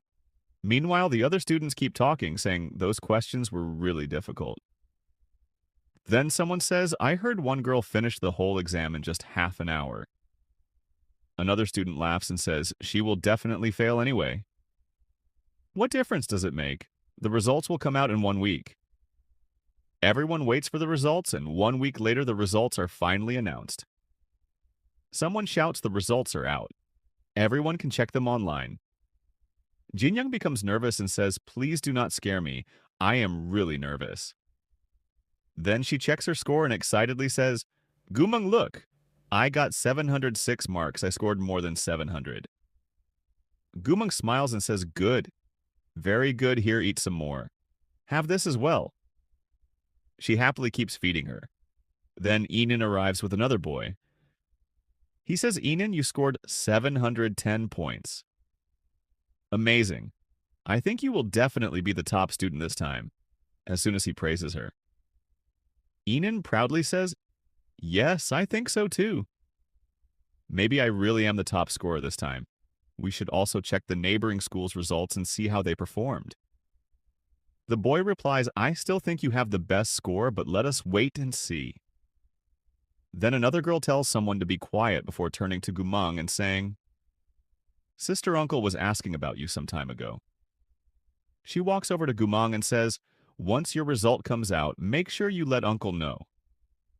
He said that he can definitely get you admitted into a third-tier university anyway. You should not depend too much on your academic results." Hearing this, Gumong says this girl really talks too much. The girl quickly replies, "I was only worried about you. Do you still hate me because I inherited your parents' property?"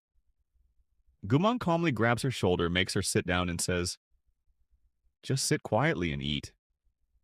Stop talking so much." She keeps feeding her by force. Then she says, "You have been talking too much. It feels like someone gave you some strange medicine. Anyway, I never cared about that property in the first place. And as for me, let us see who really becomes the top student."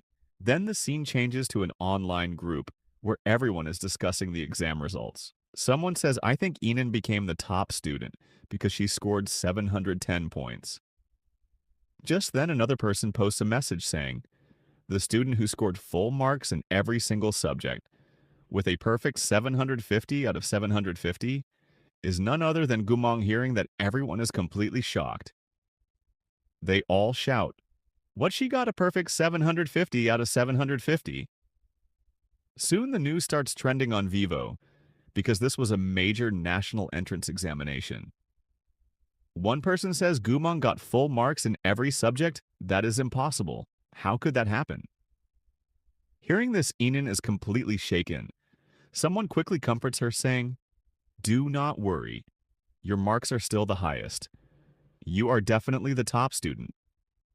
There is no way that girl could have scored full marks. She used to get 0 in every test. I am going to make a post officially on social media, so the authorities will definitely notice it and send someone to investigate the school." Another person asks, "Would that not be too harsh?" He replies, "Not at all. Why should we feel bad? She should be the one worried if she cheated. If she passed by cheating, then she deserves to go to prison." Enan becomes extremely happy because she believes Gumong will end up in jail. Another student says, "I never imagined such a dangerous girl would be in my class." Someone else asks Gumong, "How can you stay so calm?" Just then, the teacher comes in and says, "Gumong, come with me for a moment." She stands up and goes over. The teacher tells her, "Many officials from the Joint Examination Committee have come to see you. I believe you did not cheat, so just explain everything to them. Afterwards, let me know what happens."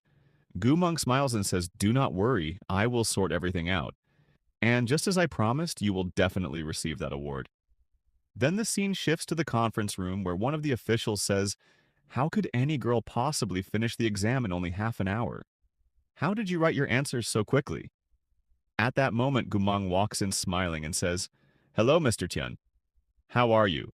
The principal introduces everyone, saying, "This is team leader Liu and the others.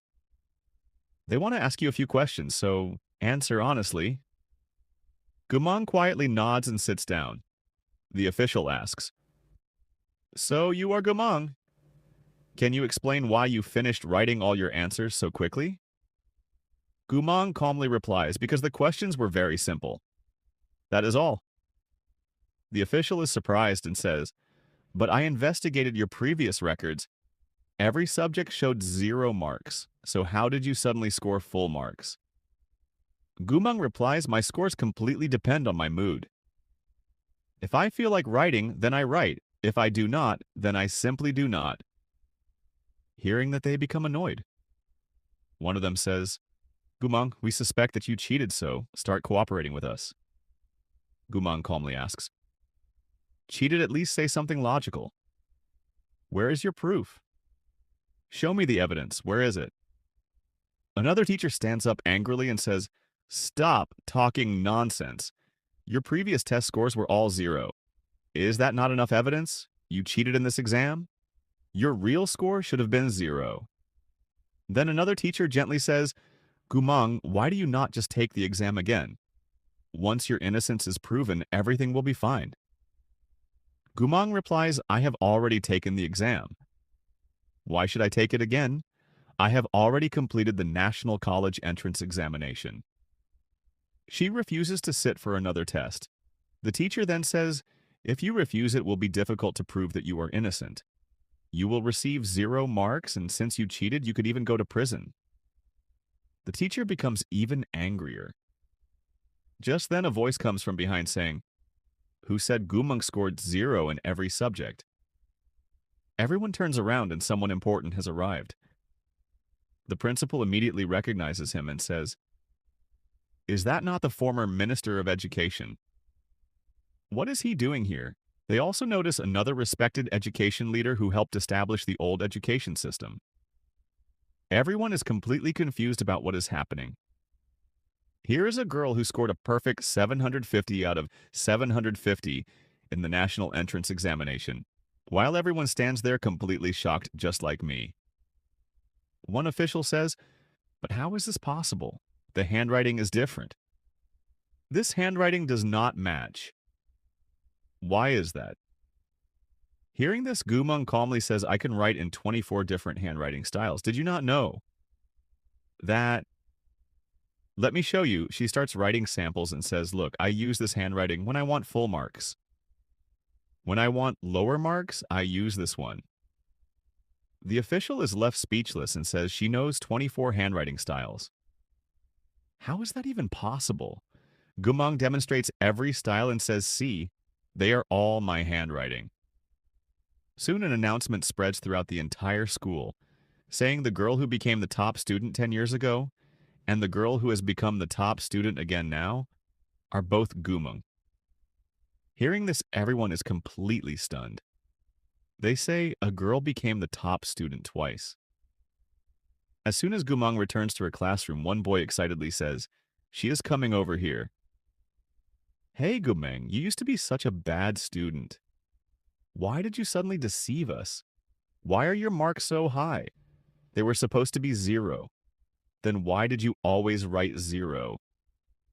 Gumong calmly explains, because every question had 1 correct answer and 3 wrong ones.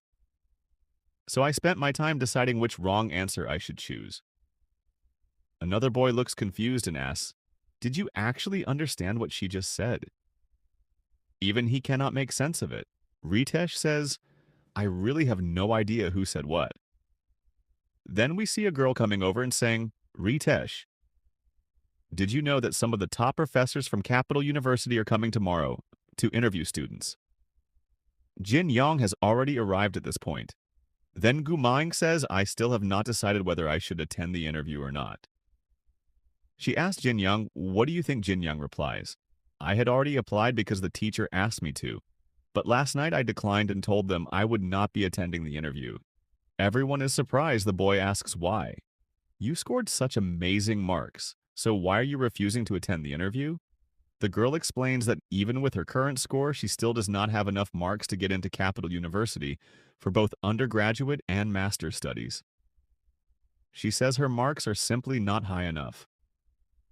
Hearing this, the boy is completely shocked and says, seriously, is 706 points considered low? Another girl explains that the professors from that university only recruit 2 students every year. Only the absolute top 2 students get selected. She continues saying that is why she has to work even harder next time so she can pass the entrance exam and become eligible. Gumang now understands the whole situation.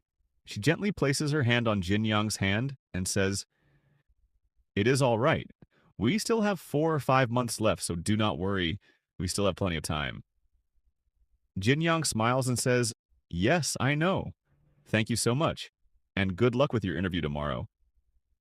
With that, the scene changes to the next day.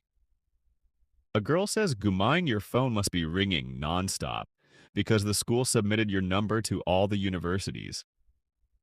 Gumang replies, yes, that is exactly why I switched my phone off. The girl laughs and says, wow, you are really amazing. I heard that many universities are coming today to recruit students. Just then a man walks over and says, hello, I am Yang from the medical department of Capital University. He hands Gumang his business card. Gumang politely thanks him and greets him. The professor quickly explains, please do not misunderstand. This card is only so we can get to know each other. It does not mean I am officially offering you a place at our university. So please do not think the wrong way. Whatever choice you make, I already know your future is very bright. I hope we meet again someday, and if you ever need any help, just contact me or give me a call. As he walks away, he thinks to himself, I heard this girl cured Mrs. Liu and Miss Chin too. She is really terrifying. Just then, another organization called S Medical arrives. All the students become surprised and begin talking. They wonder why the organization has come because they usually recruit master's degree students, while these students have only just graduated from high school. Some students guess that they must have come, especially for Gumaying. Their representative arrives and asks, are you Gumaying? She replies, yes, what is it? The man's name is Gui, and he represents the S Medical Organization. He says you became the national champion this year. Not bad.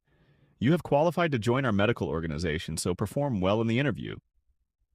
After saying that he leaves, Gumeng is left completely confused, while all the other students whisper that the organization definitely came only for her. At that moment, the professor from Capital University announces that the interviews are about to begin and wishes both girls good luck. One girl then says, "Wow, the people from the medical organization were so arrogant. What did they even mean when they said you qualified?" Meanwhile, the professors from Capital University were so polite. Just look at the difference in their attitude. Gumang already understands where she wants to go. The scene changes again. Gumang enters the interview room where professors from many different universities are waiting. Every one of them wants her to join their university. One says tuition will be completely free. Another says come to our university. We have the best connections and many other advantages. Gumang calmly says, I want to study medicine. I want to enter the medical field. Only two choices are really available. One is the domestic department and the other is the international department. Everyone agrees that no one can compete with the medical organization. Even the representative from the traditional Chinese medicine department understands how difficult the competition is. He says we have traditional Chinese medicine. Please give it a chance before making your decision. Before he can continue, the representative from the medical organization interrupts him and says, "Sit down already. Your medicine is outdated. Our department has no shortage of talented people who can even compare with us. We have Western medical knowledge and countless advantages." He keeps praising his own organization. Hearing this, Gumayang suddenly says, "Who said traditional medicine is outdated? I will show you the truth I choose." Capital University. The representative is stunned and asks, "What did you just say? Are you rejecting us?" Gumayang confidently says, "Yes."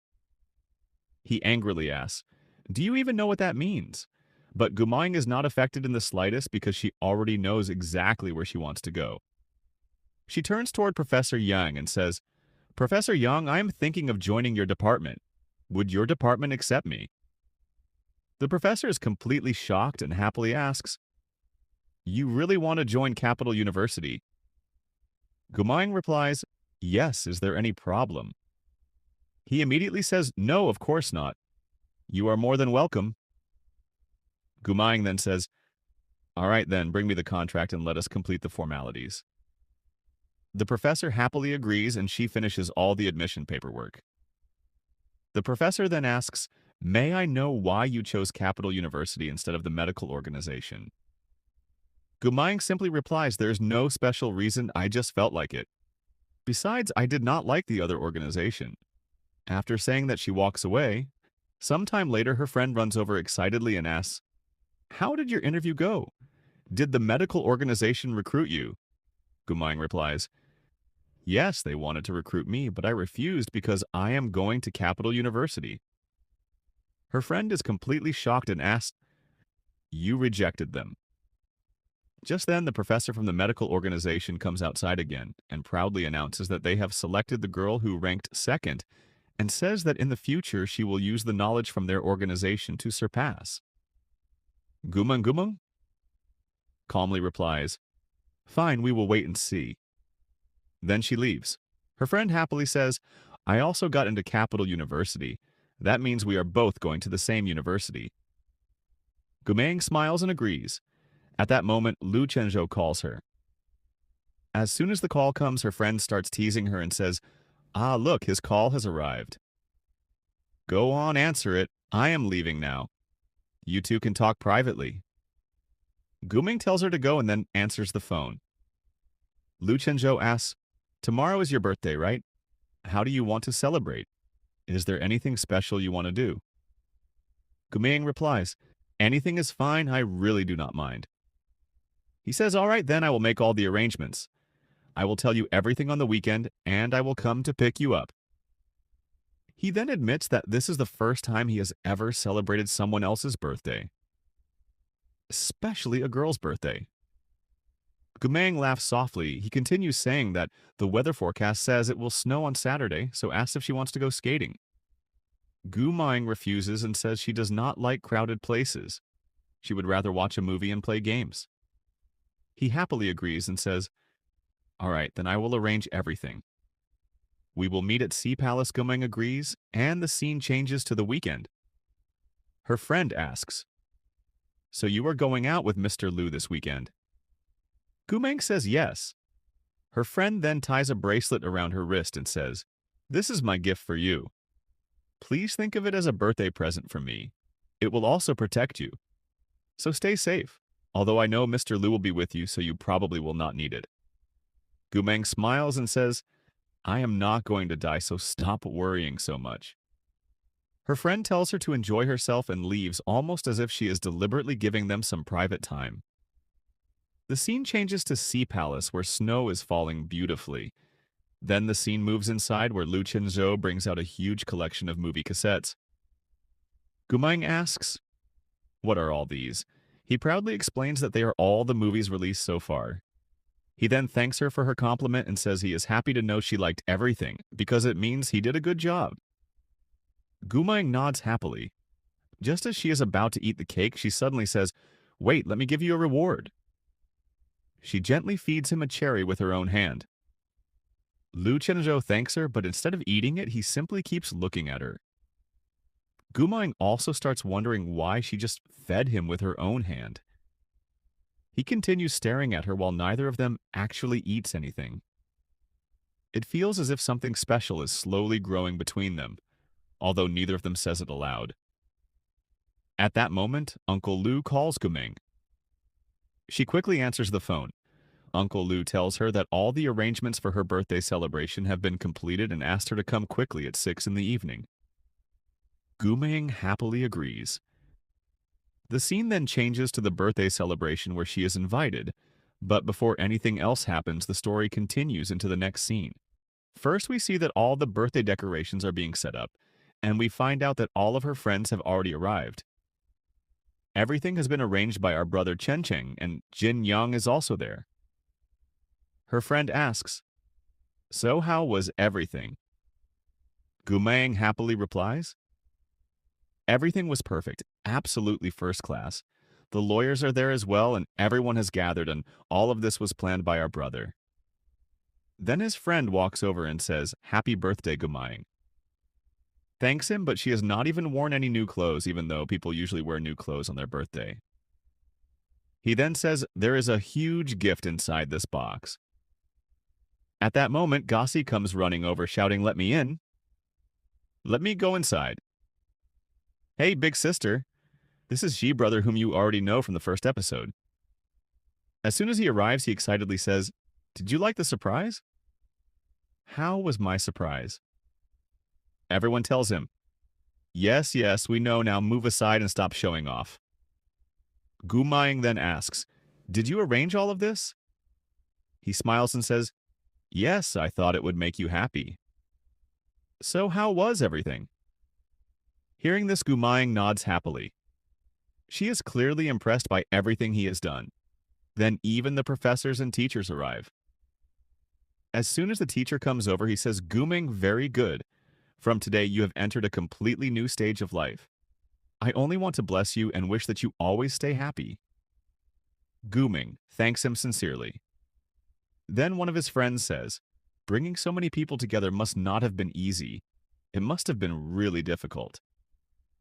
He smiles and says, "Yes." Another friend starts laughing and says, "That is true. When a man is in love, he can do anything he wants." Everyone laughs together. We then see that all the arrangements are complete. There is even non-vegetarian food for everyone if they want to eat. The scene changes and the party is in full swing. Gumeng knows every single person there. All of her friends have come as well. She is happily enjoying herself and having fun. Then the scene changes again. His brother says, "Wow, that was so much fun. She is such an amazing girl." He is talking about Gumeng. Then his younger brother says, "Next time, we will have this much fun again." But as soon as he says that, his elder brother immediately tells him to stay quiet. The poor boy quickly apologizes and becomes silent, saying, all right. Seriously, these two are too much. They are not even letting the poor younger brother speak." Then we see a car approaching with very bright headlights. He simply raises his hand in front of the light and keeps enjoying the moment. The scene changes again, and they have now returned to Sea Palace. He says, I have kept a very big cake for you in the fridge. Light the candles, make a wish, and then cut it. But Gumayang refuses. She says, no, I do not need to light any candles. I do not like following rituals, and I do not even have any wish to make. Hearing this, he gently replies, all right then, you do not have to make any wish. Just cut the cake and eat it. She agrees. He then says, after that we will watch some movies. Just then a man suddenly walks over and asks, excuse me, are you Miss Gu? Gumang replies, yes, that is me. What happened? The man says, a parcel has arrived for you. Please sign here. Gumang signs for it and then says, Dong Dong sent this to you. You can keep it yourself. I do not want it. Thank you. Hearing this, the delivery man becomes nervous and says, Miss Gu, mister, Ao told me to at least show this to you. Please read this letter first. He hands her the letter. Meanwhile, our brother becomes curious, wondering who this man is, although his younger brother already knows the truth. We then learn that this was actually her second admirer, while the first one was her former admirer. She opens the letter and inside it is written, Gumayang, I know I packed this gift for you a very long time ago. Please do not throw it away. Please, I am begging you. With that, the episode comes to an end. Now tell me, how did you all like this video? We will meet again tomorrow with another new video. Until then, take care. Bye-bye. And before you leave, do not forget to like the video and give it lots of hype. Music, music.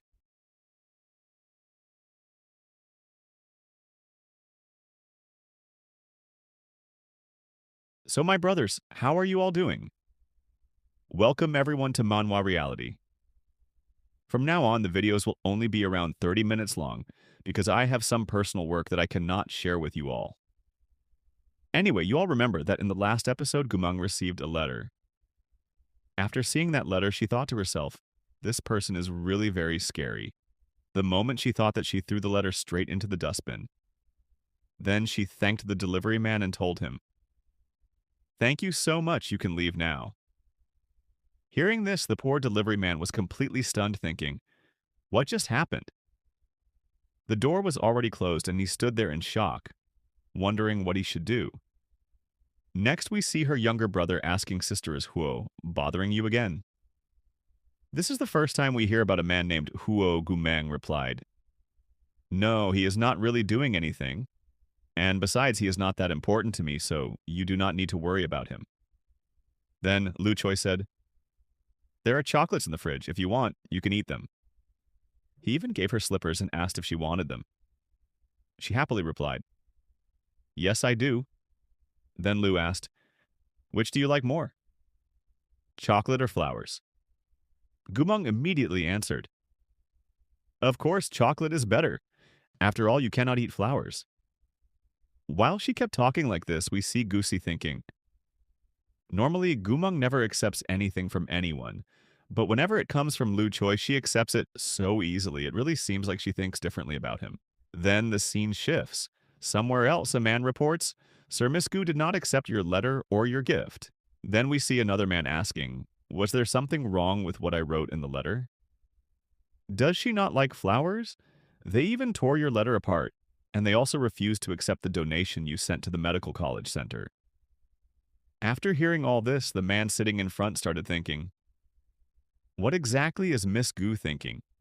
If our guess is wrong, we might all end up dead. Then another man said, Miss Gu has been spending a lot of time with Lu Choi lately, right? He is the same Lu Choi who had the red scorpion rob us. Hearing that the man named Huo asked, so what do you all think? What should we do? One of the men sitting in front confidently replied, sir, do not worry. I know where the red scorpions are. I will bring back all your belongings. Trust me. Hearing this, Huo said, fine, just do not disappoint me this time. It looks like a really tough competition is about to begin between Lu and Huo. Seriously, both of them seem extremely dangerous. Then the scene changes to night. Gumang receives a phone call from her friend. She quickly answers the phone. Her friend says, Mac, we have received an order. The wife of the president of K country, which means Korea, has been suffering from a strange illness. She has been receiving treatment for 3 years, but there has been no improvement. They want the legendary miracle doctor to come and treat her. They are offering a very high price. Hearing this, Gumong remembers that the doctor needed money for the project. She immediately agrees and says, Fine, I will accept it. Her friend asks, When will you be free? Gumong replies, Anytime. Then her friend says, Good. Take 1 month leave from school. We will leave tomorrow for Korea. Hearing this, Gumong thinks 1 whole month. Then her friend adds, You are coming with me too. You have to protect me. Gumong agrees and says, Fine, we will meet tomorrow. Then they end the call. The next day at school, Gumong goes to apply for leave. The teacher says, 1 month leave, Gumong. We will have to speak with your parents. Hearing this, Gumong becomes worried and thinks, Even my previous school did not approve my leave. This is a city high school. They definitely will not approve it either, but then she decides it is okay. I will let them talk. She immediately calls Lu Choi and says, Hello, parent. Please talk to the teacher once the teacher wants to speak with you. Hearing this, Lu is completely confused and says, Me, a parent. Then he asks 1 month leave. Where are you going? Gumong honestly tells him, I have to go to K country, which means Korea. Lu asks, So you will be gone for 1 month? She replies, Not necessarily, it depends on the work. It may or may not take a whole month. Hearing this, Lu asks, When are you leaving? She answers tonight. Hearing that he says, Fine, I will drop you there. Gumong agrees. At the same time, Lu is thinking about which person he should send with her. He thinks this second guy will be better. He can secretly follow Gumong without her even realizing it. Just then his friends arrive and tell him, Do not worry. Leave this matter to us, we will take care of everything. You just rest. Then Lu asks them, Did you investigate Lin Sung? Did you check her background? His friends reply, Yes. We checked. Everything looks clean, but it feels like someone created a fake background. Do you want us to investigate again? Lu replies, No, that is not necessary. I trust her. Anyway, she does not trust people easily. I do not want her trust to break. That is why I trust her. Hearing this, his friends ask, Where are you going? He replies, To drop her off. Of course, they smile and say, Fine, go ahead. Then the scene shifts to the station. They have already arrived. Lu is dropping Gumong off. He tells her, Do not worry. This is the contact number. After you reach there, contact this person, or maybe he will contact you himself. He will also come to pick you up after you arrive in Korea. Gumong nods and agrees. Then Lu asks, Have you ever practiced shooting? She answers, Yes. He says, Good.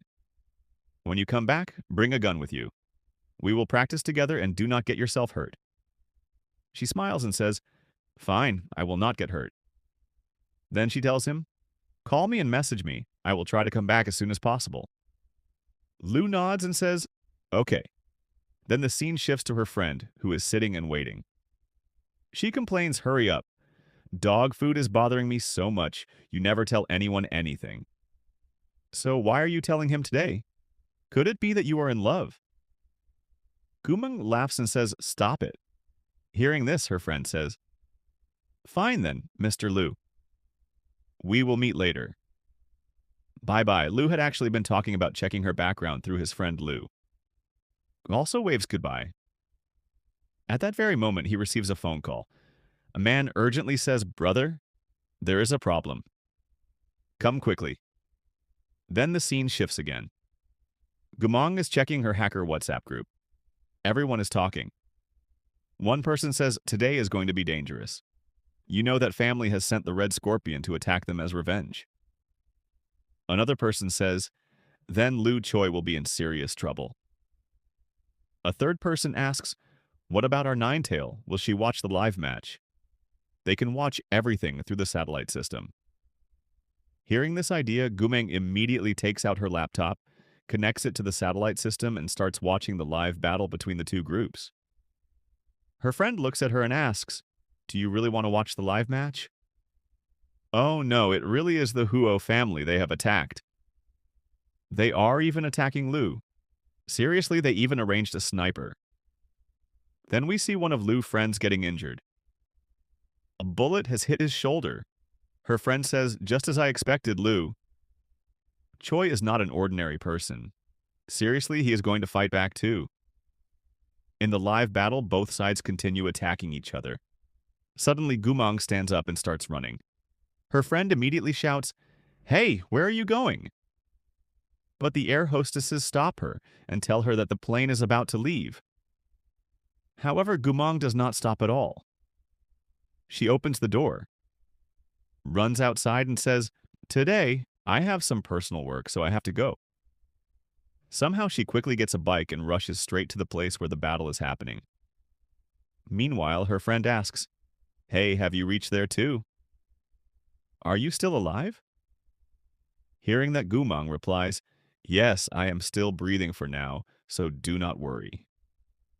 Her friend asks Gumong, are you really okay? Do you need my help? I am coming there too. But Gumong immediately refuses and says, no, there is no need. Then she quickly takes the accessory she was wearing on her hand and puts it into her hair. After that, she immediately takes out her gun and says, I can handle everything by myself. Then the scene shifts to the sniper tower where a sniper is sitting. He says Boss Lu Choi is right in my sights. Just tell me, should I blow off his hand or his head? He is finished now. Do not worry, I guarantee I will blow his skull open. Just then, Gumong suddenly appears behind him. She calmly says, oh, really is that? So, then I would also like to see who is going to blow whose head open. Hearing her voice, the sniper is completely shocked and wonders. What just happened? Gumong grabs his face, catches his arm, and instantly breaks it. His gun falls straight to the ground. The sniper is completely stunned. First, he cannot understand where this girl suddenly came from. And then he cannot believe how she took the gun away from him. He immediately asks, who are you? Tell me, Gumong looks at him and says, you are not worthy enough for me to tell you who I am. Just tell your superior that much. Then she attacks him and leaves him seriously injured on the ground. Right after that, she quickly sends a message and says, Uncle, look, you told me that Lu Choi was already in trouble. Fine.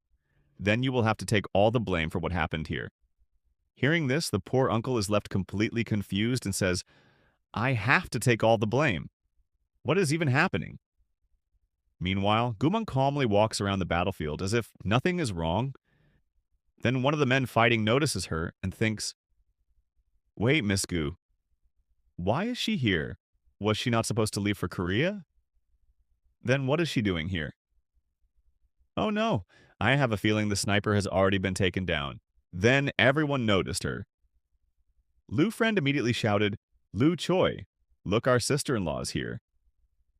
Lu also saw her at once. He quickly walked over, held her hand, pulled her close, and asked, what are you doing here? Are you all right? Why did you come here? Anyway, Gumong explained Uncle Lu told me that you were attacked, so I came because I was worried about you. Hearing that, Lu was completely surprised and started thinking, was she really worried about me? How is this even possible? Just then, the sound of gunfire echoed everywhere, and the fight was still going on. The enemies who had already been injured were running away in fear with their tails tucked. Lu said, listen, I need to get you out of here first. But Gumong refused and said, no, there is no need. You finish your business first, I will wait for you. Complete your work first. Lu still insisted and said, no, be a good girl. Leave this place. But Gumong firmly replied, I already said no, and no means no. Lu looked at her and wondered, how did this girl become so stubborn he did not argue anymore? Just then a voice came from behind. A man rushed forward shouting, "Lu Choi, go to hell!" He charged at him with a stick in his hand. As soon as he attacked, Lu instantly caught his arm and slammed his elbow into the man's face. At the same time, Gumong also attacked him. She grabbed his arm and broke it completely. While all this was happening, another man shouted, "Boss, boss, what is happening? Miss Gu is not going to spare us." Someone else yelled, "What are you talking about? Run from here or we are all going to die." Both of them immediately ran away in fear. Gumong and Lu watched them escape. Then both of them came close to each other. Lu asked once again, "What are you even doing here?" Gumong replied, "Listen, I am getting late. I have to leave. My bike is waiting for me outside." She had just started walking away when Lu grabbed her bike key and said, "Come with me. We are going to Sea Palace first." Holding her hand, he forcefully took her there. Then the scene shifted to Sea Palace where both of them had already arrived. Gumong quietly walked beside him without saying a single word, while Lu continued holding her hand. She finally said, "I am really sleepy. I need to take a shower and sleep. I am going to sleep." But Lu held her hand tightly and calmly said, "Why are you in such a hurry to sleep? We need to talk." The scene shifted again to later that night. Both of them were sitting inside the room looking at each other. Gumong asked, "So tell me, what did you want to talk about?" Lu thought to himself, "I never imagined she would actually know how to use a gun. Even getting a gun is difficult for an ordinary person. I wonder where she got it from." Then he directly asked, "First tell me, where did you get that gun?" Gumong smiled and replied, "Would it be all right if I did not tell you?" Hearing that, Lu became worried and said, "I was really worried about you. What if you had been hurt? What would have happened?" Then Gumong calmly drank her juice and said, "I am not afraid." "Do not worry." Lu looked at her and said, "I was really scared. You know that, right? Do not risk your life like this. The other side is not playing with rubber bullets. They have real guns, too." Gumong replied, "Do I look weak to you? Anyway, do not worry. I will not get hurt." She said it with so much confidence as if she was an expert fighter. Then Lu smiled and asked, "Do I look weak to you?" Now Gumong had no answer. She simply thought, talking to him is pointless. Forget it. I am getting late. I am tired. I am sleepy. I want to sleep. As she stood up, Lu grabbed her hand again and said, "I have not finished talking yet. Promise me that you will never do something like this again." Hearing that, Gumong thought this man is making too much noise. She walked close to him, held his face, and came so close that Lu's face turned completely red. It looked as if she was about to kiss him, but instead she softly said, "It is time to sleep now. I am really tired. Can I sleep now?" After hearing that, Lu felt disappointed and thought, "I really thought she was going to kiss me." Gumong said, "I am going to take a shower," and started walking away. But Lu stopped her again. He grabbed her hand, pulled her toward himself, and she fell right into him. Then he smiled and said, "You really love fighting, do you? Then let me show you how it is done." And with that, he kissed her. After that moment, Gumong thought, "Oh no, I think I have been playing with fire." Then the scene shifted. After some time, Gumong came back after taking a bath. Lu was standing there with a towel in his hand. Gumong thought, "I never imagined I would create trouble for myself like this. Seriously, what is happening to me?" She wanted to stay with him, but at the same time she was trying to stop herself.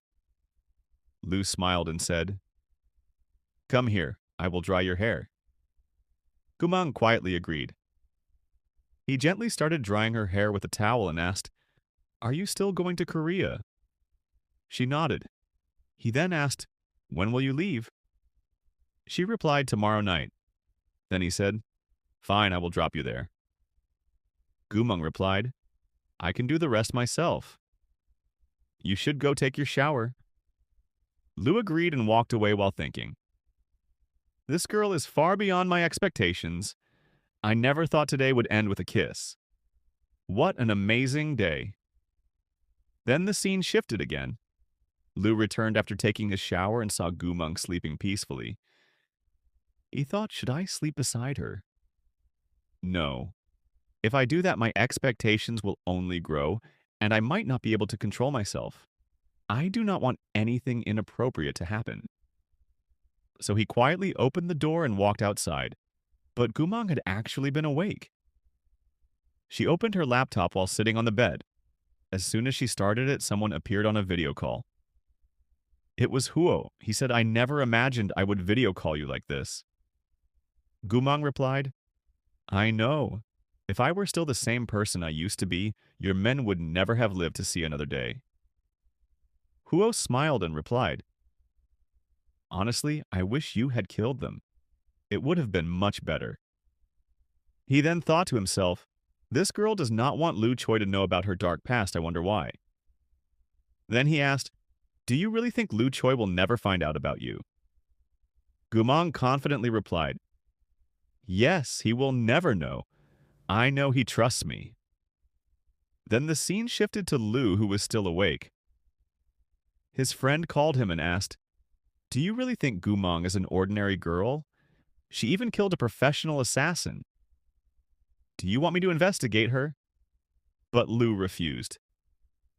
The next day evening arrived. Gumong was completely ready. Although it seemed she only had the same dress, Lu remembered how he had hugged and kissed her the previous night, and thought, I lost control last night. I should not have kissed her. He honestly regretted it. Then Gumong reminded him, did you forget it is summer in Korea? Right then, Lu gave her a scarf. He quietly wrapped it around her without saying anything. Gumong accepted it and thought, I should leave him some kind of mark.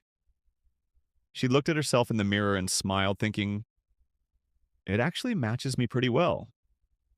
Just as Lu was about to say something, Gumong walked toward him, lifted herself up, and suddenly bit his neck. Lu had given her a scarf, and she gave him a bite. So now they were even. Lu felt pain in his neck while Gumong smiled and said, I do not have any gift to give you, but I can give you this. She had left a mark on his neck. Lu smiled and said, fine, then trust me. Nothing will happen. He then teased her and asked, do you want me to bite you somewhere too? Maybe I should leave my mark on you as well. But Gumong immediately refused and said, next time. There is no time now. I have to go to the airport and I do not want to be late. After saying that, she started walking away while Lu quietly watched her. Lu quietly watched her leave and said, all right, then bye. Then just look at the mark on his neck. Well, everyone who is in love probably does things like this. Anyway, I do not really know. The scene then shifted and they had already arrived in Korea. Lu said, so you have reached? Gumong replied, yes. Then Lu said, my man should already be waiting for you outside. But Gumong refused and said, why are you in such a hurry? I want to go shopping first, so I will just take a taxi. Lu was surprised and said, shopping? You came all the way here just to go shopping. Gumong quickly made up an excuse and said, no, actually, it is a girl's problem. You would not understand. She kept saying random things until Lu finally believed her. He agreed and said, fine. Then the call ended on. Just then, the taxi they had booked arrived. Both of them quickly got inside while sitting in the car. Gumong thought, good, the car is here. I will finish my work first. Then I will go shopping. After that, he will not suspect me at all. It will be better because he will never know that I lied. Then the scene shifted to the president's residence. There were cameras everywhere and security was unbelievably tight. Her friend looked around and said, wow, the security here is really strict. Well, this is exactly what you would expect from the president's house. Soon they arrived and a man came running in saying, Mr. President, the divine doctor has arrived. The president was there along with his elderly wife who had been suffering from a serious illness and their beautiful daughter. The president looked surprised and thought, the divine doctor is such a young girl. Gumong friend respectfully said, Mr. President, our divine doctor has a very busy schedule. Can we begin the treatment now? Gumang politely greeted everyone. The president nodded and thought, I still cannot believe someone this young could really be a doctor. But whatever, let us at least give her a chance. Then he said, Miss Divine Doctor, if you do not mind, you may discuss the case with our doctors and observe everything first. Her friend whispered, They are judging you because you look young and weak. They think you have no knowledge. It is all right. Show them who you really are. Gumang calmly replied, Fine, do whatever you think is best. Then the scene shifted inside the room. Gumang checked the old lady's pulse. Her daughter anxiously asked Divine Doctor, How is my mother condition? Please tell me. Gumang asked Madam, Have you ever had surgery before? The old lady nodded. Gumang asked, When was it? 6 years ago, the old lady answered. Then Gumang started explaining every symptom and illness one after another. After describing everything, she asked Madam, Are all the symptoms I mentioned? Accurate. The old lady nodded in agreement. The president was completely shocked and thought, She only checked her pulse and already knows every illness. How is that even possible? Then the old lady asked, Can I ask what disease I actually have? Gumang told her the name of the illness. Hearing it, the old lady looked confused and asked, What kind of disease is that? I have never even heard of it. Then she asked, How could I possibly have such a disease? Just then one of the doctors stepped forward and said, That is impossible. She looks perfectly normal. How could she have such a dangerous illness? We examined her too. I think you are simply mistaken.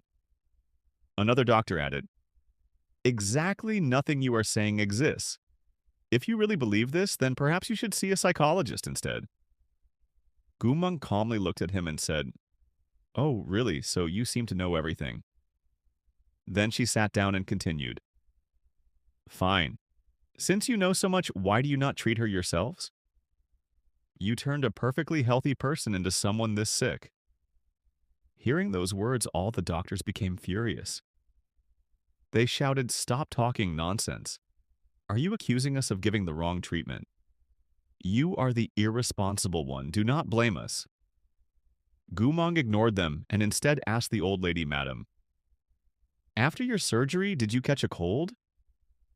The old lady nodded in surprise and asked, How did you know? Gumang immediately understood and said, The treatment was not done properly.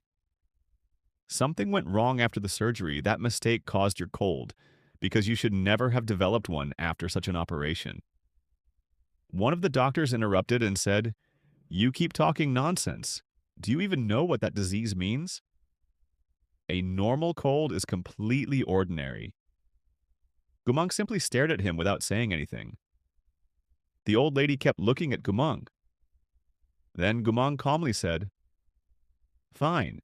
If all of you are really so capable, then you treat her yourselves. I do not think my help is needed here anymore. She completely stepped back. Everyone became confused, wondering what was happening. Gumang quietly counted 3, 2, 1. Suddenly, the old lady began suffering from severe stomach pain. She cried out loudly, saying, My stomach hurts so much. Her daughter panicked and shouted, Mom? Mom! The president also became extremely worried. All the doctors rushed her into another room and immediately started examining her. Meanwhile, Gumang remained completely calm. She quietly sat there using her phone. Just then, she received a message from Lu Choi asking, Have you finished? Should I send my men to wait for you? While she was reading the message, her friend asked, Are you not going to check on the patient? Are you not worried about the aunt? Gumang calmly replied, No, do not worry. The people who should be worried are already worried enough. That is more than enough. Then the scene shifted to the examination room. A doctor came running with the reports and said, Sir, the data has confirmed everything. That young lady was absolutely right.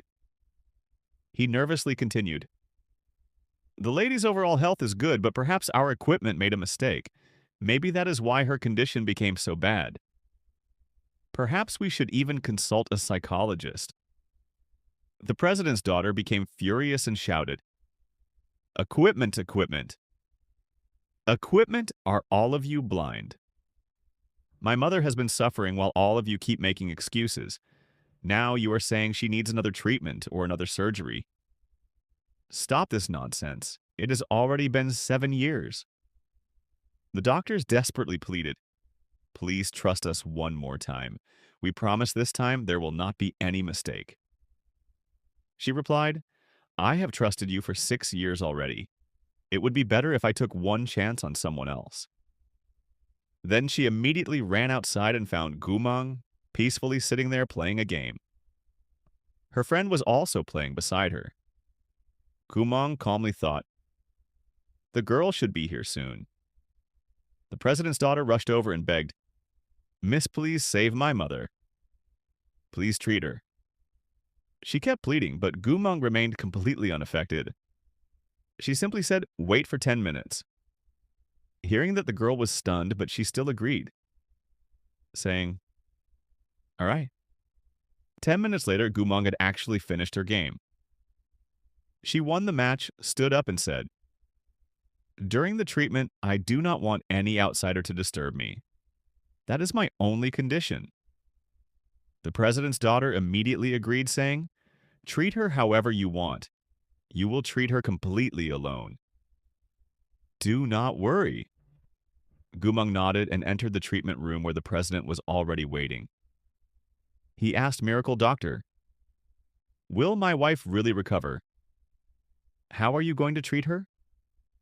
Gumang replied, "I will use acupuncture and herbal medicine." Then she explained the entire treatment process. She took out her acupuncture needles and carefully inserted them into the old lady's body. After a short while, the daughter asked, "Doctor, how is my mother condition?" Gumang carefully calculated everything and replied, "I will perform 2 treatment sessions.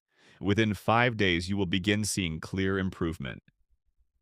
The daughter looked surprised and asked, "Was it really that simple?" Gumang answered, "Yes. Or would you rather trust those doctors who prescribe medicine without even understanding the disease, making the illness even worse? Is that treatment or is it poison?" Hearing this, the doctors became angry again and said, "Stop talking nonsense. What if she does not recover? How do we know whether anything you are saying is even true?" Before leaving, Gumang calmly said, "You will see the results within 5 days, so stop talking nonsense." Then she walked out. The scene shifted again. Gumang had already gotten into her car. Just then, another car arrived. A young girl hurried out of it. She was the president's younger daughter. She happily said, "I'm back." The elder sister smiled and replied, "Oh, you are back. Well, this is my friend. Going. She has just been admitted into a medical organization and came here to meet Professor Kong. I knew Professor Kong was here, so I thought I should introduce them." The younger sister smiled and said, "Oh, so she is your friend. Tell the butler to take her to the guest room." Going politely replied, "Thank you so much. I know I have troubled you." Then she silently thought, "Finally I have. Finally I managed to befriend a rich girl. That is a good thing. Before this, everyone wanted to win over my girl." Anyway, the butler arrived and said, "Miss, I have brought the medicine that the miracle doctor prescribed. Please keep it there." Wait a moment. Then the younger daughter picked up the medicine and asked, "What is all this? This is just grass and herbs? What kind of medicine is this?" Her older sister explained, "This prescription was given by none other than our miracle doctor, the same person who just treated our mother." The younger sister asked, "Can all these herbs really cure such a disease?" She kept checking every herb one by one. The older sister replied she has many incredible skills. "Do not worry, just let her try." But the younger sister secretly thought, just let her try. I am definitely not going to let this go. I also want to see exactly how she plans to treat her. Then the scene shifted to the car where Gumang was sitting while talking to Lu Choi over the phone. They continued chatting while Lu was rubbing his neck because it still hurt. Gumang teased him and said, "You cannot even handle one little bite on your neck. Imagine what would happen if I bit you somewhere else." Lu immediately replied, "Then I will bite you too." Both of them continued teasing each other like this. Then Lu smiled and said, "Remember what you just said? My little sister." Hearing that, Gumang's face turned completely red. Her friend noticed it and asked, "Why is your face so red?" Gumang quickly replied, "Stop talking nonsense. My face is not red at all." Then the scene shifted back to the president's house. The aunt happily said, "The divine doctor is really amazing. In just a few days, I already feel much better." Someone replied, "Oh, really? So you are even sleeping peacefully now?" She nodded and said, "Yes, that is exactly how I feel. The divine doctor should be arriving soon. I want to personally greet her." As soon as she stood up, she suddenly started coughing blood and immediately collapsed. Everyone panicked and rushed to catch her. They quickly carried her away and called all the doctors. Meanwhile, Gumang and her friend also arrived. As soon as Gumang entered, she looked ahead and thought, "Who is this girl? Something does not feel right." Then the younger daughter shouted, "Somebody catch her. She is an imposter. She came here disguised." She immediately started accusing Gumang. Everyone surrounded her. Gumang calmly asked, "What do you mean?" The younger daughter angrily replied, "You treated my mother and now she is coughing blood. Yet you still dare to ask what I mean. I should be asking you, what do you mean? What kind of medicine did you use?" "Tell me," Gumang calmly replied. "Do you really think I am going to apologize to you? Stop talking nonsense. I was personally invited here." The younger daughter shouted, "What nonsense are you saying? What are all of you waiting for? Catch her and throw her into prison." The guards immediately moved forward while Gumang quietly prepared herself to fight. Then the younger daughter suddenly said, "Wait a minute. Everyone is curious about who this divine doctor really is. Nobody has ever seen her face. So let us call the press, prepare all the cameras, remove the mask from her face, and let everyone see what the divine doctor really looks like." Then the scene shifted to the other side where the aunt had regained consciousness. Everyone was relieved. The president quickly asked, "Are you all right?" The elder daughter also asked, "Mom, are you okay?" The president angrily said, "Believe me, I will never spare that doctor. She made your condition even worse." As soon as he finished speaking, the aunt stood up and said, "What are you talking about? Who told you my condition became worse? Where is the divine doctor? I actually feel completely healed. I feel even better than before. I want to know, am I completely cured?" Hearing this, everyone was left speechless. Just then a man rushed in and said, "Sir, you have a call from the Shadow Alliance. Please answer it." The president picked up the call and someone from the Shadow Alliance shouted, "Did you all forget about our alliance? If anything happens to our doctor, we will never spare you. We will wipe out your entire clan." The president was completely confused.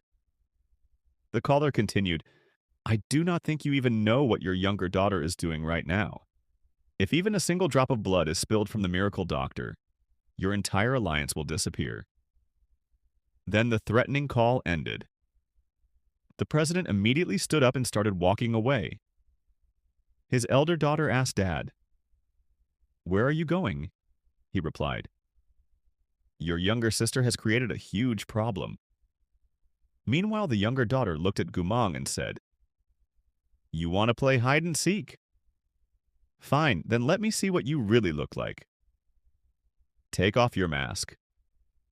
Gumang calmly smiled and replied, "All right, since you have already chosen your fate, then I will definitely fulfill your wish." After saying that, Gumeng grabbed her hand tightly and stared straight into her eyes. A fight between the two was about to begin, and we will see it in the next episode. Until then, take care. Bye everyone before you leave. Do not forget to like the video and share it with all your friends. We will meet again tomorrow with another new video. Bye-bye. So, my brothers, how are you all doing? Welcome back to Manhwa Reality.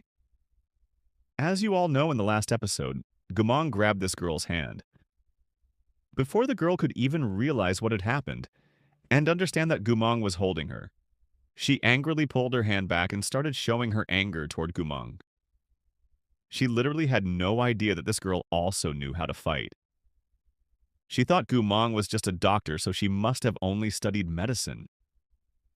But the very next moment, Gumong landed a powerful kick right on her chest, sending her sliding across the ground. Now she had been completely humiliated. Gumong immediately walked over to her and said, "So now you wanted to remove my mask? Did you really think you could do that?" The girl instantly got back on her feet and attacked Gumong again. But Gumong caught her hand once more, twisted it behind her back, and slammed her to the ground again. Then Gumong placed her foot firmly on the girl's back and asked, "So, do you understand now? You wanted to remove my mask? You wanted to see my face? Did you really have that much courage?" She was still holding the girl's hand when her father suddenly arrived. He immediately pleaded, "Divine healer, please show mercy. Please spare my daughter." But the daughter misunderstood the situation and thought her father had come to take revenge for her.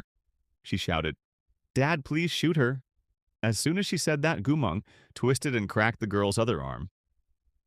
The moment her arm broke, the elder sister quickly begged Divine Healer, "Please, there has been a misunderstanding. Please calm down. I apologize on behalf of my younger sister. Please forgive her." Even the father started begging. He said, "You have already broken her arm. Please have mercy now. She has realized her mistake. Please let her go." But Gumong refused to release her because one of the bodyguards was still holding her friend. The elder sister immediately understood the reason and signaled the guards. "Please let her friend go." Hearing that the guards released Gumong's friend, the elder sister apologized again, saying, "Please forgive us for everything that happened. It was all a misunderstanding. We were frightened, and so were all of you." After hearing that, Gumong stood up and her friend was completely fine. But as soon as they stood up, the younger sister became even angrier. Even though her arm was already broken, she did not care. She pulled a gun out of her pocket and pointed it directly at Gumong. She still had no idea what had just happened to her a few moments ago and attacked once again. Her friend shouted, "Gumong, be careful." But before anything could happen, Gumong delivered a powerful kick straight to her face and knocked her unconscious instantly. Now the girl was unconscious and everyone could already imagine the disaster that was about to follow. Gumong coldly stared at everyone. Just then the father arrived while the elder sister quickly ordered, "What are you all standing here for? Take the young lady away quickly. She is injured. She needs treatment." All the guards immediately carried the unconscious girl away. Then the father came to Gumong and said, "Whatever happened between us happened, but you will still treat my wife right." Hearing that, Gumong's mood became even worse. She replied, "Sorry, I am not in the right mood. I am not going to continue your wife's treatment." The guard desperately tried to stop her, saying, "We have already apologized. Please help us, please." But Gumong did not listen at all. As she started walking away, she said, "You already have so many doctors, let any one of them treat her." After hearing that, the father remained silent. Then Gumong added, "I am definitely not one of those doctors," and with that she walked away. Her friend looked at them and said, "You made our divine healer angry. After what your daughter did, who could possibly save your wife now?" After hearing everything, one of the guards asked the president, "Sir, should we stop them at the gate?" The president shook his head and said, "No, let them leave." Then his elder daughter asked Dad, "How are we going to treat Mom now?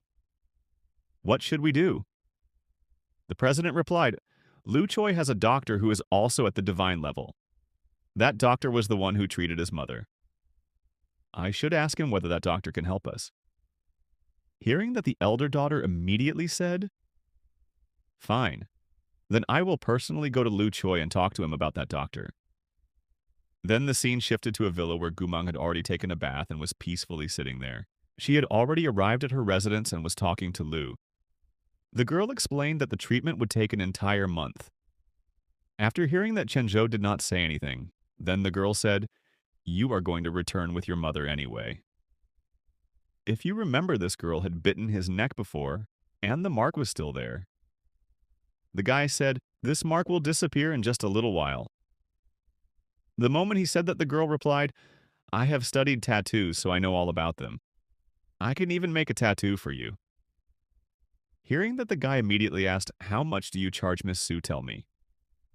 The girl replied, One tattoo costs 1 million, not more than that. As soon as she finished speaking, the guy transferred the money right away. Seriously, if someone put 1 million into my account, life would be amazing. I mean, 1 million is not a small amount at all.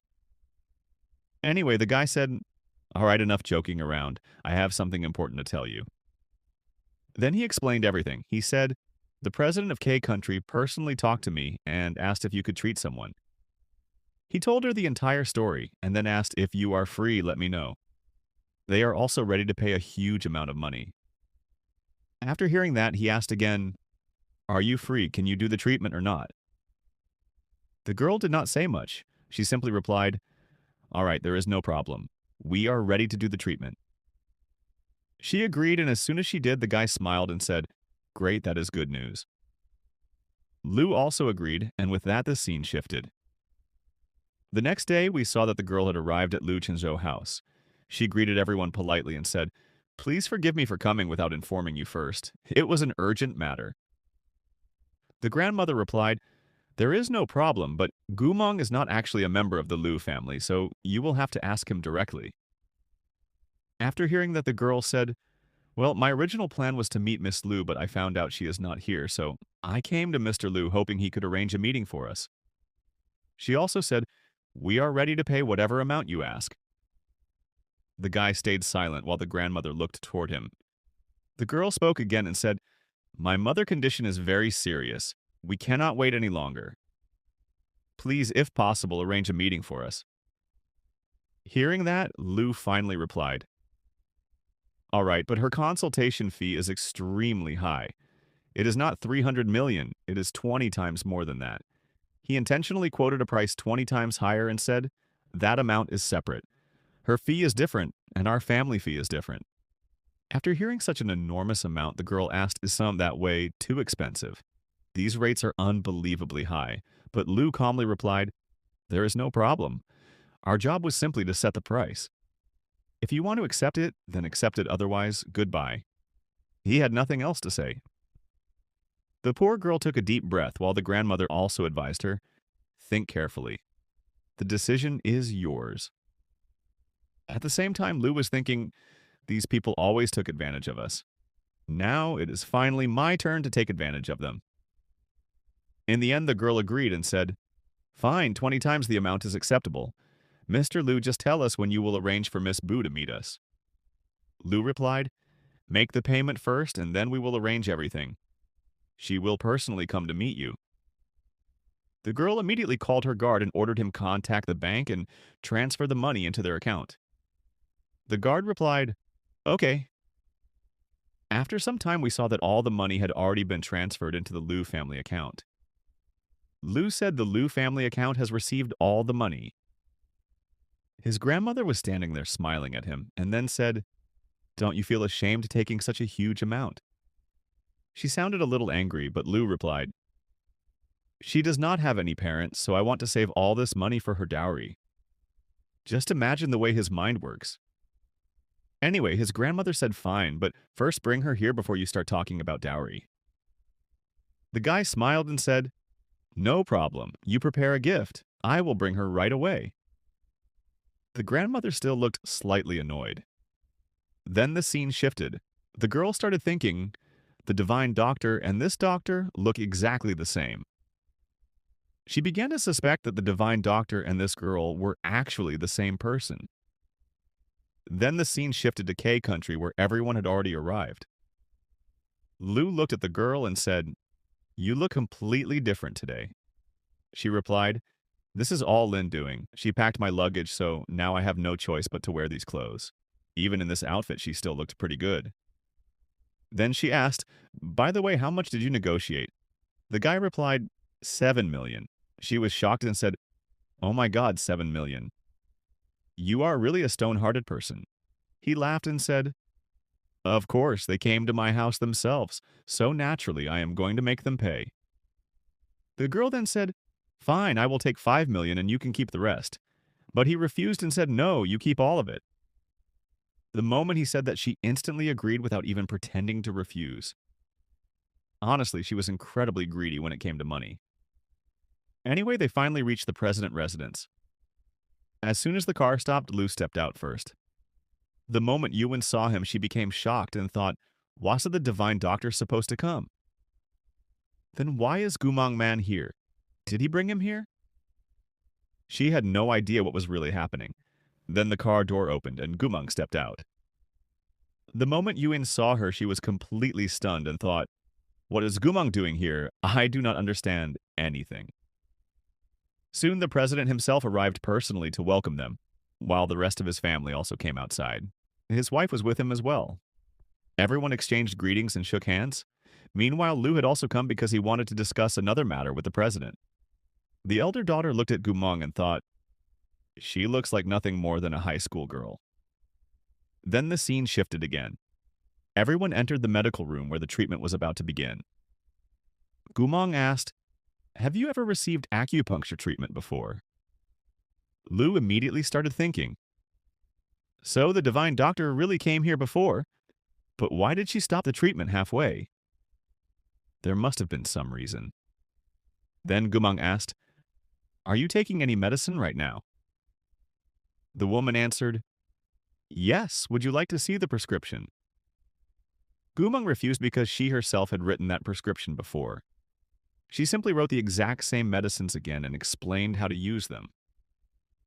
As soon as she finished speaking, the woman became shocked because the divine doctor had prescribed the exact same medicines earlier. The elder daughter noticed everything and compared both prescriptions. They were completely identical. Of course, they were the same because the same person had written them. Gumang asked, "What happened? Are both prescriptions exactly the same?" Hearing that, everyone was left speechless.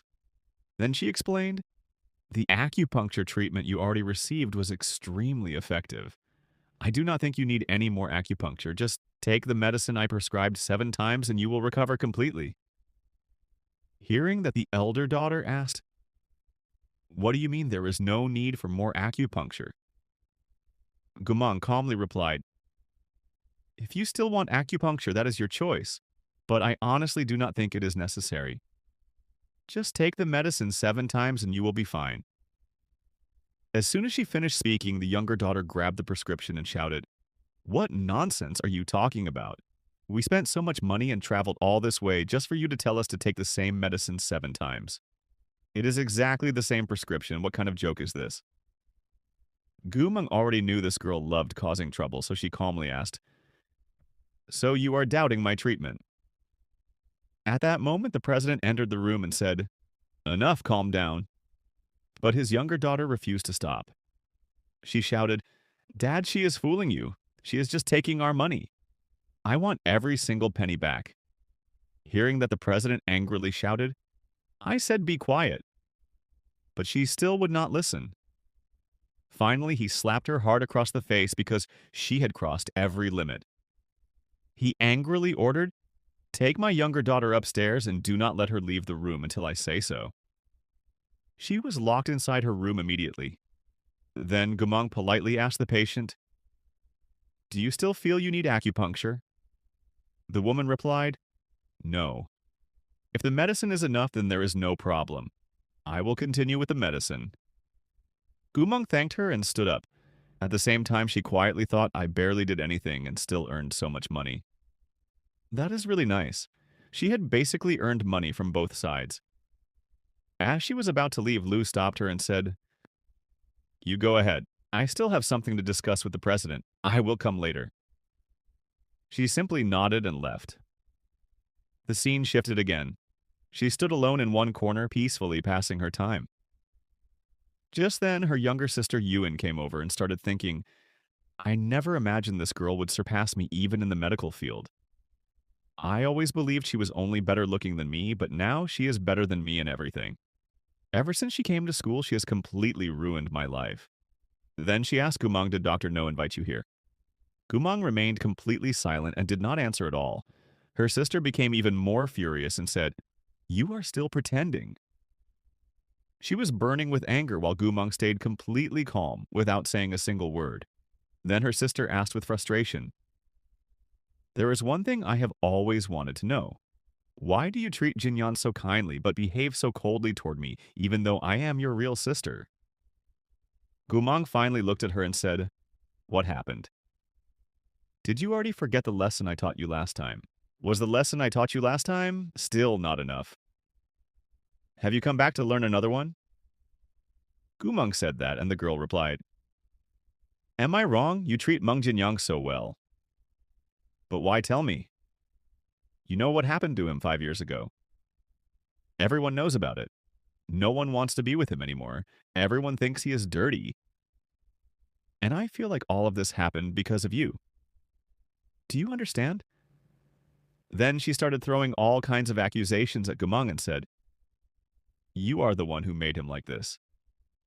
I know it for sure. Everyone thinks you treat him so kindly, but I know what kind of person you really are. You are nothing but a complete hypocrite." Hearing all of that, Gumang became angry. She pulled a gun out of her bag and pointed it at her. The first thing that came to my mind was, how did she even bring a gun inside the president palace?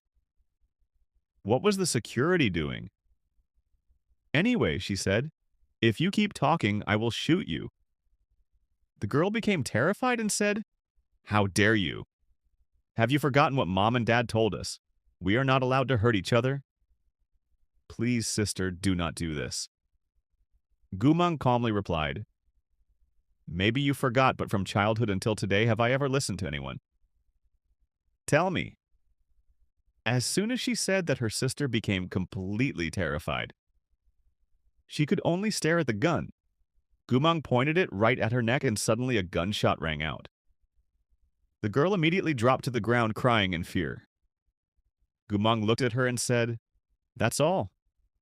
This is all the courage you have. Seriously, you thought you could play games with me? I am honestly shocked." Then she warned her, "Stop talking nonsense. Do not ever show me this attitude again. All right, I am leaving. Bye-bye." Then she walked away while her sister was left completely shaken. The scene shifted, and it was already night. The girl had taken a bath and returned. Lu Chenzhou was with her and said, "I really have to admire your courage. You actually brought a gun into the President Palace. Seriously, your courage is on another level." The girl replied, "Of course." Then she noticed that Lu's hand was resting around her waist. She started thinking, isn't he getting a little too close? Lu smiled and said, "Your waist is so soft." "Thank you for the compliment." The girl also thanked him and then said, "I already know that the tattoo artist is in our city, but it will take about 1 month to get there." Hearing that, Lu replied, "One whole month? Oh no, that is a really long time." Then he asked what happened. "Don't you trust me? It almost felt like he was trying something." But anyway, the girl replied, "I know, I understand." Lu looked confused and asked, "What exactly did you understand? Explain it to me."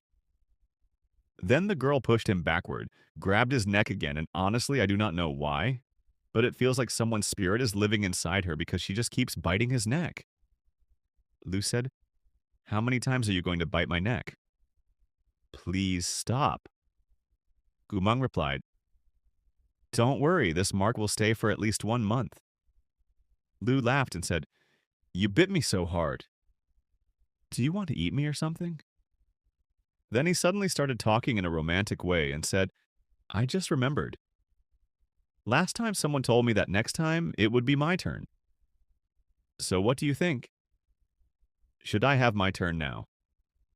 Hearing that the girl just looked at him and did not know what to say. Finally, she replied, Your body will not be able to handle it, so stay away from me. After hearing that, Lou moved even closer and smiled. Oh, really? Since you already said that, then. Now it is my turn. Just as he was about to make his move, the girl quickly said, I am feeling sleepy. I am going to bed. Good night. She tried to leave, but Lou refused to let go of her hand. Then he suddenly picked her up, threw her onto the bed, and climbed on top of her.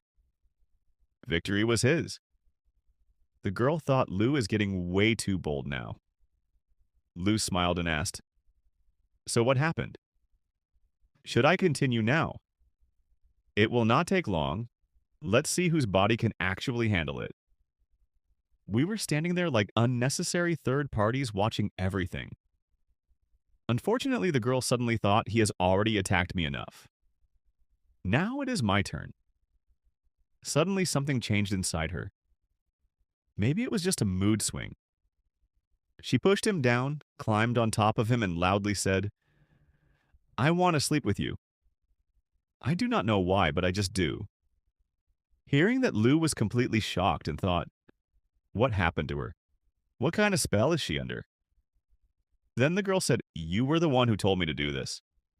So, come on. She immediately started trying to pull off his shirt. Lou quickly asked, Are you really sure? She nodded. Yes, but suddenly she stopped and said, Wait, I just remembered something important. I have to finish that first, then we can continue. Seriously, right when things were getting interesting. Another task suddenly appeared. The scene shifted and now they were sitting somewhere else. Lou said, Don't be angry. Next time I will lie down and you can do whatever you want with me. Whatever that means. Anyway, Gumang was still very angry, but Lou kept trying to calm her down. He said, Fine. Fine, I will leave today. Just smile at least. But she refused to smile. He kept feeding her chocolates and other snacks, trying to cheer her up. Just then, her uncle arrived and thought, Lou really knows how to tease girls. Then Lou started discussing another matter and said, Sir, this is the situation. The other man agreed and explained the details while Gumang sat there listening quietly, wondering, Why am I even here? The man continued discussing the plan with the uncle, and finally Lou said, Once my work is finished, please arrange for me to meet Silent once.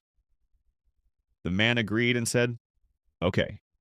Then the scene shifted again. Gumong was not even playing any games when suddenly she received a message. Big shot. There is a very important mission. You have to come immediately. This mission had nothing to do with Lou. You all are going to be shocked, but you will see why. Very soon. Then the scene shifted to a secret base. A girl asked, What does Silent actually look like? The man replied, Nothing special. He is only about 20 years old around your age, but in just 20 years he has accomplished things that no one else could even dream of. I have never seen someone like him before. Just then, a helicopter arrived and a man stepped out. He was the silent killer, basically a top-class assassin. Soon you will find out who he really is. The people welcomed him and asked, Sir, you have arrived. What would you like to do first? Rest or begin the training? The man calmly replied, Some things are meant to be done only at night. They are better that way. The other man smiled and said, All right, I understand. We all understood what he meant. Then the scene shifted to a lonely house in the middle of the forest. A phone was lying on the table and a message appeared. Have you eaten yet? Then we found out that the assassin was actually none other than Gumang. I was honestly thinking, this girl is a doctor, a hacker, and now she is also an assassin. She replied, No, I have not eaten yet. Lou answered, Neither have I. She sent another message saying, I have a lot of work to do. Please take care of yourself. I will not be able to talk to you for a while, so leave me alone for now. After reading that, Lou became worried and thought, what happened to her? Has she gone crazy? He sent another message asking, did I do something wrong? But she replied, no, it is nothing like that. Deep inside, she was thinking, the enemy I have been searching for over the last 3 years is actually Chen Zhou. Then the scene shifted 3 years into the past. Back then, she had been given a mission, and she successfully completed it. Soon, a message arrived in her group saying, Boss, the members of Flame Gang have another mission. They are offering a very high price. Will you accept it? But she refused, and because of that, they captured her. Before she could understand anything, she was already tied up. Some men approached her and said, Silent, why are you being so stubborn? If you agree, we will definitely help you. Then another man said, our boss wants to negotiate with you. Do not worry, your identity will never be revealed. We will not even remove your mask. Ain't that enough respect for you? But she stayed silent. Deep inside, she never expected that the leader of that gang would actually turn out to be Lu Chenzhou. From that very moment 3 years ago, she made up her mind that one day she would kill the leader of that gang. And that leader was none other than Lu Chenzhou. Now tell me, what do you think she is going to do to Chenzhou? The scene shifted again, and it was already evening. She stepped outside where the officers greeted her and asked instructor, please tell us what our training will be today. She replied, all right, come over here. Then she called over the man who had spoken first, and after landing just a few punches, she knocked him down completely. Then the silent killer looked at everyone else and said, now all of you attack me together. Hearing that everyone was shocked, but only a few people rushed toward her. They attacked one after another while she dodged every strike and counterattacked perfectly. Sometimes she kicked them. Sometimes she punched them. Honestly, I was amazed watching a single girl fight like that. Anyway, after some intense fighting, she defeated every single one of them. Everyone was lying on the ground except one man who seemed to be their leader. He looked completely shocked and said, how did they lose so quickly? The silent killer calmly replied, nothing special. You only have 5 minutes. Pack your things and meet me at the training ground within 5 minutes. With that, this episode came to an end. Tell me in the comments how you liked this episode. I will see you tomorrow with another new video. Until then, take care. Bye-bye. Before leaving, do not forget to like the video, and if you are new, then subscribe. There is no harm in that. Share this video with all your friends, and if possible, follow Manhwa Reality and give it lots of hype. Bye-bye. Take care.